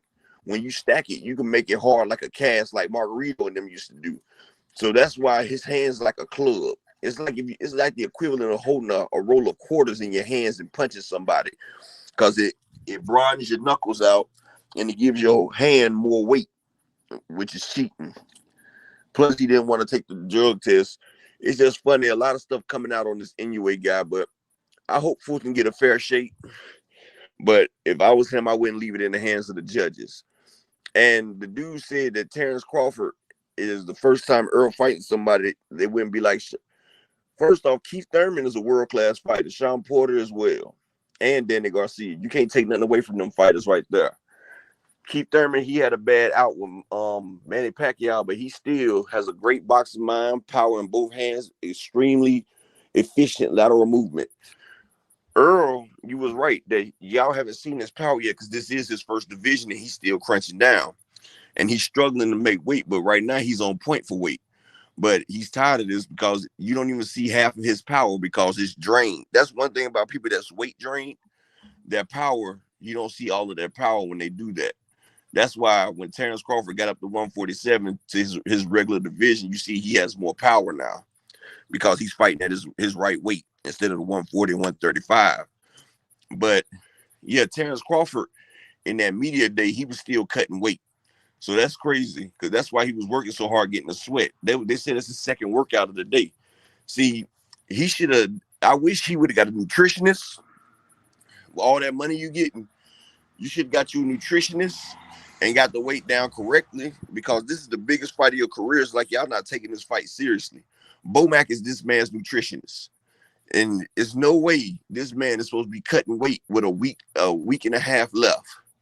He's supposed to be right there on par and ready for the 2 days before the scale.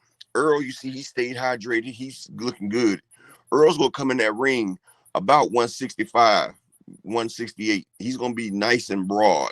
and he's gonna be strong and full. You can see his muscles is already dense right now. So when they fill it back up, and it's not gonna be no rush to do it because they're taking the weight down properly. That's why he was able to have a hamburger. I know Crawford wish he could have rehydrated and ate a burger when he was cutting weight like that, but it's gonna be a great fight for as long as it lasts. I appreciate Crawford for doing this. It's gonna be a great battle. I don't take nothing away from Crawford. He's a great fighter. I just felt like his career could have been much more astonishing, much more better if he would have fought the competition to boost his skills up. But hey, this is just a step in the right direction. So Errol, go ahead and take him off, going up to 154, and to Canelo's free, because Jermell Charlo might 9 times out of 10 beat Canelo, and it's gonna be a rematch clause. And then Earl's gonna finish it off with his last fight on the 3-fight deal. But peace and blessings. I know you gotta go. This is Upper Echelon. Peace and blessings to all y'all in the chat, all my kings, all my princesses, and I'm out. All right, y'all, get back. All right, man. All right, man. So look, man, we had 4 hours dead on, man. I'm gonna cut out of here, man. Much love to everybody in the chat, everybody in the super chat. Thank you guys so much for your support on the Cash App, for real. But with that, I'm about to bounce up outie and enjoy the rest of the day with my daughter, get some work done and all that. Oh, I'm sorry. Somebody else said they wanted to jump on. I'm sorry. If there was somebody that said that they wanted to, I'm sorry. I will keep my promise, because there was somebody in the Cash App that said that they wanted to jump on. So I can go a couple more minutes. I just need to, if you're going to do it, you need to come on and jump on. And again, man, I ain't got any, by the way, I don't have no problem with that guy Collins. The only reason that I started preaching at him was because I said, okay, you want to give a speech, I'm going to give a speech on you. I'm telling you, I'm a very vindictive person. The Tito's and the door are notorious. Seriously, man, would you call, because you're probably still listening to me. I went into all that. You should be ashamed of yourself because you jumped on your soapbox with me. So I figured, hey, man, let me jump on my soapbox with you and try to guilt trip you. Like you trying to guilt trip me. I just want to know your thoughts on the hand wrap. I don't really, honestly, tell you the truth, I don't know what to think. It's unfortunate that it's an issue, but if Steve Fulton Jr. thinks it's an issue and other fighters say that it is an issue, who am I to say that it's not? And also, you know, people cheat. So if the person feels like, hey, man, this is cheating, you know, he feels like it's cheating. At the end of the day, it's a lot to do about, what do you call it? At the end of the day, it's much to do about nothing, though, because I do agree when people say, hey, man, it's not gonna happen. Like they're not going to do anything about it. But just because they don't, the fact that they're not going to do anything about it, for me, gives me all the more reasons to say something about it. So I know that they're like, that Jap is in my land, my rules. What if they're going to sit on it and they're going to be like, this is not a problem where I'm from. Okay, great. So look, we'll just talk real bad about it. And so if it's an issue anywhere, they'll at least know that people, that is an issue, you know, and that people think it's an issue, and that may move the needle if it really is drama, you know what I mean? I got to talk about something very selfishly, though. It's probably going to get my chant. It's probably going to get the video demonetized, though. But man, I can't believe that I actually agreed with Jason Wilborn on something. Fanon, you can't be wearing those busted gloves against my. Oh, Fanon, you can't be wearing those busted gloves against my guys. Your guy got smoked, bro. Your guy got smoked. If it's legal, it's legal. Don't you argue about what's legal and isn't legal all the time, T. Orlando Pearson? Isn't that your job, to argue about what's legal? Isn't there rules for isn't there room for interpretation of the rules? Is it legal or is it allowed? Midnight Boxing, shut up. I'm talking to him. Don't worry, I know what I'm talking about. If it's legal, it's legal. But yeah, don't you have to argue about whether it's legal or not? Oh, he said, dude, he pointed out white supremacy, dude, where this lady, Amanyampur, was telling these Kenyan people about how they need to make LGBTQ, XYZ, whatever the title is, they need to make that a priority in their politics. And the Kenyan politics is like, dude, that's your problem. That's not our problem. It was going to be your problem. It was crazy. What's up, man? Conflict, nah, I'm talking conflict, yeah, conflict of laws. Hold on. Yeah, T. Orlando gonna get fancy on me. Look, I'm talking about within the interpretation of any law, any rule that you have written down. There's going to be argument about whether or not what you did falls within that or an exception of it. I would suspect that's how you make a living. Suspect that's how you make a living, Terry. I mean, T. Orlando. I thought that's how you make your living, ain't it? Trying to find a little gap in the rule. Trying to figure out how you're trying to make an argument that the facts do not fit that particular rule, or that the rule in and of itself is illegal, is unethical, or whether it is unconstitutional. Anyway, go ahead, man. What's up, Terry? You waving that white flag, huh? It's done. I'm sorry, Fernand. Your patience needs to be commended and honored and revered. You, hey, man. I'm a Devin Haney supporter to the fullest. Hey, it's till the casket drop, but man, Fernand's eating good off of us. So, hey, man, that's all I can say. Man, that's that man tried to say I was calling Devin Haney's dad a liar. Dog, I can't believe that cornball you tried that one, dog. I can't believe you tried that. Tried to make me call that man a liar. I didn't say that man was no liar. I can accept what he says as true and still get you.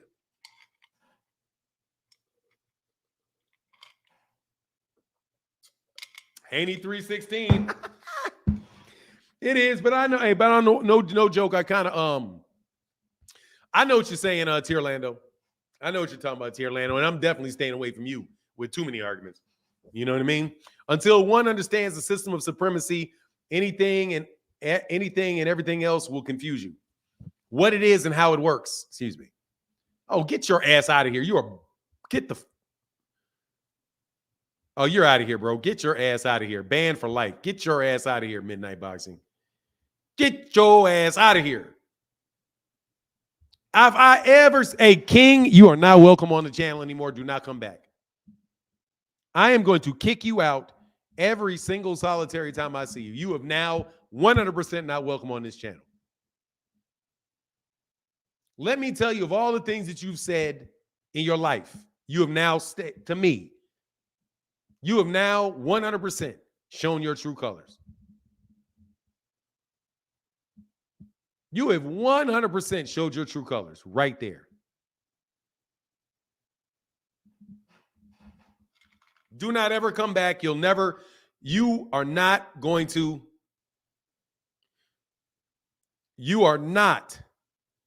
coming back on my channel. He quoted Neely Fuller Jr., did a bad job of it, but quoted Neely Fuller Jr. That is a blatant attempt to pander. You might as well say, "What's up, man?" You might as well get your ass out my life. You gone. Get out. Get out. That's pandering, and that is you might as well call me the N-word, bro.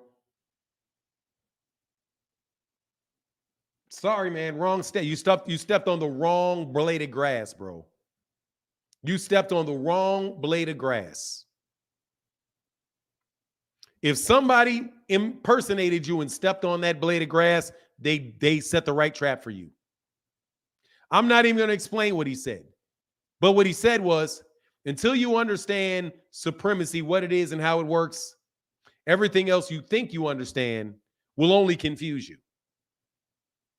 Meanwhile, this dude is the biggest agent of confusion we have had on this channel the entire time that I've been watching it. RuPaul was just trying to relate because he like you. Don't relate. Do not relate to me. Don't relate to me like that. Don't relate to that. Don't do that. That's all, dude. That's like my hero. Do not make him woke. Okay? Don't grab him and try to turn him into something woke. He's the only guy. This is literally the only person that has come up with anything that is completely impenetrable to your foolishness. Completely impenetrable to your foolishness. The man's stuff is it's impenetrable to foolishness. And it is so impenetrable to foolishness that the majority of the black media will never mention him. They will never mention him. All the great thinkers, all the stuff that they put in school, they will never introduce that man's theories into schools. Ever. Because that right there, I introduced that to my children. I introduced that is something that, if you know, that is the most powerful thing. It is so powerful.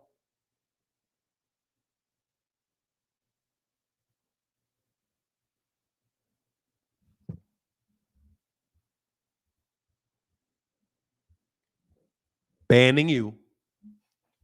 I'm banning you. No disrespect of my elder. No disrespect of my elder. Not going to happen. You crack a joke about Martin Luther King, I'll probably throw you out. You crack a joke, try to get slick on Malcolm X, I might throw you out. You start getting slick with Neely Fuller Jr., I'm kicking you in the chest, throwing you off the side of a mountain. No way. That man is way too important. And there's no single person other than my mom and my daddy that has done more than my life than him. Nobody. I talk about how smart I am in this, and I joke. I do not hold a candle to Neely Fuller Jr. I could not hold a candle to Neely Fuller Jr. No, I never met him, and I don't even need to meet him. That's the beautiful thing about it. I don't have to believe what he says. I don't have to meet him. I don't have to listen to what he says anymore. I get it. I get it. And it is so awesome on so many levels.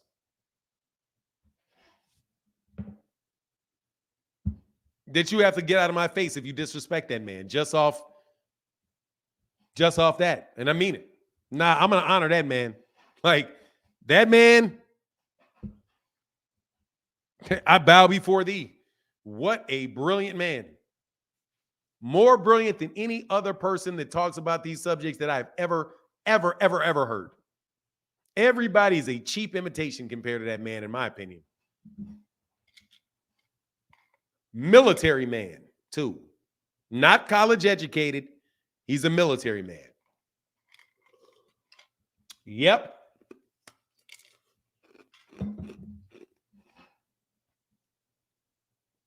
Yep, he was being disrespectful. Yes, he was. Yes, he was.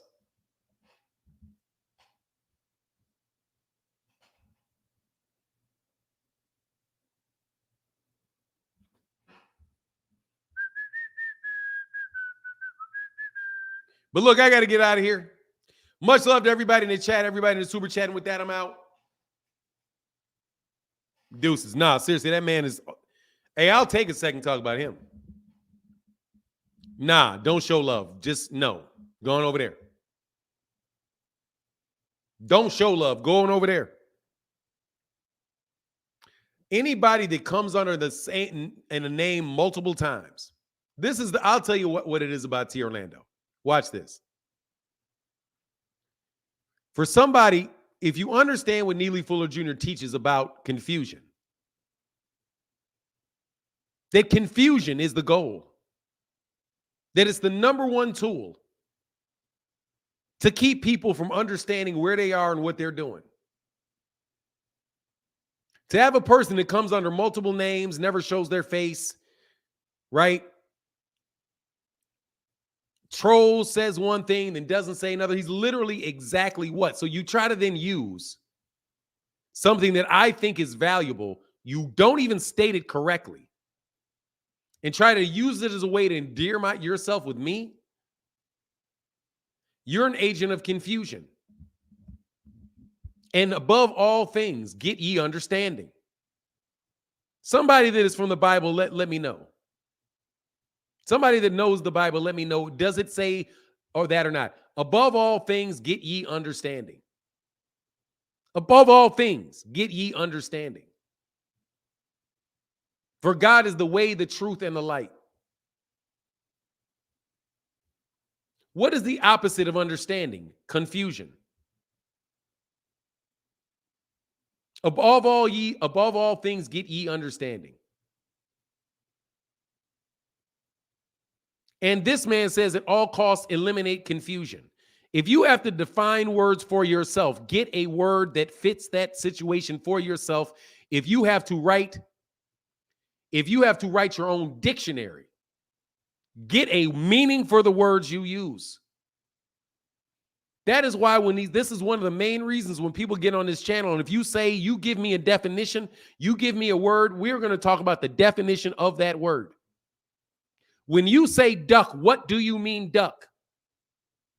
What do you mean by the word duck? Did you see how that one guy tried to confuse you by saying, oh, you're calling Bill Haney a liar because Bill Haney said that there was flexibility. Bill Haney didn't say there. Bill Haney said there was flexibility. Bill Haney also said he was under contract. But he tried to confuse you. That's why I don't like the fallacy. That's why I pull out those fallacies, because you're attempting to confuse me. We are talking about one other thing. You then try to switch subjects, and now we're off onto something else. You're trying to confuse me. You're trying to distract me. That's why I don't like any of these movements. And I tell my niece and my nephews, I don't care. All y'all young, I'm gonna tell you right now, I don't care about black. I don't care about none of that stuff Black Lives Matter's talking about. I don't care. Because you're just adding more layers to it. It's just more confusing. Now you got 15 different, you divide black people into 15 type of black people. There was one type of black person before. Now there's 15 type of black people. There's black L's. There's black G's. There's black T's. There's black Q's. There's black plus minuses. Then there's mixed. Then there's mixed. Then there's biracial black, Hispanic L's. In all of this, we got to all narrow down to our own little, we're so different than, no. Stop trying to confuse me by slicing up the pie into so many different pieces. And then tell me I have to be concerned with all these different pieces of the pie. No, I need to be concerned about your mistreatment of individual people. I need to be concerned with what I'm doing today to compensate with the system that allows you to mistreat me. That's what I need to do. I don't need to get in a line and vote. I don't need to get on a picket line with you. I don't need to do any of that stuff. I don't need to figure out, what do I think about Ukraine? What do I think about the Gulf War? I don't need to do any of that. I need to figure out how I can compensate for a system that I deal with. Because what I do, what I say, and what I think affects me and allows me to compensate for the system that's around it and not be confused. It's clarity on an entirely different level. It is literally combining every single solitary area of human activity into a simple way that you can look at the world and for a purpose that is real. To live in a constructive fashion. So nah, bro, don't try to buddy up with me over that. Because I think you don't believe it. Anyway, that's my 2 cents on that. Gotta go. Deuces.